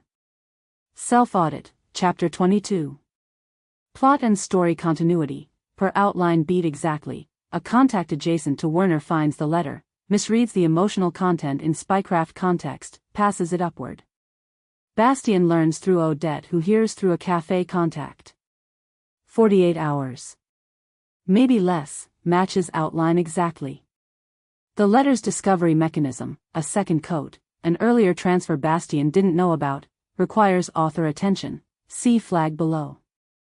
Flag for author review. The outline states the letter reaches the wrong hands, but the mechanism is not specified. I've invented a second coat / an earlier transfer as the discovery route to avoid contradicting the established coat chain. Renaud found the letter, kept it, returned it to Margot, who put it in her own coat pocket in CH18. The implication I've used is that Borel's domestic contact found the letter through a different encounter, possibly Elise leaving the coat somewhere briefly, or a copy being made at some earlier stage. This is intentionally left slightly oblique in the chapter text but may require a specific explanation you want to establish. No fix applied, flagged for author decision on the precise mechanism of discovery. Character consistency, Borel as adjacent but not Gestapo matches outline. Bastien's response, economy, speed, take care, consistent throughout. Elise's transition to action without collapse consistent with her character. Timeline integrity, this is Saturday. Werner filed Friday, or early Saturday. Bastien heard via Odette Saturday afternoon. 48 hours takes us to Monday, which is consistent with the extraction needing to be tonight/Sunday rather than the originally planned tomorrow night. This acceleration is the engine of Act 2B. No automatic fixes applied. One flag raised above. Chapter 23, she already knew. The door opened before she knocked. This was not, Elise would reflect later, the first time. Margot had a quality of awareness that extended to the edges of her space. She knew when Renaud came down the corridor, she had known when the coat was returned, she had known things before they were told to her with the consistency of someone who had trained themselves to listen to the building and the street and the particular quality of footsteps on pavement the way other people listen to speech. She was not psychic. She was a woman who had spent 2 years making the survival of her own life contingent on being the most attentive person in any room she was in. She was already dressed. This was the other thing. The coat was on. The bag, small, practical, the bag of someone who had packed it in their mind many times before packing it in fact, was beside the door. The apartment behind her was the apartment of a woman who had concluded her business there, the desk cleared, the few personal items absent from the surfaces, the particular quality of a room that had been returned to a state of incomplete occupation, as though a careful tenant were leaving it better than she had found it. Elise stood in the doorway and looked at her. Margot looked back. "Come in," she said, and stepped aside. Elise came in. Margot closed the door.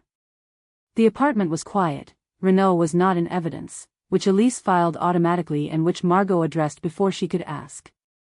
"He's gone to his sister's in Montmartre," she said. "He goes there periodically. He went this afternoon." She moved to the window and checked the street below in the automatic way, then turned. "I told him to stay through the weekend." "When did you send him?" 3 o'clock. Margot looked at her with those dark, patient eyes. "When I understood that the weekend had a different shape than I had planned for." Elise set the bag down. She did not take off the hat, which she noted, and which she chose not to examine the significance of just yet. She looked at Margot's bag. She looked at the cleared desk.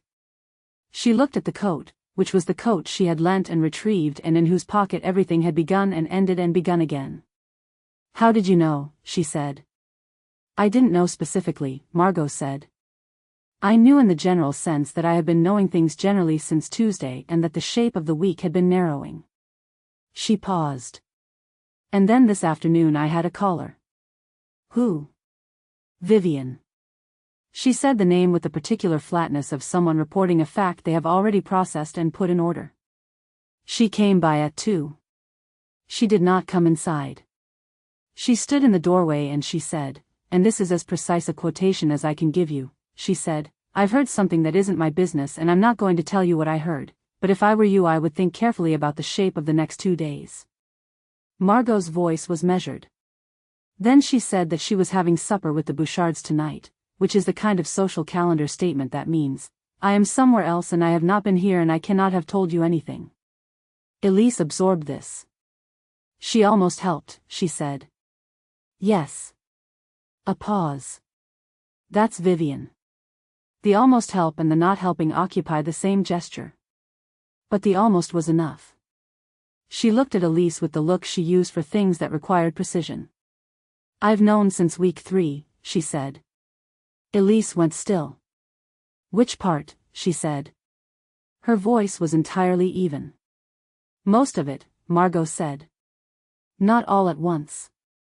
The alias, I suspected from the first gathering. The posture, the exits. I knew how to read it because I'd been doing it myself for 2 years and the recognition was immediate." She paused. "The rest of it assembled over the next few weeks. The nightly disappearances. The way you asked questions, which was the way I asked questions, a specific technique, not a social habit. The third dinner." She stopped on that. "The third dinner, and the painting, and the way you looked afterward, which was the look of someone who had understood something they hadn't expected to understand." "And you didn't," Elise stopped. She thought about what she was asking. She started again. "You didn't run." "No. You handed me the list." "Yes." Margot said it simply as she said most of the things that were the most true. "I had been waiting for someone to hand it to. I had been building it for 2 years without a clear destination and the destination arrived and I used it." She looked at the window and then back. "And then I continued to wait." "For what?" A silence. Not the long silence, the shorter one, the one that was a breath rather than a pause. "For you to say what you had written in the letter," Margot said. "I read it." "Not all of it," I stopped. "I told you in the safe house," she corrected herself, quietly, the small self-correction of a woman who had organized the timeline and was keeping it in order. "I stopped, which I haven't told you yet because I haven't told you anything yet. I stopped because I wanted it said. Not read. And then you added to it, and I read the addition, and I knew, and I have been carrying it since then. Margot. Don't apologize, she said immediately. I know you're going to apologize. Don't. I'm not apologizing, Elise said. Margot looked at her. I'm asking, Elise said. What I should have asked weeks ago, in a different way. I'm asking now in this way because it's the only way I have left, and we have. She stopped. She thought about Bastien and 48 hours. We have less time than I would have chosen. The apartment was very quiet. Outside, the November evening had completed its descent into dark, and Paris was its occupied nighttime self, the sounds of it muffled and careful, the street below emptied of the foot traffic that made it ordinary, the city contracting into the particular stillness that came after curfew fell. Margot looked at her for a long moment. She said, I've known since week 3. I read enough of the letter. I researched the college Saint Just. She paused. I have been, not waiting. Moving toward. In the way of someone who has decided and is simply in the time between the decision and the saying of it. Yes, Elise said. The safe house, Margot said. The Rue du Faubourg. Tonight. Tonight. Not tomorrow. Because of the letter. Because of the letter. She looked at Margot's bag, the coat, the cleared desk. You were all ready. I was ready when you arrived, Margot said, and there was something in her voice that was not quite the real laugh but was adjacent to it, the thing that was rare and honest and that Elise had been cataloguing since the second gathering and had stopped trying not to want. I have been ready. In various ways. For some time. Elise took off the hat. It was a small thing. The hat was Edouard's hat, the brim pulled low, the masculine cut, the particular piece of the alias that she had been wearing since the Gare de Lyon 6 weeks ago. Taking it off was not dramatic. It was simply removing a thing she had been wearing, in the empty apartment of a woman who already knew everything the hat had been concealing, on a night when the performance had concluded and there was nowhere left to perform it. She set it on the table. Margot looked at it. She looked at Elise. There she is, Margot said quietly. The words had the weight of something that had been waiting for a specific moment and had arrived at it. Elise recognized them, recognized the echo, understood what Margot was saying with them, and thought, yes. There I am. Here. In this apartment, with 48 hours and a letter that had found the wrong hands and a bag packed at 3 o'clock by a woman who had been deciding for weeks and had decided. We need to move, Elise said. Yes, Margot said. She picked up her bag. She picked up the coat. She looked, briefly, at the apartment, the desk, the window, the surfaces she had cleared. A look that was the kind of goodbye you gave to a thing you were not going to see again for a long time, and possibly not at all, and which you had decided to give cleanly rather than at length. The list, she said. Bastien has the report. It's in the channel. I know. I meant, she paused. I meant that it's done. 2 years. The list is done and it's somewhere it can do something. She was quiet for a moment. I wanted to note that. Elise waited. All right, Margot said. I've noted it. She went to the door. They went down the stairs of the apartment on the Rue du Bac in the dark, because they did not turn on lights in stairwells after curfew. This was one of the things you learned, in Paris, in 1943, the specific grammar of the occupied city's nighttime, and they went out into the street, which was empty and cold and very still. They walked without speaking. There was a quality to the walking that Elise had been building toward for 6 weeks, 2 people moving through the same city at the same pace with the same awareness of the same exits and the same knowledge of what was behind them, and which was not romantic and was not peaceful and was the most real thing that had happened to her in this city or possibly before it. Margot walked beside her. They turned left at the end of the Rue du Bac, onto the Rue du Babylone, and then right, moving through the November dark toward the Rue du Faubourg Saint-Antoine, where the safe house was. Neither of them looked back. Elise, Margot said, after a while. The name in the dark, in her voice, in the specific register she used for things she was allowing herself to mean fully. Yes, Elise said. The letter mentions several things. It does. Including a painting. Yes. And several other things. A pause. The sound of their footsteps on the cold pavement. I read enough. I didn't read all of it. I know, Elise said. I'll say the rest. When we're there. Margot was quiet for a moment. When we're there, she said. They walked on through the occupied dark, two women moving through the city they had both been managing for a long time, in their different ways, with their different tools, toward a room on the Rue du Faubourg that smelled like someone else's life and had a window that faced the street and would do, for tonight, for what tonight needed. The safe house was 3 streets away. They walked toward it. Self-audit, Chapter 23.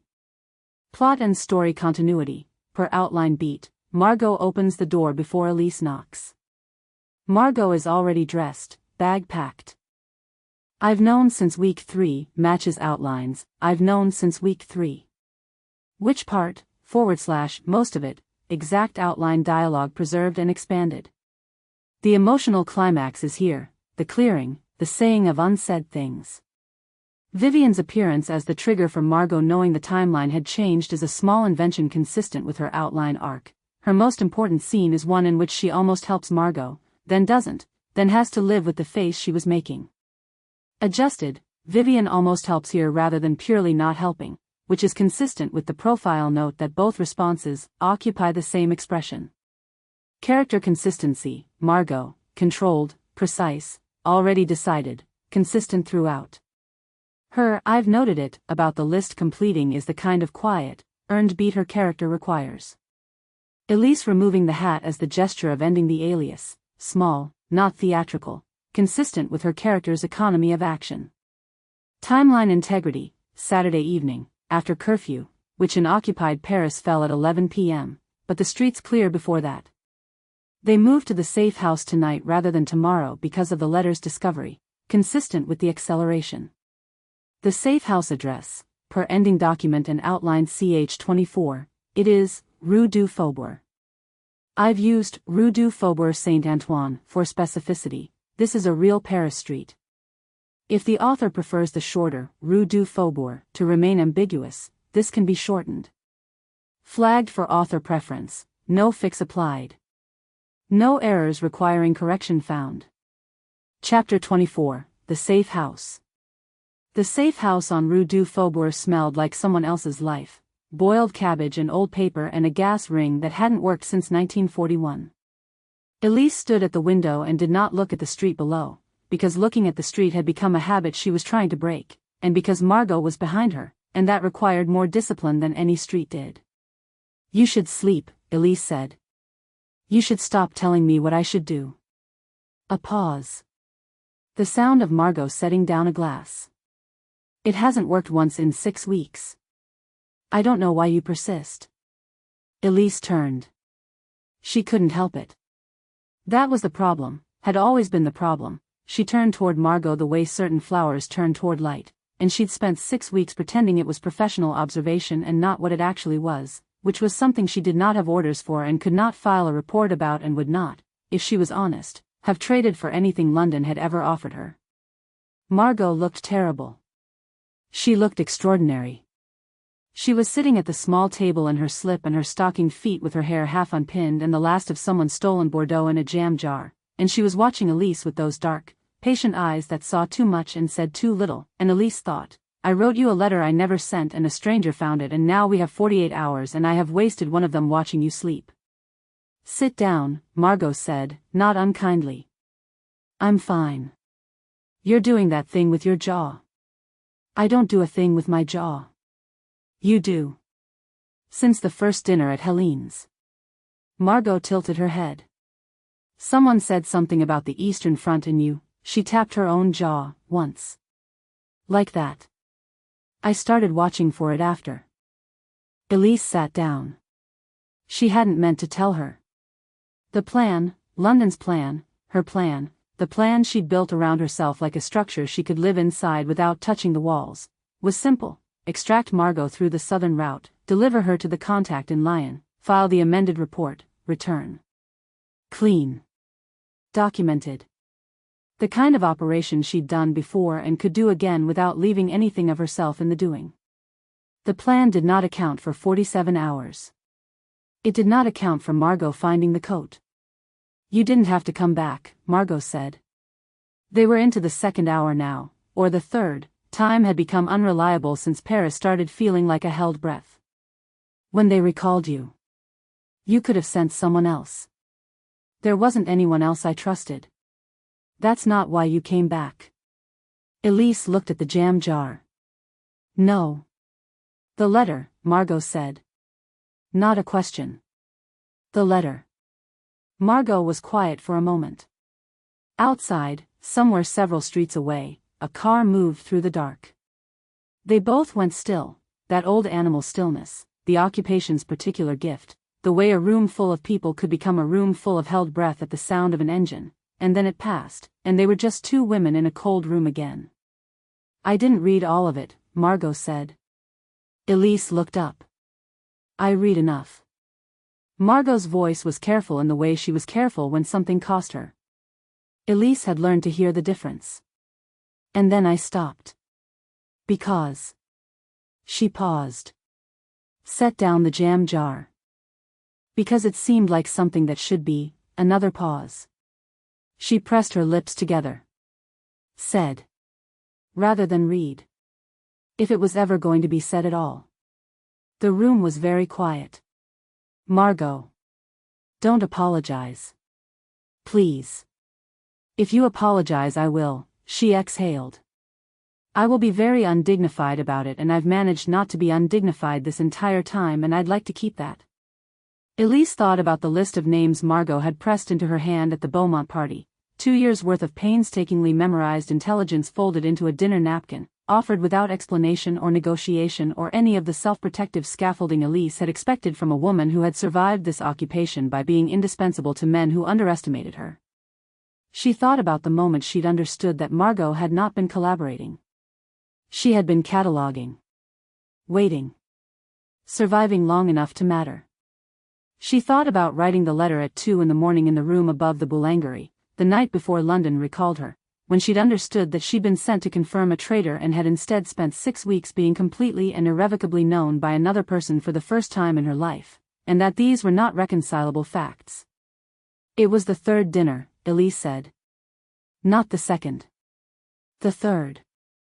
When you told the general major that his wife's portrait was exquisite and I watched you touch the frame and I knew, she stopped. Steadied herself. I knew you were counting exits. Not admiring the painting. You were counting exits and calculating sight lines, and I thought, she looked at Margot. I thought, there she is. I didn't know what I meant by it. I wrote it in the letter. Margot's expression did something complicated and then resolved into something that was not quite composure but was making a respectable effort. The letter, she said, mentioned a painting? The letter mentioned several things. Such as. Elise looked at the window. Such as the fact that I am going to get you out of Paris and deliver you safely to Lyon and write a report that London will accept, and that I am then going to spend a considerable amount of time being deeply unprofessional about this entire operation. That's very thorough. I'm a thorough person. Margot almost smiled. It was the almost that undid her, the way she'd been almost smiling at Elise for 6 weeks, that held back thing, the expression of a woman who had learned very young that wanting things openly was how you lost them. Elise had spent 6 weeks wanting to be the reason she stopped doing that. Sleep, Elise said. I'll take first watch. We move at 4. Elise. Margot. When we get to Lyon. She said it slowly, like she was trying out whether she was allowed to. After Lyon. Is there, she stopped. Tried again. I have never, Margot said carefully, been the kind of woman who asks for things. I know. I'm asking. I know, Elise said. The answer is yes. Margot was quiet for a moment. She looked at the jam jar, which was nearly empty, and then at the window, which showed nothing but the dark of the safe house's courtyard and the particular quality of November Paris at 3 in the morning, which was a quality of held breath and cold and the specific exhaustion of a city that had been enduring for too long. She looked at Elise. "You should have said that sooner," she said. "Yes," Elise said. "I know. I wrote it instead. And then left it in a pocket. And then left it in a pocket. For 3 weeks. For 3 weeks." A pause.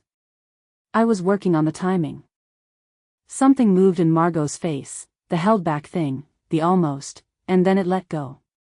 The real laugh, the one that changed her face entirely, the one that was brief and uncontrolled and that Elise had been cataloging since the second gathering because it was the most honest thing about her, and Elise had spent 6 weeks wanting to be the person who produced it. It lasted a moment. Then it subsided, and Margot was composed again, or nearly, and her eyes were bright in the way of someone who had been carrying something for a long time and had set it down, and the setting down was its own kind of exhaustion and its own kind of relief. 3 weeks, Margot said. Working on the timing. It was a complicated timing situation. It was, she agreed. She picked up the jam jar. She looked at the last measure of Bordeaux in it. There's almost none left. That's all right. We could have shared it more carefully. Margot. She looked at her.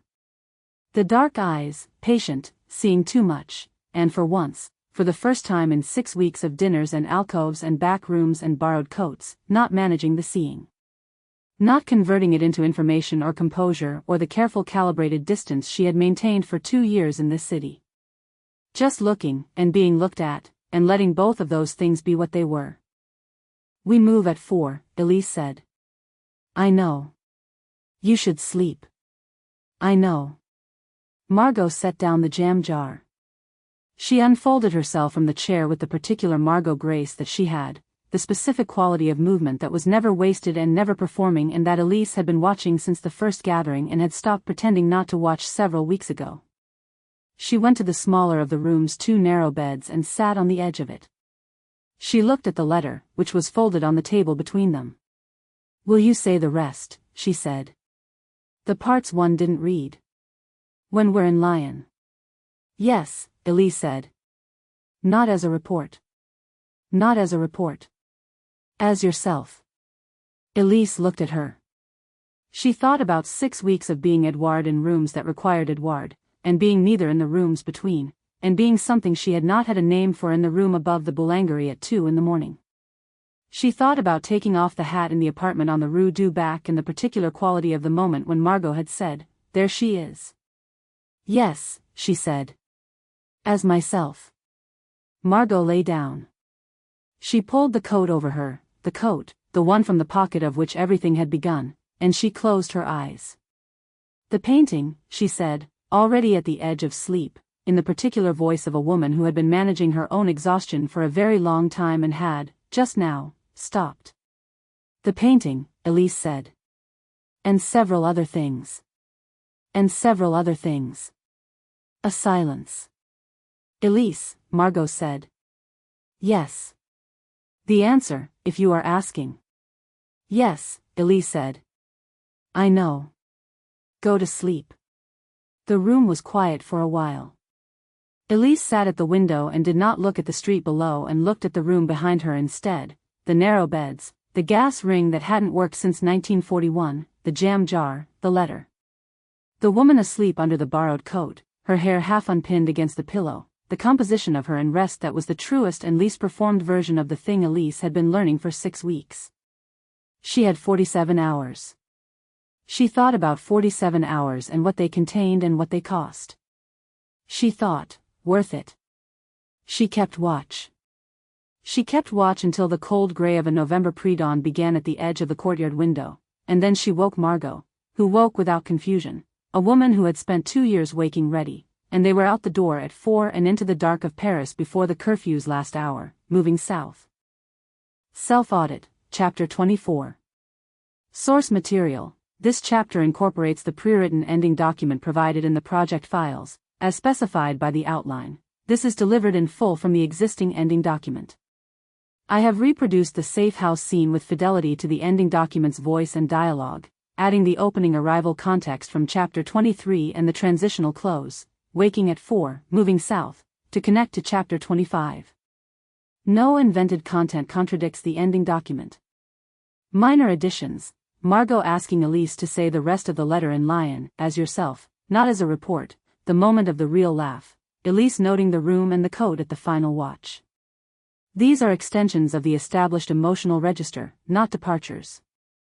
Timeline integrity, 47 hours, this aligns with the ending document's 47 hours, they arrived at the safe house 1 hour into the 48 window. Consistent. Character consistency, both women as established throughout. The real laugh appearing here is earned, it's been catalogued since chapter 3 and this is the appropriate moment for it to arrive without management. No errors. No flags. Chapter 25, 4 o'clock. They moved at 4. The city at 4 in the morning had a quality that was different from the city at any other hour, not peaceful, nothing in Paris was peaceful anymore in the straightforward sense, but stripped. The social machinery was stopped. The occupation's visible apparatus, the uniforms, the checkpoints at the main intersections, the particular purposefulness of people who had business that required explaining, was present but reduced to its skeleton, the minimum staff, the minimum attention. The dangerous hours were not the early morning hours, the dangerous hours were the evening hours, when the city was still populated enough for observation but early enough that the machinery was at full operation. 4 in the morning was the hour between. Elise had learned this in her second week in Paris. She had filed it in the operational section of her mental catalogue and had consulted it many times since, and tonight she was consulting it with the specific gratitude of someone whose careful preparation had arrived at precisely the moment when it was useful. The car was 3 streets from the safe house. Bastien had arranged it, a borrowed Citroën, 2 weeks old on its forged registration, nothing remarkable about it in the landscape of occupied Paris where everything had an arrangement and nothing was quite what it appeared. She had the keys from Odette, who had pressed them into her hand at the prearranged corner at 3:50 with the brisk, grocery-errand efficiency that was Odette's particular gift, along with a manila envelope containing 2 sets of papers and the contact word in Lion. Persimmon, Elise said, when she took the envelope. Odette looked at her with the expression of someone who had been given instructions they found logistically correct if linguistically odd. That's it, she said. The contact knows it. She looked at Margot for 1 second, the assessment, quick and complete, the way Odette looked at everything, and then back at Elise. The checkpoint at Etamps was clear at midnight. The one south of Melun is new. Not on any of the routes. She paused. I heard about it this evening. It may not be operational yet. May, Elise said. May, Odette said, with the particular honesty of someone who would not soften a fact. She was gone before Elise could say anything further. This was, in her experience, how Odette operated, the information delivered and then the absence, clean and complete. The Citroën was where Bastien had said it would be. Elise checked it in the minimal but thorough way she checked everything, the fuel, the documents in the glove box, the sight lines from the driver's seat. Margot stood on the pavement beside it with the patience of someone who understood the checking and was not going to hurry it. They got in. Elise drove. Margot navigated. This had not been agreed aloud, it was simply the arrangement that made sense, which was how many things between them had worked, the decisions that were not decisions because they had already been made in the understanding of who they each were and what the other one needed. Paris at 4 in the morning was a series of dark streets and the occasional dim yellow of a window where someone was awake for reasons they had decided not to explain to the night. The checkpoints were where they were, 2 in the first hour, both manageable, both passed with the particular calm that Elise had been practicing for 6 weeks and that tonight had the quality of a performance she was giving for the last time. The papers were good. She had known they were good, Bastien had told her they were good and Bastien's assessments were accurate, but there was a difference between knowing a thing and sitting in a car at a checkpoint at 4:15 in the morning with a German soldier shining a torch at Edouard Renard's forged face, and she had maintained the distinction in her mind and had been ready for both. The second checkpoint, the soldier looked at the papers for longer than the first. Margot, in the passenger seat, was entirely still. Not rigid, Stillness in Marggo was never rigidity, it was the specific quality she had when she was doing the most interior work with the minimum exterior expression. Elise had catalogued this over 6 weeks, the way she sat when Werner was in a room, the way she listened to Theodore's dinner guests producing information they didn't know they were producing, the particular quality of her presence when she was most actively doing something that looked like nothing at all. She was doing it now. She had turned slightly toward the window, which was the correct position, a passenger, slightly bored, slightly cold, not particularly interested in the checkpoint, the natural body language of someone who had been in cars at checkpoints many times and had never had reason to find them remarkable. Her profile against the dark outside was the profile of a woman who was somewhere else in her thinking, which was exactly what it needed to be and was also entirely true. The soldier handed back the papers. They drove on. South of Paris the road straightened and the city released them, or rather, they released it, the accumulation of streets and buildings and occupied density thinning out into the winter landscape of the Ile-de-France, dark fields, and the occasional farm building, the silhouettes of trees against a sky that was beginning, very slowly, to consider becoming lighter. They didn't talk much. This was not discomfort. Elise had been in enough cars on enough operations to understand the difference between a silence that was covering something and a silence that was its own kind of conversation, and this was the second kind. They had said the things that needed saying, in the safe house, in the dim light of a room that smelled like someone else's life. What was left to say could wait for Lion, and they both understood this, and the understanding was a comfort of the kind that Elise had not experienced in a long time. The comfort of being with someone who understood what the silence meant and did not require it to be filled. The road south of Étampes goes left at the mill, Margot said, at around 5. Then straight for 4 kilometers before the turn toward Fontainebleau. I have the route. I know. I'm navigating. You're telling me what I already know. I'm navigating, Margot said again, with the particular composure of a woman who had decided to do a thing and was not going to be reasoned out of it, which involves confirming the known route as a practice, not as information. It is a useful practice. It prevents the known route from becoming assumed. Elise thought about this. All right, she said. Yes, Margot said. Étampes, left at the mill, 4 kilometers, Fontainebleau turn. A pause. The checkpoint at Étampes. Odette said it was clear at midnight. It was clear at midnight. We're past Étampes. We are. Good, Margot said, in the tone she used when she was pleased about something and had decided to be precise about her pleasure rather than effusive. The Fontainebleau forest was dark on both sides of the road, the winter darkness of a forest that had shed most of its leaves and had become a study in vertical lines, the bare trees pale against the deeper dark behind them. Elise had driven through this forest twice, both times in daylight, and the night version of it had a quality she had not anticipated, the sense of something watchful and very old, indifferent to the small human business of cars and checkpoints and the specific anxieties of November 1943. She thought, I have been in Paris for 6 weeks. I have been in Europe for this war for 4 years. I have been doing this work since before the war was what it became. And I am in a car at 5:30 in the morning driving south through a forest I have only seen at night once, and beside me is a woman I was sent to investigate, and the investigation is over, and we are going to Lion, and after Lion. She thought, after Lion. She had been careful not to think about after Lion with any specificity, in the way she had been careful not to think about any of the things she had written in the letter with any specificity. The specificity had been the danger, the specificity was what had made the letter unwritable as a report and unsendable as a letter and necessary as whatever it was, and she had managed the specificity by writing it down and then not thinking about it, which was a professional technique applied to a thoroughly unprofessional situation. But after Lion was 12 hours away, more or less, depending on the road. She thought, 12 hours. She thought, I can wait 12 hours. Elise, Margot said. Yes. A pause. The dark forest on both sides. The pre-dawn sky beginning its very slow consideration of lightning. Thank you, Margot said. For what? For the report. She said it simply, in the register she used for true things. The one that cleared me. I know what it cost. Elise was quiet for a moment. It was accurate, she said. It was the accurate report. That's what they asked for. They asked for a report. They didn't ask for accuracy at that particular. She stopped. She tried again, with the precision she always tried for.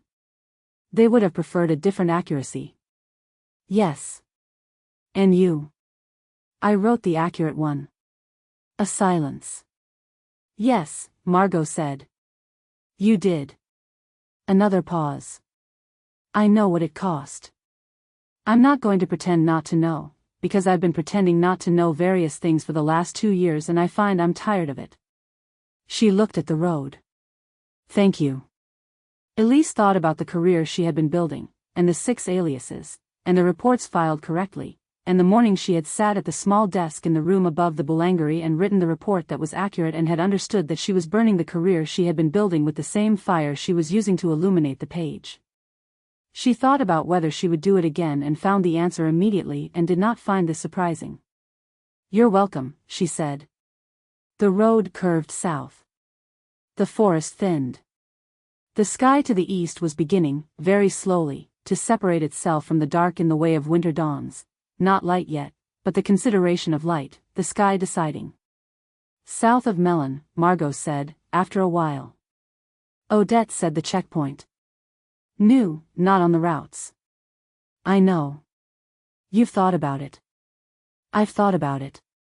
And Elise drove. She thought about the checkpoint south of Melon, which Odette had said was new and not operational yet, and might therefore be a checkpoint and might therefore not be.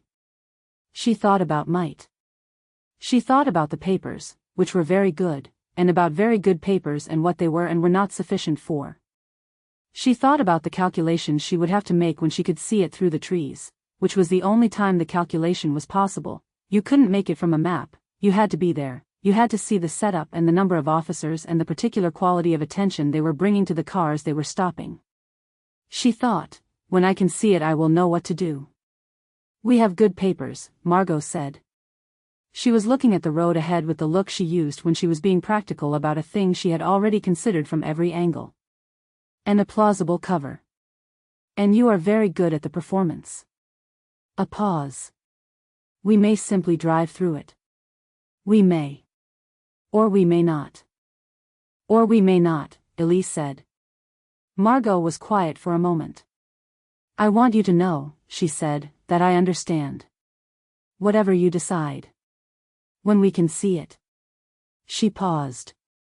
I understand the calculation. I've been making calculations for 2 years. I know what they cost. She looked at Elise's profile, the particular quality of her attention in the dark car, the same attention Margot had been reading since the first gathering, the attention that was never passive and was never simple and was not, at this moment, anything other than what it was. I know what a person is doing when they get out of a car. Elise said nothing. The road went on. The sky continued its slow decision.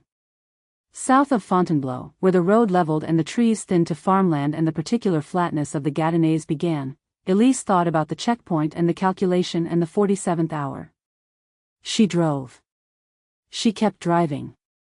The dawn, when it came thin and gray and completely November, the light that did not warm so much as clarify, showing the road, showing the fields, showing the distance ahead, which was considerable and which they were closing.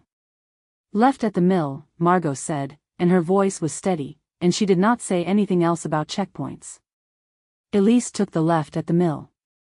Self-audit, Chapter 25. Plot and story continuity, per outline beat, Odette at the prearranged corner with exit documents, disappears efficiently.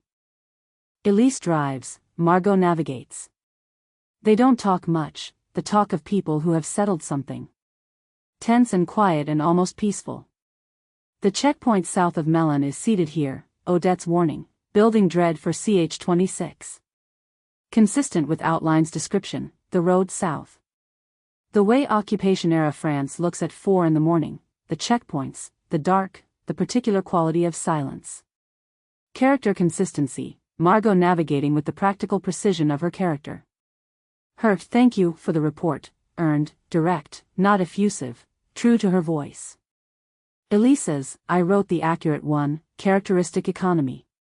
Margot's statement that she understands what it means when someone gets out of a car, foreshadows ch26 without melodrama, consistent with her intelligence. Timeline integrity, they leave the safe house at 4 a.m. The route south, Paris to Lyon, is approximately 460 kilometers, which in a 1943 Citroën at moderate wartime speed would take 8 to 10 hours. Chapter ends as dawn breaks, placing them on the road about 1.5 to 2 hours south of Paris. Flagged for author, the checkpoint south of Melun, about 60 kilometers south of Paris, is consistent with this timing. No errors requiring correction. Chapter 26, the 47th hour. She saw it through the trees. The trees south of Melun were bare November trees, the kind that did not obscure so much as suggest vertical lines against the gray morning sky, the road beyond them visible in fragments, the way a thing presented itself before you were ready for it. She had been watching the road since Fontainebleau. She had been watching the road in the way she watched everything, continuously, without the visible quality of watching, the attention distributed across the windscreen and the mirrors and the particular quality of the light that told you, if you had been in enough places like this, whether the road ahead had been altered. It had been altered. She saw the wooden barrier first. Then the lamp, a single lamp on a stand, the portable kind they use for temporary installations, the kind that could be moved to a different road in an hour. Then the figures, 2 officers in the gray-green of the Wehrmacht, their coats turned up against the cold, and to the left a young soldier with the particular stance of someone who was cold and alert and slightly too eager to demonstrate both. 3 of them. A temporary checkpoint. New, as Odette had said, the ground around the barrier was not worn in the way of a checkpoint that had been there more than a day or two. She did the calculation. It took her the length of a breath. She had been doing this kind of calculation her whole professional life, the rapid, dispassionate assessment of what was available and what was required and what the gap between those two things would cost, and she had always been good at it, and she did it now without drama or hesitation, because drama and hesitation were not available to her. The papers would hold for a first pass. They were very good papers. But the young soldier had the look of someone who had been told to be thorough today, and thorough meant a second pass, and a second pass at a temporary checkpoint with officers who were trying to justify its existence meant questions, and questions meant time, and time meant attention, and attention, from 3 people who did not know what they were looking for but were looking, was the thing she could not give them. The calculation was complete. She slowed the car. She did not stop, she let it lose speed in the gradual, unhurried way of a car approaching a checkpoint at a pace that communicated nothing. She reached across. She touched Margot's hand once. In the dark of the front seat, in the early morning gray, the touch was brief and deliberate. Margot went very still. "Don't stop moving," Elise said. "Whatever happens. Don't stop. Elise. You know the Lyon address. You have the papers." She kept her voice level, the tone she used for operational information, not cold, just precise, the way you were precise when precision was the most useful thing you could offer. "The contact word is persimmon, which I know is absurd, I didn't choose it." She paused. 1 moment. She allowed herself 1 moment. She turned and looked at Margot directly, not the professional assessment, not the careful observation she had spent 6 weeks cataloging and calibrating, but the true thing underneath all of it, the thing she had written at 2 in the morning in a room above a boulangerie when she had thought no one would ever read it. "I know what you are. I wrote it down. You are." "Don't," Margot said, and her voice was the most broken thing Elise had heard in 6 weeks of this city, in 6 weeks of occupied Paris and its particular music of managed fear and managed dignity and the small, private devastations that people absorbed alone in order to keep moving. "Don't say it like it's the last time." "It isn't," Elise said. "But don't stop moving." She got out of the car. The cold hit her immediately, the particular cold of a November morning in the Gâtinais, which was a flat and open country and had no shelter from the wind, the cold that had been pressing against the car windows for the last hour and was now simply the air she was breathing. She put on the hat. She was Edouard before her second step. The checkpoint was 30 meters ahead. She walked toward it. She had been performing for years. This was the fact she held in the front of her mind as she walked, not as comfort. She had never found the thought comfortable, but as information. She had been Edouard for 6 weeks and 5 aliases before that, and a version of careful performance for as far back as she could trace herself, the habit of showing only what was useful, the discipline of not flinching when flinching would cost you, and she had been very good at it, and she was going to be very good at it now. 2 officers and a young soldier. The barrier was a wooden arm across the road, painted with diagonal stripes that were already peeling in the cold. The lamp cast a pale circle of light. The road beyond the barrier was empty. The nearer officer held up a hand. She stopped. Papers. She produced them. The motion was unhurried, Edouard's unhurried motion, the ease of a man who moved through checkpoints as a matter of routine and found them unremarkable. She handed the papers across. The officer looked at them. He looked at her. He looked at the papers again. She watched his face with the particular quality of attention she had developed over 3 postings, reading the small signals, the micro-expressions, the places where a face communicated what the mouth had not yet decided to say. He was not suspicious yet. He was thorough. Where are you traveling? Lion. Business. Edouard's easy register, the voice of a man who had business and found it unremarkable. I'm expected this afternoon. From Paris. From Paris. She let a small note of mild inconvenience into her voice, the tone of a man who has been driving since 4 in the morning and finds the stopping tedious rather than frightening. I left early to avoid the road traffic. The officer nodded. He turned to the young soldier and handed him the papers. This was the moment she had been waiting for, the second pass, the young soldier's overeager attention, the additional time. She watched the soldier's hands. The soldier read the papers carefully. He was very young, 19, perhaps 20, with the slightly red nose of someone who had been standing in the cold since before dawn and had not yet developed the particular professional stoicism that came with years of this. He read the papers with the focused attention of someone who had been told that thoroughness mattered and was applying thoroughness. She waited. The road was empty in both directions. The flat winter field stretched away on either side, brown and bare, the kind of landscape that had no cover in it and no shelter, the kind you crossed quickly. She was not thinking about Margot. She was not looking toward where she had left the car. She was entirely here, entirely Edouard, entirely in this conversation with these 3 men and these papers, and the quality of her presence was the quality it needed to be, which was unremarkable. Your business in Lyon, the second officer said. He had come closer, not threateningly, but with the particular quality of movement of someone who wanted a better look. What kind of business? Supply administration. She named the ministry. She gave Edouard's mild, slightly tired explanation of the work, the kind of explanation that communicated boredom with the subject rather than resistance to the question. Distribution schedules.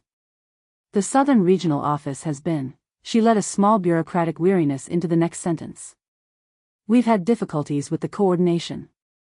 It requires someone senior to go in person. The second officer nodded slowly. This was the particular nod of a man who did not find supply administration interesting and was reassured by not finding it interesting. The young soldier was still reading the papers. She could feel the checkpoint's attention beginning to consolidate, the slight shift of focus that came before a question that was more pointed than the ones preceding it, the gathering of something. She had been in enough of these to recognize the gathering. She thought, I have perhaps 2 more minutes of this. She thought, 2 minutes is enough. Margot heard the door close. She sat in the passenger seat of the Citron in the gray morning light and she listened to the door close and she thought, don't stop moving. The instructions were clear. She was a person who followed the instructions that mattered.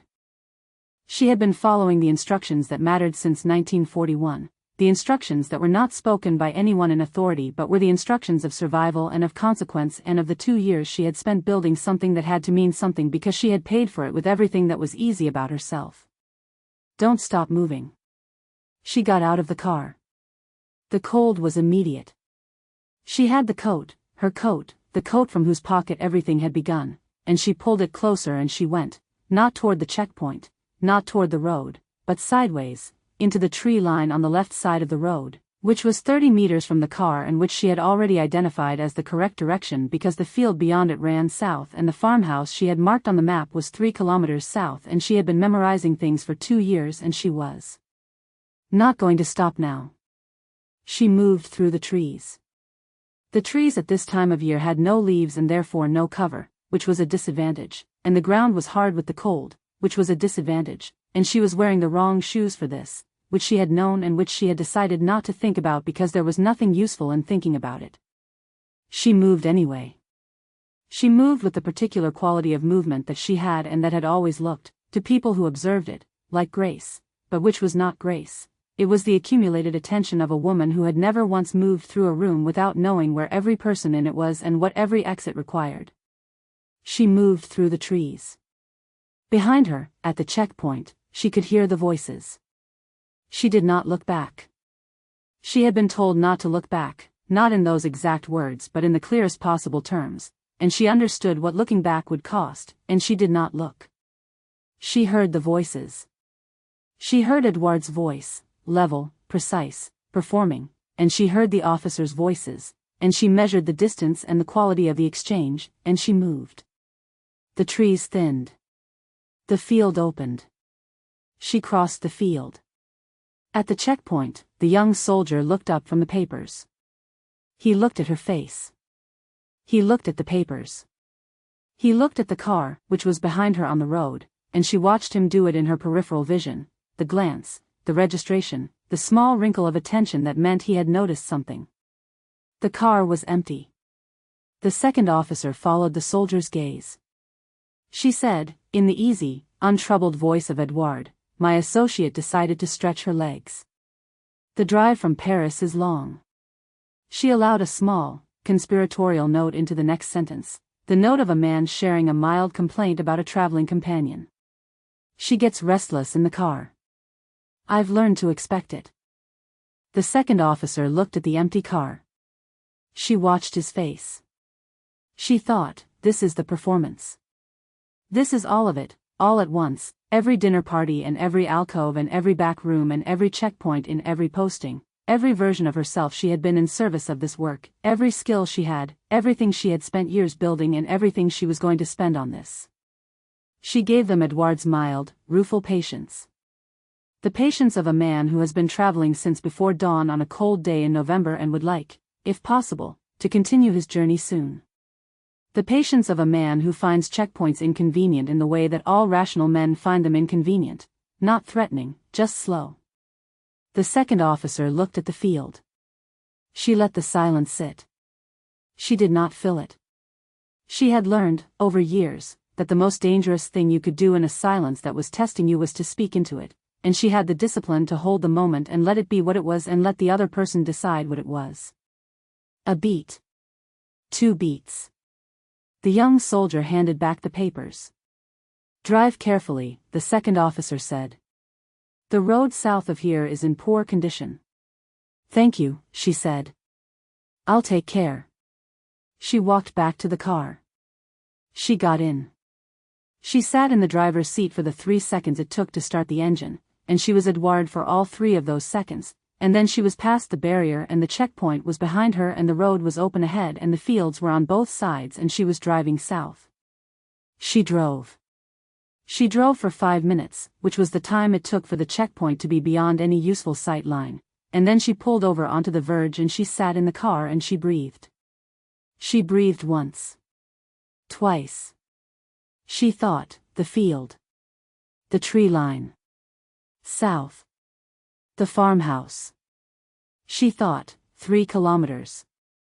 She thought, she is running and I have to let her run and I cannot go back and I cannot go forward without her and she told me don't stop moving and the moving I have to do right now is the moving that gets us to Lyon.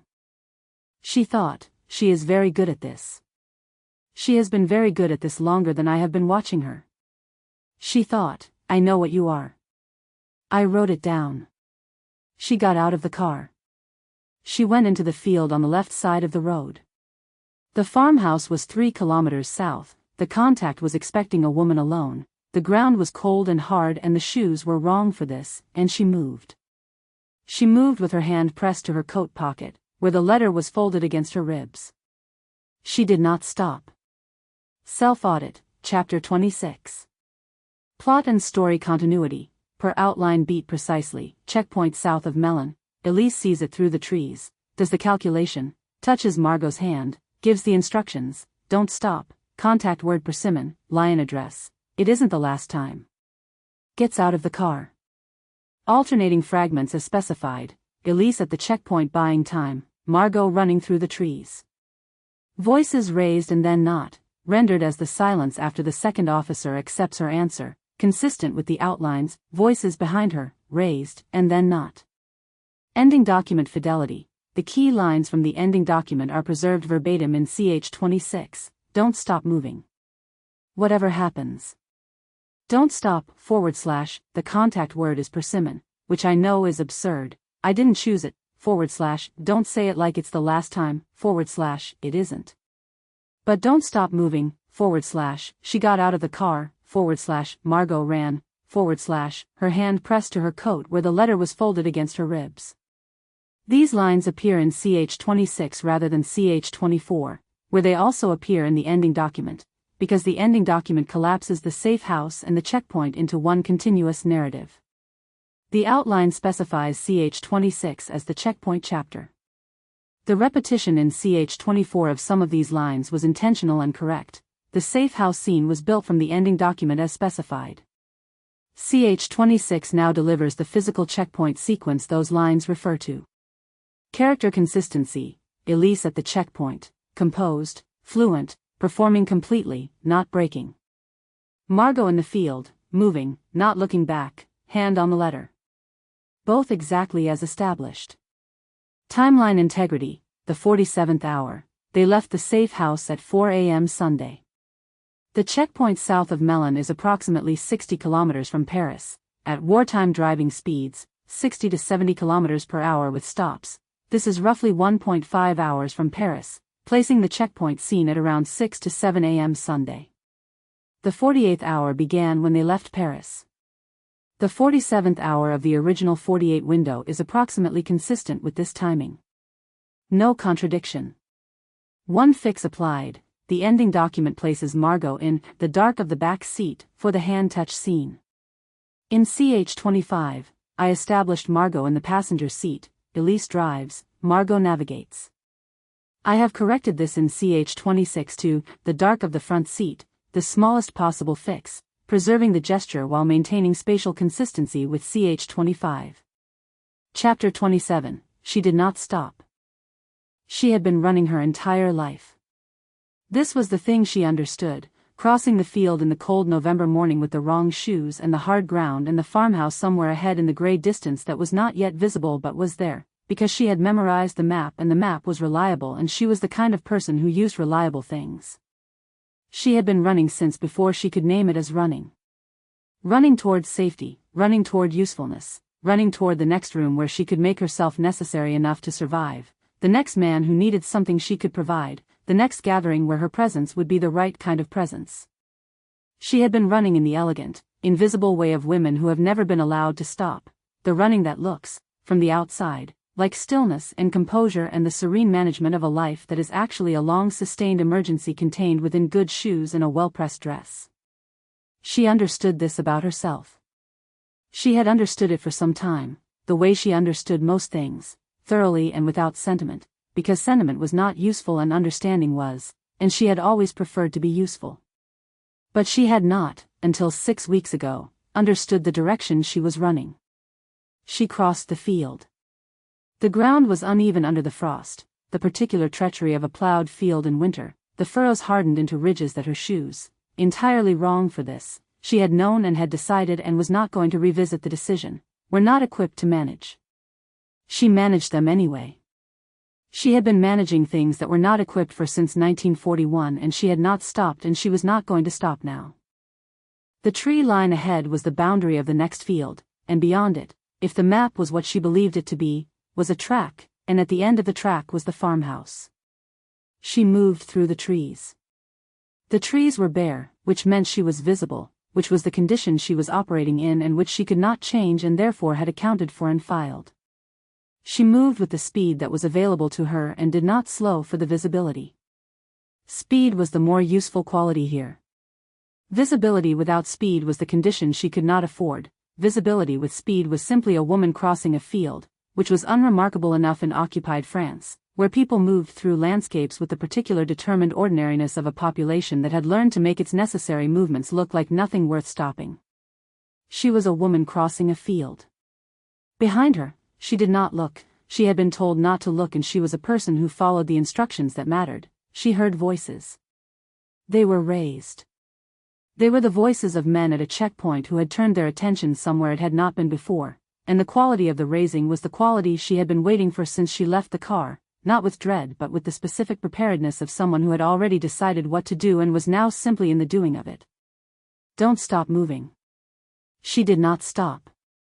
The voices were behind her and then they were not, or rather, they did not follow, which was the thing that mattered, the thing she was listening for without letting herself listen too specifically, because specific listening required slowing and she was not slowing.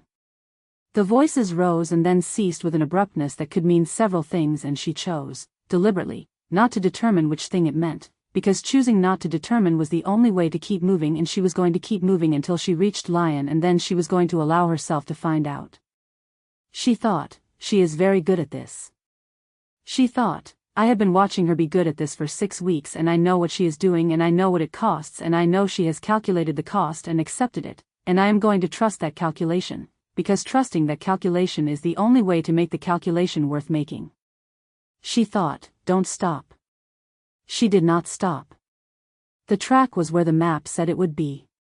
She found it at the edge of the second field, a rutted thing, not a road, the kind of track that farm vehicles had made and weather had continued, bordered by a low hedge on the left and nothing on the right but more fields stretching away toward the gray horizon. She turned south on it. The farmhouse was visible now, a low stone building, the particular stone of the Gâtinais, the color of old bread, with a barn attached on the left side and smoke coming from the chimney in a thin gray line that was the most welcome thing she had seen since dawn. She walked the last 100 meters. Walking, after the running, after the cold and the field and the wrong shoes and the specific quality of not looking back, was its own form of effort. Her legs understood walking, but her mind was still running, still in the calculation, still in the particular suspended state of a person who has acted and is now in the gap between the acting and the knowing. She thought about the gap. She had spent 2 years in a gap of this kind, the gap between doing what was necessary and knowing whether it had been sufficient, the gap between building the list and knowing whether the list would reach the people who could use it, the gap between making herself indispensable and knowing whether the indispensability would be enough to survive. She had lived in the gap. She had found it habitable, if not comfortable, and she had learned to keep moving through it without waiting for it to close. She was in a different gap now. She knocked at the farmhouse door. The woman who opened it was perhaps 50, with the broad-shouldered, practical quality of someone who had been working this land for most of her life and had opinions about what it required. She looked at Margot with the specific, unhurried assessment of someone who had opened this door before, under similar circumstances, to people in similar states. She said nothing. Margot said, "Persimmon." The woman stepped aside. The farmhouse was warm, the particular dense warmth of a building heated by a large fire and a body of stone that had been absorbing heat for centuries.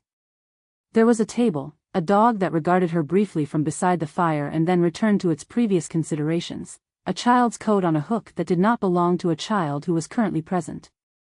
The woman pointed to a chair. Margot sat. She was given water. She was given bread, good bread, farmhouse bread, the kind Cecile would have approved of without needing to say so. She drank the water and ate the bread, and she was quiet, because she did not have language for what she was doing, which was, waiting, and being alive, and keeping faith. She was in the chair for perhaps an hour. The woman asked no questions. This was, Margot understood, the arrangement, the contact word and the chair and the bread and no questions, because the questions were not the woman's to ask, and she had understood this, had agreed to this, had been someone's contact in a network of people who had agreed to be useful in the ways they were able, and the way she was able was this, the warm room and the silence and the bread. Margot thought about the Lion address, which Elise had given her and which she had not written down because she did not write things down and had not for 2 years. She thought about the room above the butcher's shop, which she had not allowed herself to picture yet. She had been told not to stop moving, and the picturing was a form of stopping, and she was not stopping. She thought about the letter in her coat pocket. She put her hand to the pocket. The paper was there, folded twice, as it had been when she found it in the wardrobe, as it had been in every pocket since. She did not take it out. She simply knew it was there, the way she had known it was there since the night she had sat in the study with the coat across her lap and read what she had read and understood what she had understood. She thought, I know what you are. I wrote it down. She thought, the answer is yes.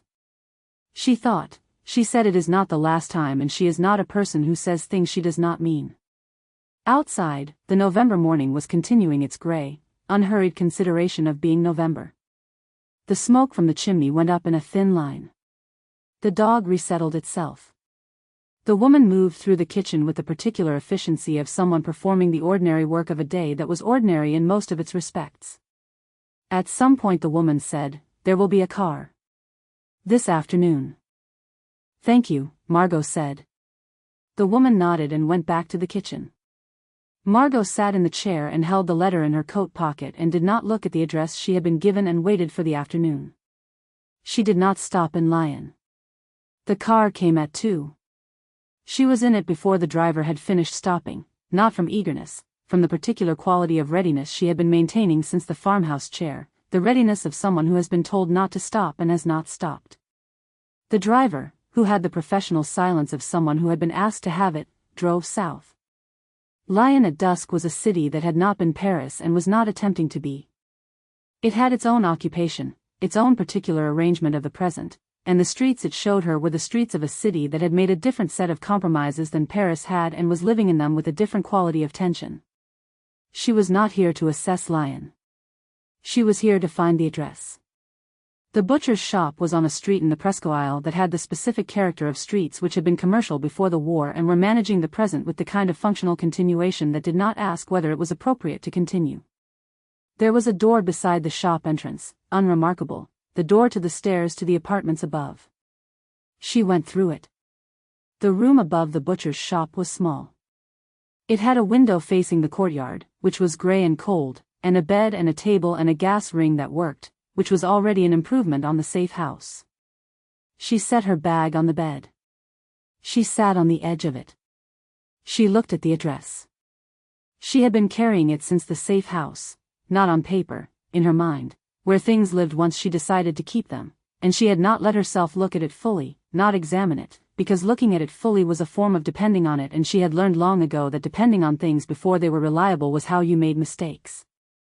She looked at it now. It was an address in Lion. It was the address that had been arranged, by Bastien, through Odette, through the chain of people who had made choices that cost them things and had made them anyway. It was an address she had been told to go to. It was an address where she might, if the calculation had held, if the performance at the checkpoint had been sufficient, if the gap closed in the direction she was choosing to believe it would close. She stopped. She set the address down. She looked at the courtyard window. She thought about 6 weeks of dinner parties and 1 borrowed coat and an unsent letter and a woman who had spent 2 years building something alone, without backup, without anyone who knew the full picture, and who had pressed it into a stranger's hands in a coat room without ceremony and without any guarantee of anything at all. She thought about the kind of faith that took.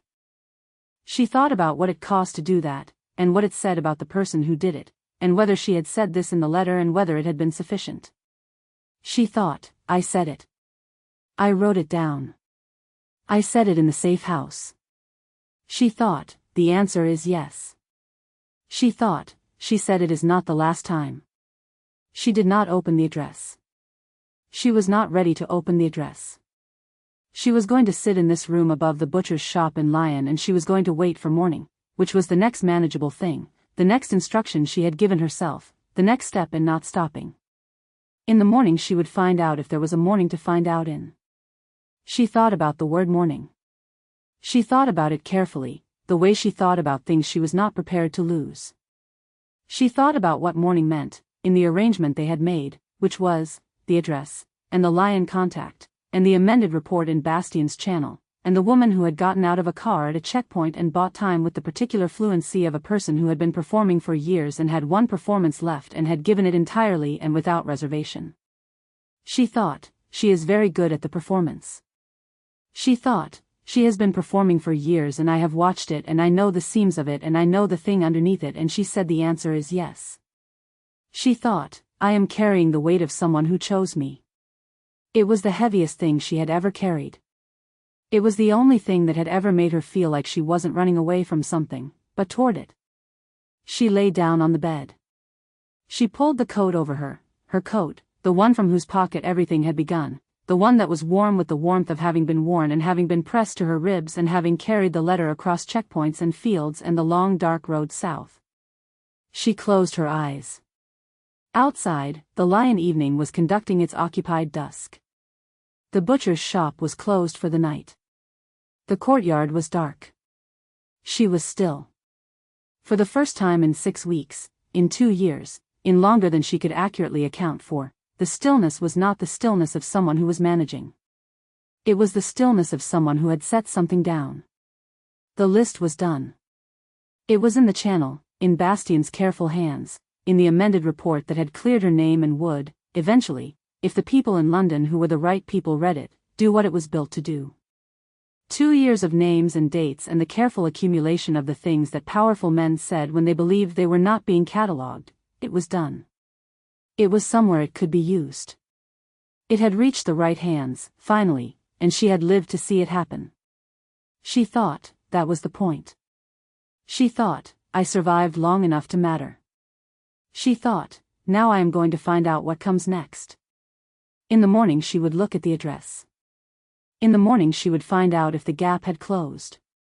In the morning she would do whatever the morning required, because she was a woman who did the next manageable thing and the next, and this was how she had gotten here, and it would be how she went on from here, and she was not afraid of this, not afraid of the going on, not afraid of the next room, not afraid of after. She was a woman who followed the instructions that mattered. Don't stop moving. She was warm. The coat was warm.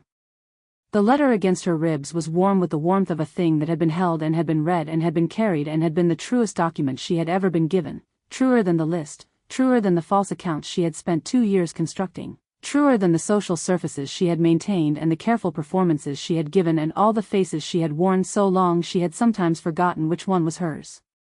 She had not forgotten. She knew. She slept. She dreamed of nothing in particular, which was the most peaceful thing she had done in years. Outside, the November night came down over Lyon and the occupied city settled into its dark and the cold pressed against the courtyard window, and in the room above the butcher's shop a woman slept with her hand pressed to her coat pocket and the address on the table beside the bed, and in the morning she would look at it. In the morning she would find out. For now, she ran, not with her legs, not with the wrong shoes on the hard November ground, but in the way she had always run, which was forward, which was toward, which was the way she had decided to run and which she was not going to stop. She was a woman who believed, now, that there was somewhere on the other side of the running worth arriving at. The coat was warm. The letter was warm. She did not stop.